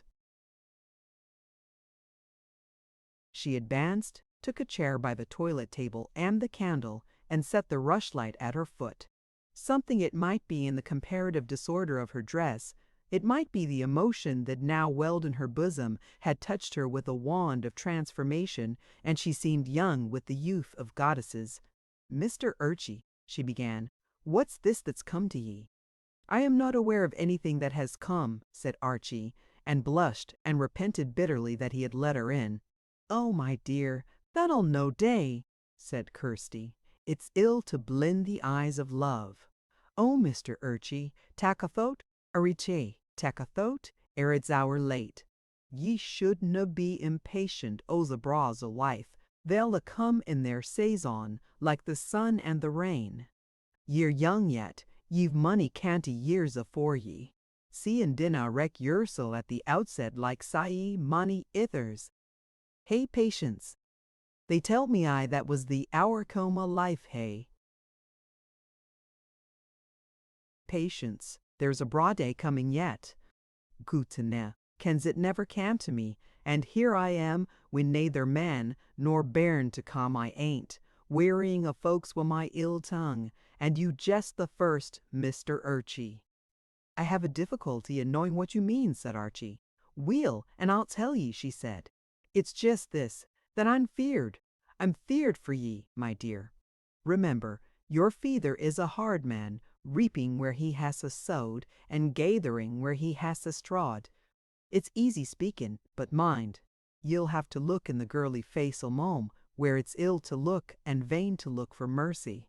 Ye mind me o' a bonny ship pittin' oot into the black and gousty seas. You're a safe still, sittin' quate and cracking wy Kirsty in your lone chalmer.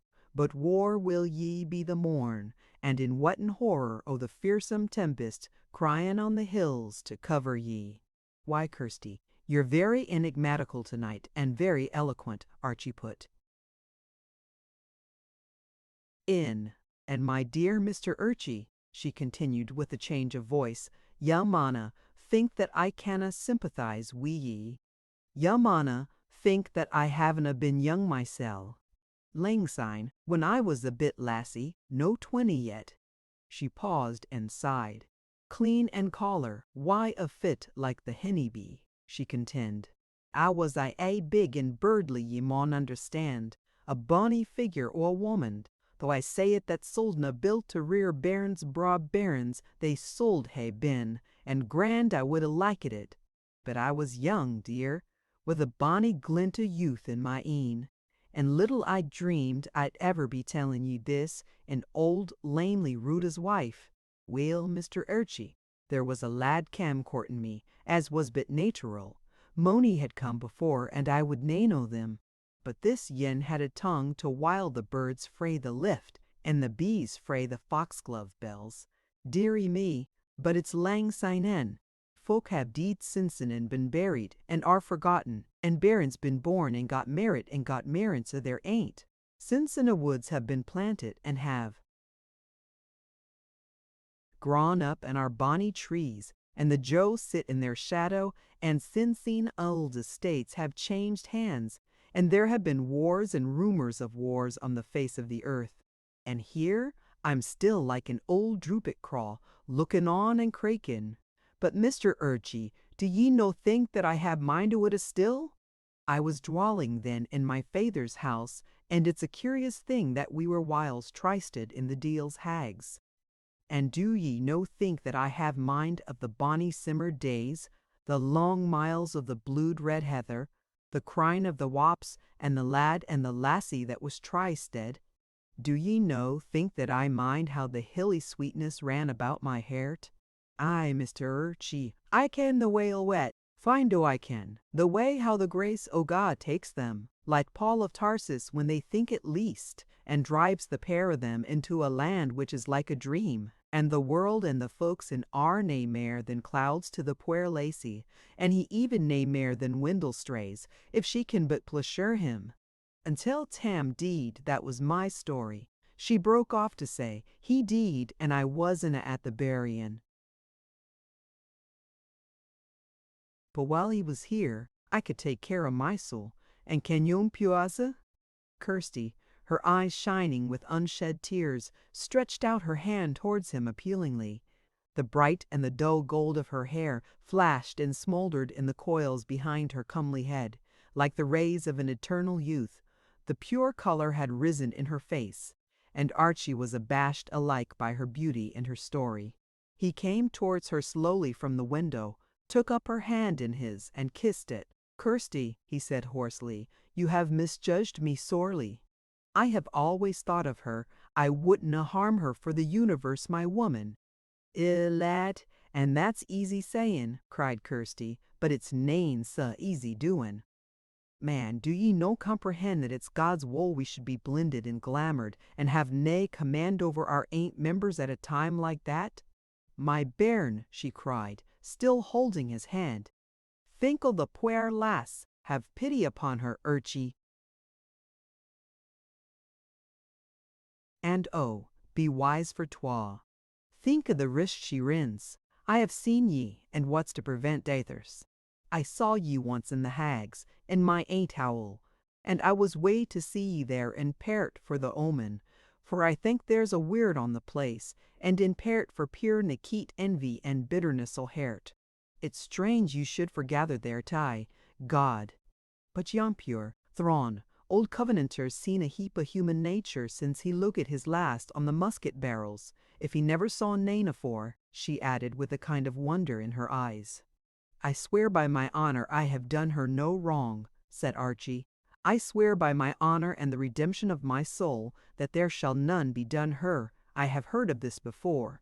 I have been foolish, Kirsty, not unkind, and, above all, not base. There's my bairn, said Kirsty, rising. I'll can trust ye noo, I'll can gang to my bedwy an easy hairt. And then she saw in a flash how barren had been her triumph. Archie had promised to spare the girl, and he would keep it. But who had promised to spare Archie? What was to be the end of it? Over a maze of difficulty she glanced and saw at the end of every passage the flinty countenance of Hermiston, and a kind of horror fell upon her at what she had done. She wore a tragic mask. Urchy, the Lord pity you, dear, and pity me. I have builded on this foundation, laying her hand heavily on his shoulder, and builded high, and pit my heart in the building of it. If the hale hypothec were too fa, I think, laddie, I would dee. Excuse a daft wife that loves ye, and that kend your mither. And for his name's sake, keep yoursel frae inordinate desires. Hold your heart in baith your hands, carry it canny and lay, dinna send it up like a heron's kite into the collishangach of the ones. Mind, Meister Urchy dear, that this life's a disappointment, and a mouthful of moles is the appointed end. Ay, but Kirsty, my woman, you're asking the hour much at last, said Archie, profoundly moved and lapsing into the broad Scots. You're asking what name, man,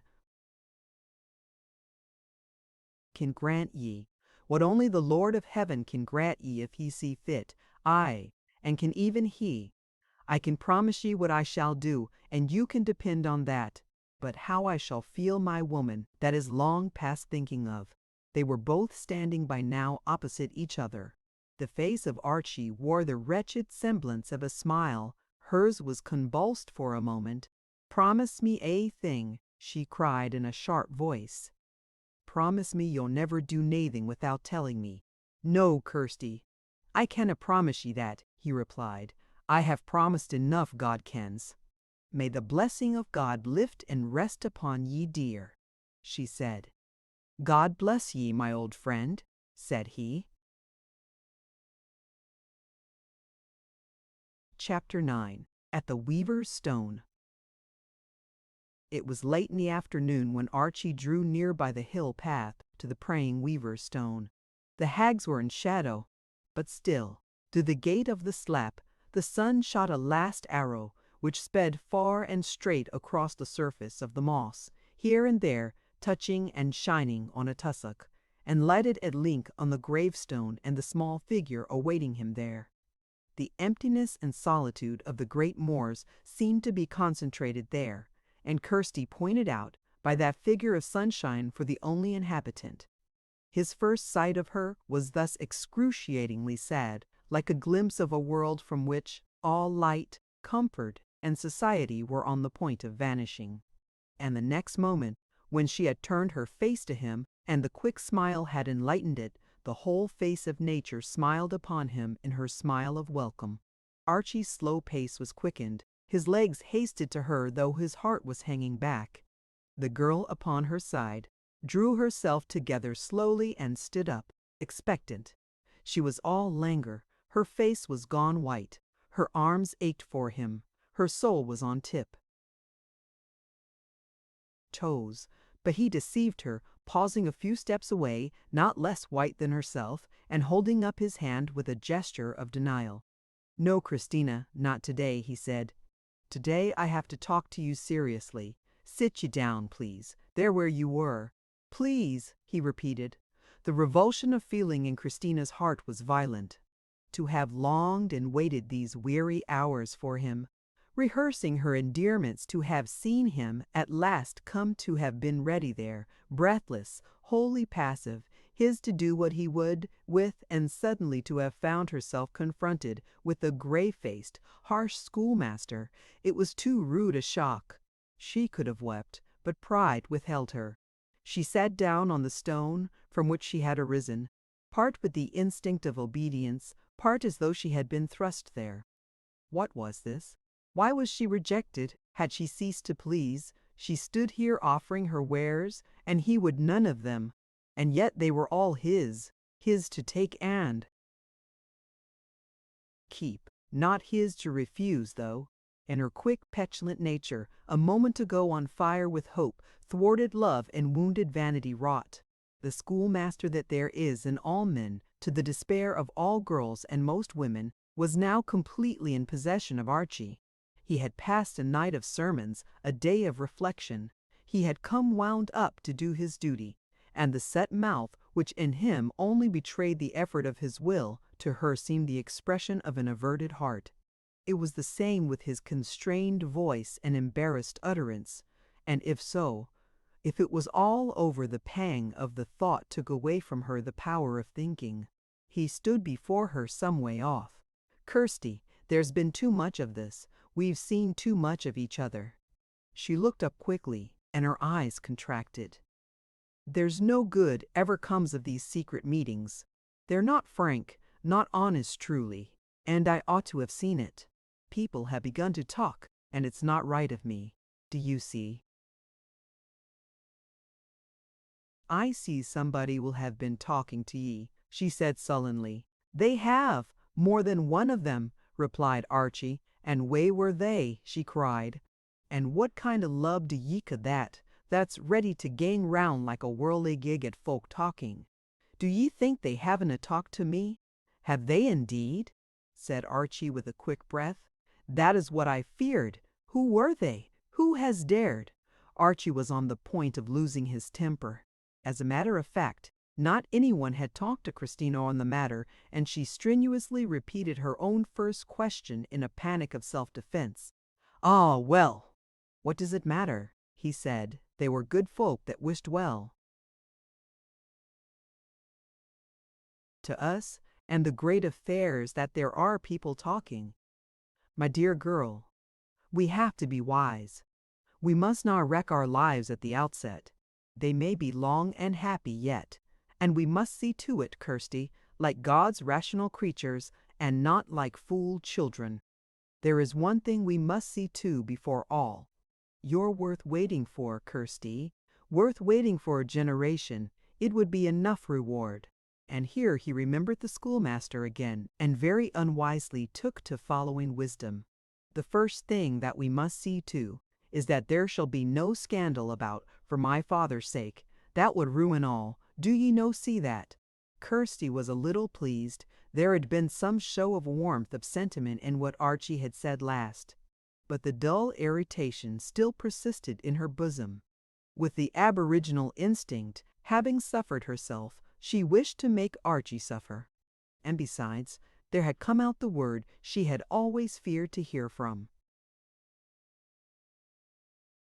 his lips, the name of his father. It is not to be supposed that during so many days with a love avowed between them, some reference had not been made to their conjoint future.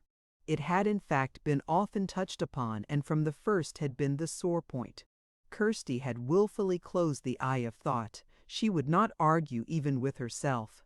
Gallant, desperate little heart, she had accepted the command of that supreme attraction like the call of fate and marched blindfold on her doom.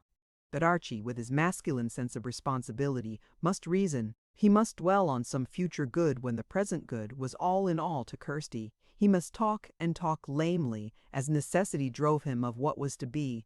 Again and again he had touched on marriage, again and again been driven back into indistinctness by a memory of Lord Hermiston, and Kirsty had been swift to understand and quick to choke down and smother the understanding, swift to leap up in flame at a mention of that hope, which spoke volumes to her vanity and her love, that she might one day be Mrs. Weir of Hermiston, swift also to recognize in his stumbling or throttled utterance the death knell of these expectations, and constant poor girl, in her large-minded madness, to go on and to reck nothing of the future. But these unfinished references, these blinks in which his heart spoke, and his memory and reason rose up to silence it, before the words were well uttered, gave her unqualifiable agony. She was raised up and dashed down again bleeding. The recurrence of the subject forced her, for however short a time, to open her eyes on what she did not wish to see, and it had invariably ended in another disappointment. So now again, at the mere wind of its coming, at the mere mention of his father's name, who might seem indeed to have accompanied them in their whole moorland courtship, an awful figure in a wig, with an ironical and bitter smile, present to guilty consciousness, she fled from it head down. "Ye haven't a told me yet," she said, "who was it spoke." "Your aunt for one," said Archie. "Auntie Kirsty," she cried. "And what do I care for my Auntie Kirsty?" "She cares a great deal for her niece," replied Archie, in kind reproof. "Troth, and it's the first I've heard of it," retorted the girl. "The question here is not who it is, but what they say, what they have noticed," pursued the lucid schoolmaster. "That is what we have to think of in self-defense. Auntie Kirsty indeed. A bitter, thrawn old maid that's fomented trouble in the country before I was born, and will be doing it still, I daresay, when I'm dead. It's in her nature. It's as natural for her as it's for a sheep to eat. Pardon me, Kirsty, she was not the only one, interposed Archie. I had two warnings, 2 sermons last night, both most kind and considerate. Had you been there, I promise you, you would have grat, my dear. And they opened my eyes. I saw we were going a wrong way. Who was the other one? Kirsty demanded. By this time Archie was in the condition of a hunted beast. He had come, braced and resolute. He was to trace out a line of conduct for the pair of them in a few cold, convincing sentences. He had now been there some time, and he was still staggering round the outworks and undergoing what he felt to be a savage cross-examination. "Mr. Frank," she cried, "what next, I would like to ken?" He spoke most kindly and truly. "What like did he say?" "I am not going to tell you. You have nothing to do with that," cried Archie, startled to find he had admitted so much. "Oh, I have naething to do with it," she repeated, springing to her feet. "Body at Hermiston's free to pass their opinions upon me, but I have naething to do wi't. Was this at prayers like? Did ye ca' the grieve into the consultation? Little wonder if a body's talking when ye make a body your confidants. But as you say, Mr. Weir, most kindly, most considerately, most truly, I'm sure, I have naething to do with it, and I think I'll better be going. I'll be wishing you good evening, Mr. Weir." And she made him a stately curtsy, shaking as she did so from head to foot with the barren ecstasy of temper. Poor Archie stood dumbfounded. She had moved some steps away from him before he recovered the gift of articulate speech. "Kirsty!" he cried. "Oh, Kirsty, woman!" There was in his voice a ring of appeal, a clang of mere astonishment that showed the schoolmaster was vanquished. She turned round on him. "What do ye Kirsty me for?" she retorted. "What have you to do why me gang to your 8 freens and deave 'em?" He could only repeat the appealing Kirsty. "Kirsty, indeed!" cried the girl, her eyes blazing in her white face. "My name is Miss Christina Elliot. I would have you to ken, and I dare you to come me out of it. If I canna get love, I'll have respect, Mr. Weir. I'm come of decent people, and I'll have respect. What have I done that ye should lightly me? What have I done? What have I done? Oh, what have I done?" And her voice rose upon the 3rd repetition. I thought I was sae happy." And a first sob broke from her like the paroxysm of some mortal sickness. Archie ran to her. He took the poor child in his arms, and she nestled to his breast, as to a mother's, and clasped him in hands that were strong like vices. He felt her whole body shaken by the throes of distress, and had pity upon her beyond speech. Pity, and at the same time a bewildered fear of this explosive engine in his arms, whose works he did not understand and yet had been tampering with. There arose from before him the curtains of boyhood, and he saw for the first time the ambiguous face of woman as she is. In vain he looked back over the interview. He saw not where he had offended. It seemed unprovoked, a wilful convulsion of brute nature. Uttertorial, noce. With the words last printed, a wilful convulsion of brute nature, the romance of Weir of Hermiston breaks off. They were dictated, I believe, on the very morning of the writer's sudden seizure and death. Weir of Hermiston thus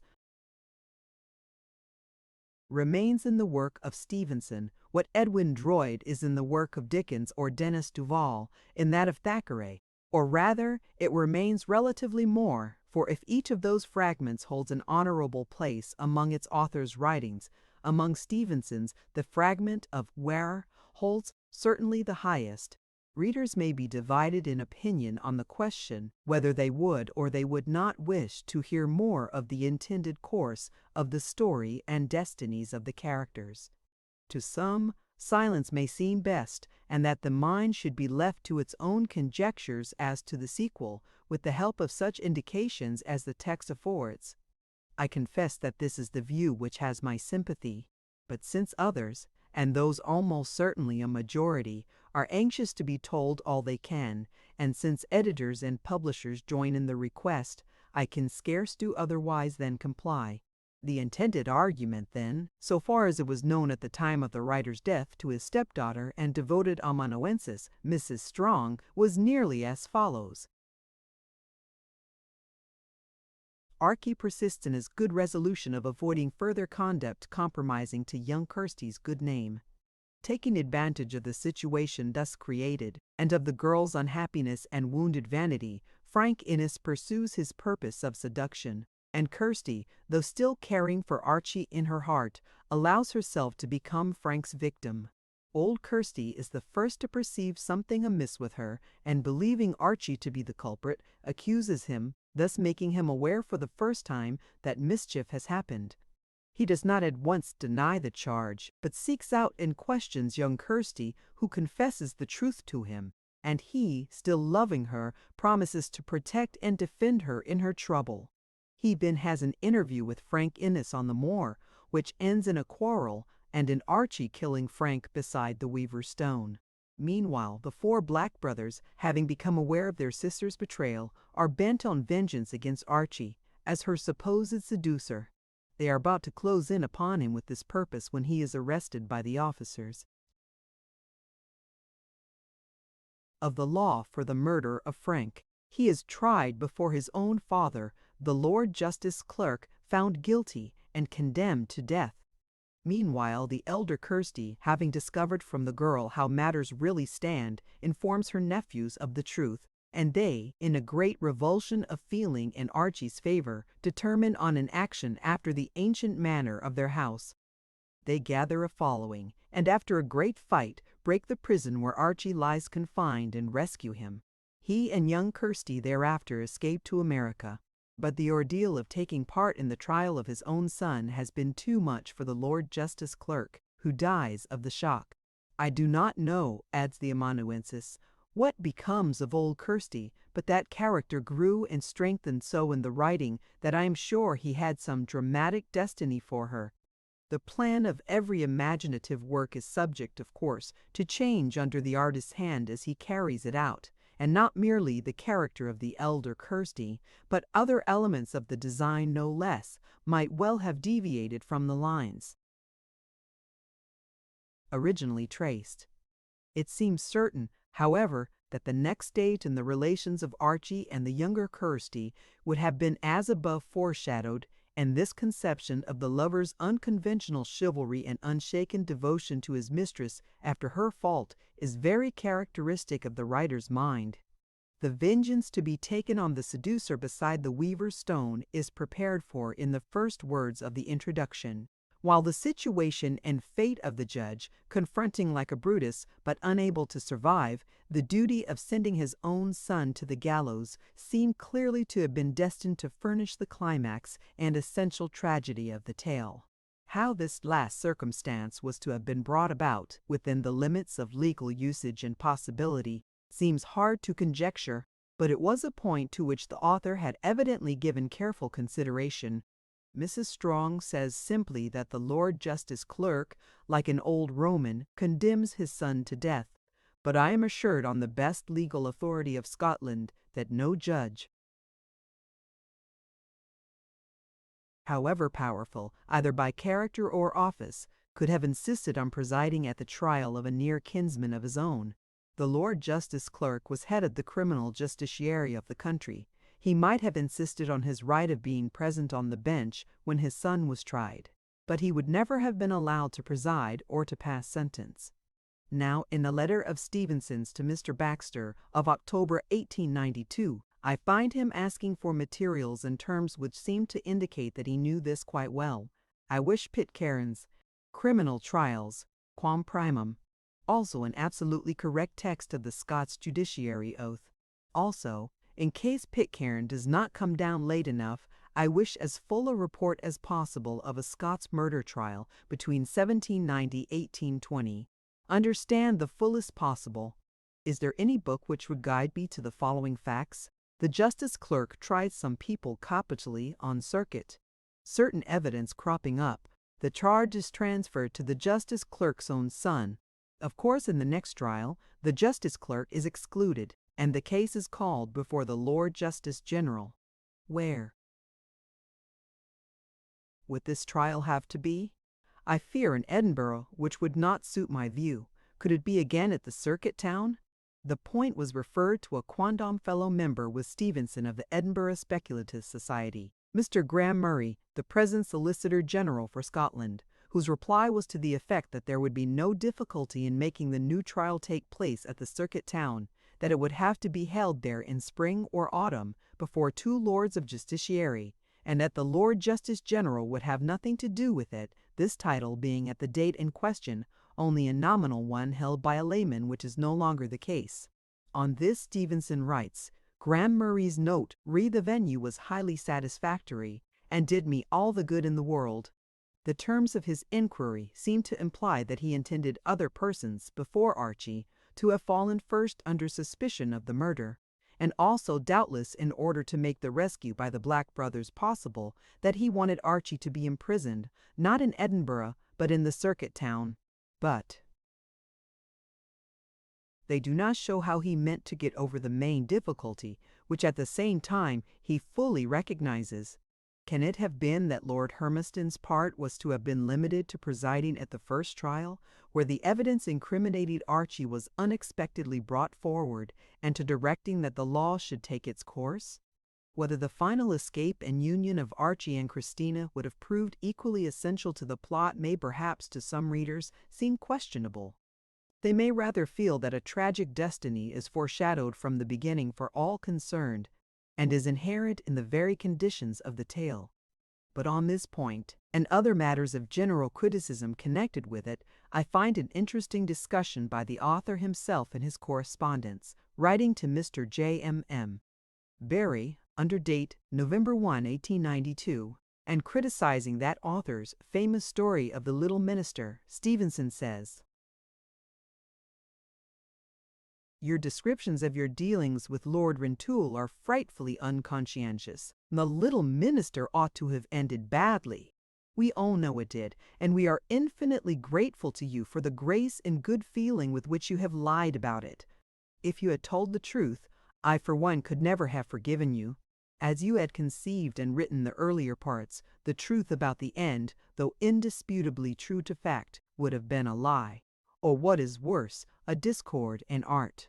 If you are going to make a book end badly, it must end badly from the beginning. Now, your book began to end well. You let yourself fall in love with, and fondle, and smile at your puppets.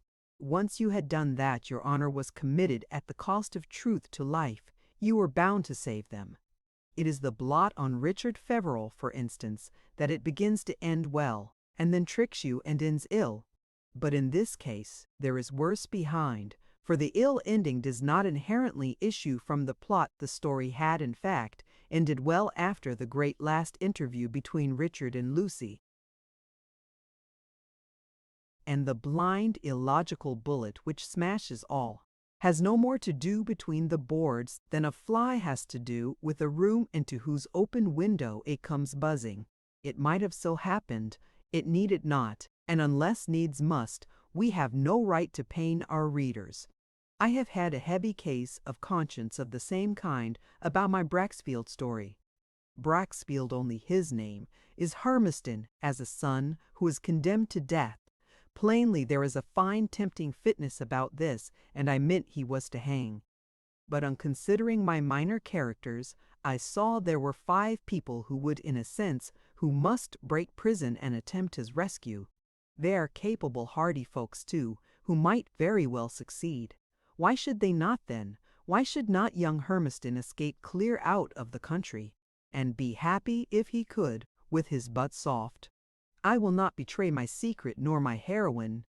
To pass now, from the question how the story would have ended, to the question how it originated and grew in the writer's mind. The character of the cause. hero, Weir of Hermiston, is avowedly suggested by the historical personality of Robert McKean, Lord Braxfield. This famous judge has been for generations the subject of 100 Edinburgh tales and anecdotes. Readers of Stevenson's essay on the Raeburn exhibition in Virginibus Puerisque will remember how he is fascinated by Raeburn's portrait of Braxfield, even as Lockhart had been fascinated by a different portrait of the same worthy 60 years before. See Peter's letters to his kinsfolk, nor did his interest in the character diminish in later life.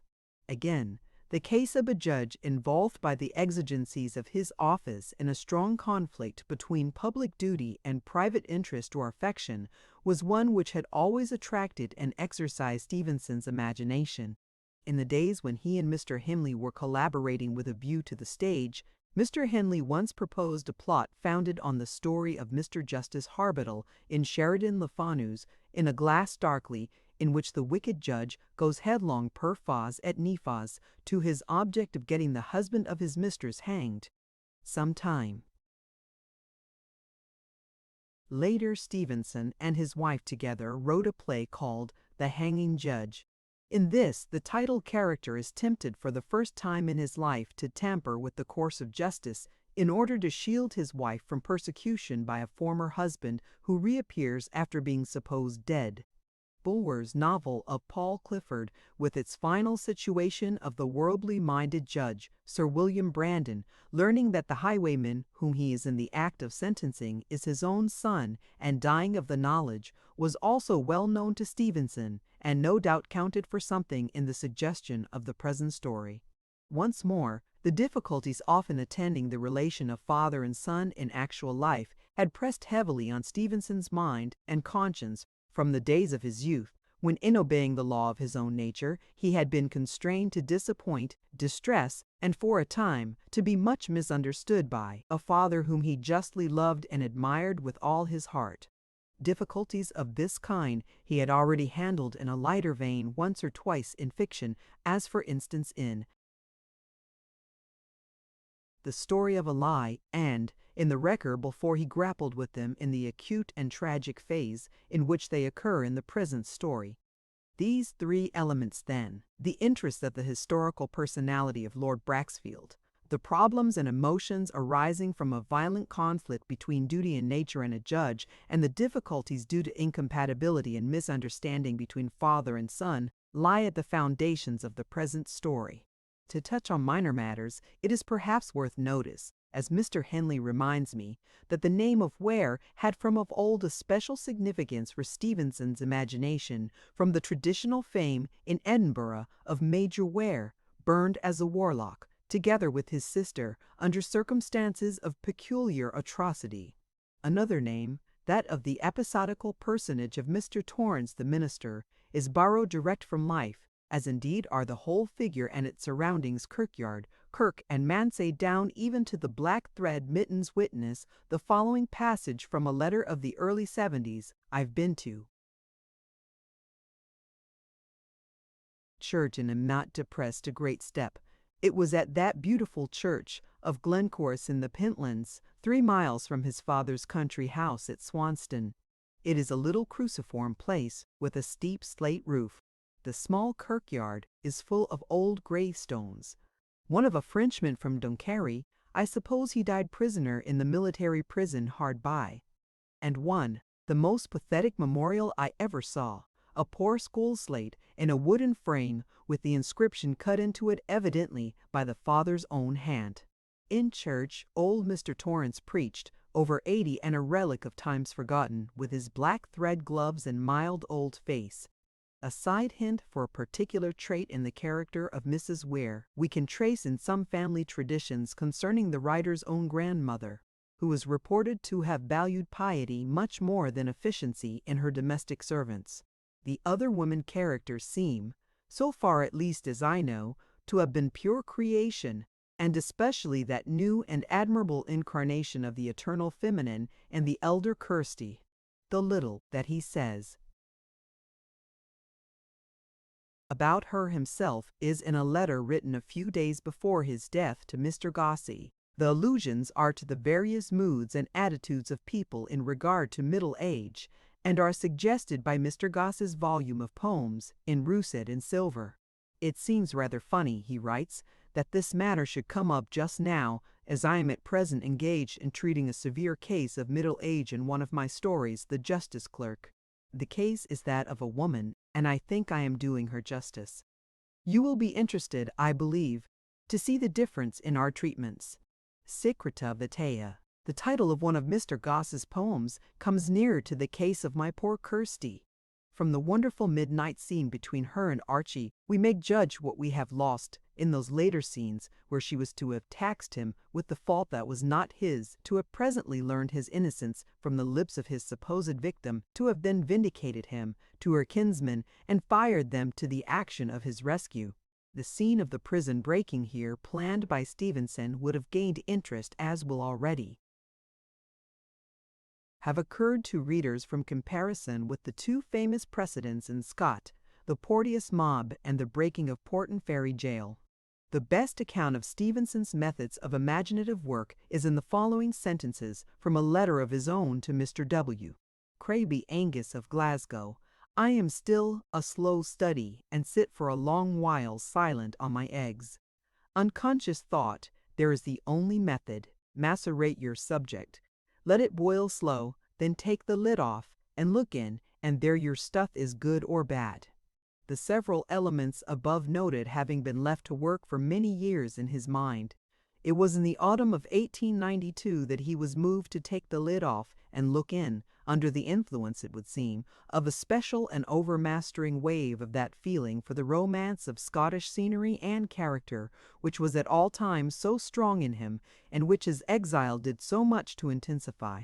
I quote again from his letter to Mr. Barry on November 1st in that year. It is a singular thing that I should live here in the South Seas, under conditions so new and so striking, and yet my imagination so continually inhabit the cold old huddle of grey hills from which we come. I have finished David Balfour. I have another book on the stocks, The Young Chevalier, which is to be part in France and part in Scotland, and to deal with Prince Charlie about the year 1749. And now what have I done but begun a third, which is to be all moorland together, and is to have for a centre-piece a figure that I think you will appreciate, that of the immortal Broxfield. Braxfield himself is my grand premier, or since you are so much involved in the British drama, let me say my heavy lead. Writing to me at the same date, he makes the same announcement more briefly, with a list of the characters and an indication of the scene and date of the story. To Mr. Baxter he writes a month later, I have a novel on the stocks to be called The Justice Clerk. It is pretty Scotch. The grand premiere is taken from Braxfield O, by the by. Send me Cockburn's Memorials, and some of the story is, well, queer. The heroine is seduced by one man, and finally disappears with the other man who shot him. Mind you, I expect The Justice Clerk to be my masterpiece. My Braxfield is already a thing of beauty and a joy forever, and so far as he has gone, far my best character. From the last extract it appears that he had already, at this date, drafted some of the earlier chapters of the book. He also about the same time composed the dedication to his wife, who found it pinned to her bed curtains one morning on awaking. It was always his habit to keep several books in progress at the same time, turning from one to another as the fancy took him and finding relief in the change of labor. And for many months after the date of this letter, first illness, then a voyage to Auckland, then work on the ebb tide, on a new tale called St. Ives, which was begun during an attack of influenza, and on his projected book of family history, prevented his making any continuous progress with Weir. In August 1893, he says he has been recasting the beginning. A year later, still only the first 4 or 5 chapters had been drafted. Then, in the last weeks of his life, he attacked the task again in a sudden heat of inspiration, and worked at it ardently and without interruption until the end came. No wonder if during these weeks he was sometimes aware of a tension of the spirit difficult to sustain. How can I keep this pitch? He is reported to have said after finishing one of the chapters, "And all the world knows how that frail organism in fact betrayed him in mid-effort." The greatness of the loss to his country's letters can for the first time be fully measured from the foregoing pages. There remains one more point to be mentioned as to the speech and manners of the hanging judge himself. That these are not a whit exaggerated in comparison with what is recorded of his historic prototype, Lord Braxfield, is certain. The locus classicus in regard to this personage is in Lord Cockburn's Memorials of his time. Strong built and dark, with rough eyebrows, powerful eyes, threatening lips, and a low growling voice, he was like a formidable blacksmith. His accent and dialect were exaggerated Scotch, his language, like his thoughts, short, strong, and conclusive, illiterate and without any taste for any refined enjoyment. Strength of understanding, which gave him power without cultivation, only encouraged him to a more contemptuous disdain of all natures less coarse than his own. It may be doubted if he was ever so much in his element as when tauntingly repelling the last despairing claim of a wretched culprit, and sending him to Botany Bay or the gallows with an insulting jest. Yet this was not from cruelty, for which he was too strong and too jovial, but from cherished coarseness. Readers, nevertheless, who are at all acquainted with the social history of Scotland, will hardly have failed to make the observation that Braxfield's is an extreme case of 18th century manners. As he himself was an 18th century personage, he died in 1799 in his 78th year, and that for the date in which the story is cast, 1814, such manners are somewhat of anachronism. During the generation contemporary with the French Revolution and the Napoleonic Wars, or to put it another way, the generation that elapsed between the days when Scott roamed the country as a high school and university student and those when he settled in the fullness of fame and prosperity at Abbotsford, or again, the allusions will appeal to readers of the admirable Galt during the interval between the first and the last provostry of Ballypocky in the borough of Goodaytown, or between the earlier and the final ministrations of Mr. Bowitter in the parish of Dalmailing. During this period, a great softening had taken place in Skinnerways, and an undoubtedly mointrolkitchery. Since the death of Lord Justice Clerk McQueen of Braxfield, says Lockhart, writing about 1817, the whole exterior of judicial deportment has been quite altered. A similar criticism may probably hold good on the picture of border life contained in the chapter concerning the four black brothers of Callstane's Lap, namely, that it rather suggests the ways of an earlier generation. Nor have I any clue to the reasons which led Stevenson to choose this particular date, in the year preceding Waterloo, for a story which, in regard to some of its features at least, might seem more naturally placed some 25 or 30 years before. If the reader seeks, further, to know whether the scenery of Hermiston can be identified with any one special place familiar to the writer's early experience, the answer, I think, must be in the negative. Rather, it is distilled from a number of different haunts and associations among the moorlands of southern Scotland. In the dedication and in a letter to me, he indicates the Lammermuirs as the scene of his tragedy. And Mrs. Stevenson, his mother, tells me that she thinks he was inspired by recollections of a visit paid in boyhood to an uncle living at a remote farmhouse in that district called Overshiles in the parish of Stell. But though he may have thought of the Lammermuirs in the first instance, we have already found him drawing his description of the kirk and manse from another haunt of his youth, namely, Glencorse in the Pentlands, while passages in chapters V and VIIA point explicitly to a third district, that is, Upper Tweedale, with the country stretching thence towards the Wells of Clyde. With this country also holiday rides and excursions from Peebles had made him familiar as a boy, and this seems certainly the most natural scene of the story, if only from its proximity to the proper home of the Elliots, which of course is in the heart of the border, especially Teviotdale and Ettrick. Some of the geographical names mentioned are clearly not meant to furnish literal indications. The Spangle, for instance, is a water running, I believe, not into the Tweed, but into the Nith. And Crossmichael, as the name of a town, is borrowed from Galloway. But it is with the general and essential that the artist deals, and questions of strict historical perspective or local definition are beside the mark in considering his work. Nor will any reader expect, or be grateful for, comment in this place on matters which are more properly to the point on the seizing and penetrating power of the author's ripened art as exhibited in the foregoing pages, the wide range of character and emotion over which he sweeps with so assured a hand, his vital poetry of vision and magic of presentment.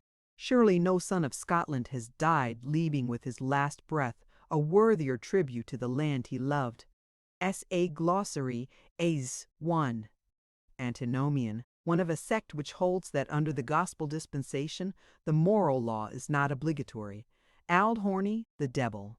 Ballant, ballad. Boucles, brogues. Old shoes, old shoes. Bald, bold bees in their bonnet, eccentricities. Burling, whirling, black-avised, dark-complexioned. Bonnet laird, small landed proprietor, yeoman. Bull, ball. Bray, rising ground. Brig, bridge. Buff, play buff on, to make a fool of, to deceive, burn, stream. But end of a cottage. Byre, cowhouse, cotter, drive. Collar, fresh canna, cannot, canny. Careful, shrewd, Santy, cheerful. Carline, old woman. Cold, cold chalmer, chamber. Clause, closed jamfrey, crowd. Clavers, idle talk, cock-laird. See bonnet laird, colleashingdy, turmoil. Crack, to converse. Quist, cast. Cuddy, donkey, cuddy. Jade, also used playfully, equals brat. Daft, mad, frolicsome. Dander, to saunter. Danders, Saunders. Downer, dare not. Deave, to deafen, denty. Dainty, dainty, deedy. Dedium, vigor. Disjasket, worn out, disreputable looking. Doer, law agent. Doer, lodgent, drumly, dark. Drumly, dark. Dunting, knocking daswably, infirm, rickety. Dual tree, the tree of lamentation, the hanging tree. Errand, etterchap. Vixen, fetting, feting. Feck, quantity, portion. Feckless, feeble, powerless. Fell, strong and fiery. Fa, unlike yourself, strange, as if urged on by fate, or as persons are observed to be in the hour of approaching death or disaster. Fit, foot. Flit, to depart. Flypeed, turned up, turned inside out. Foreby, in addition to. Foregather, to fall in with. Fower, for. Fushionless, piffless, weak. File, to soil, to defile. Filament, obloquy, defilement. Gaiety wentish dang to go. Gaydon, very. Gigget, leg of mutton dish. Gearsy, lit. Diminutive of grizzle, here a playful nickname. Glor, mud, glint. Glance, sparkle. Gloaming, twilight. Gloaming, sparkle. Gloaming, twilight. Glower, to scowl. Gobbets, small lumps. Gowden, golden. Gousty, gusty. Grat, wept. Grieve, land steward. Guttle, to catch fish with the hands by groping under the stones or banks. Gumption, common sense, judgment. Gwed, good girly. Stormy, surly. Gite good, girly. Stormy, surly. Gite, beside itself. Hey, have, take. Had it, held, hail, whole. Heels our hurdy, heels overhead. Hinny, honey, hersel, to bustle tizzy, hizzy. winch, how, hollow, holla, hovel, hovel, hovel, huggard, crouched, hypothec, lit, in Scots law the furnishings of a house, and formerly the produce and stock of a farm hypothecated by law to the landlord as security for rent, colloquially, the whole structure, the whole concern, idleset, idleness. Infethment, a term in Scots law originally synonymous with investiture. Jowd, jade. Jilly piece, a slice of bread and jelly. Junipers, juniper. Jow, sweetheart. Justified, executed, made the victim of justice. Jail, jail. Catbuck, cheese, ken, to know, kinspeckle, conspicuous, kilted, tucked up, kite, belly law, laid low, larid, landed proprietor lawn, alone, lave, rest, remainder, linking, tripping. Lone, lonely, still. Lynn, cataract, lion king of arms, the chief of the court of heraldry in Scotland. Mockers, ophires of the Supreme Court. Mannering, last chapter. Maun, must. Minceful of good manners. Murk, dark, misbegok, deception, disappointment. Moles, mold, earth. Muckle, much, great, big. My lane, by myself, not, black cattle, palmering, walking infirmly. Panel in Scots law, the accused person in a criminal action, the prisoner. Pell, fortified watchtower. Plew stilts, plow handles, policy, ornamental grounds of a country mansion. Puttock, frog, queen, winch, rare, to roar. Riffraff, rabble. Risping, grating. Rout, root, route to roar, to rant. Routes, abundance. Rudis, haggard old woman. Root, an old cow past breeding. Opprobriously, an old woman. Sab, sob, sanguishes, sandwiches. Sazine, in Scots law, the act of giving legal possession of feudal property, or, colloquially, the deed by which that possession is proved.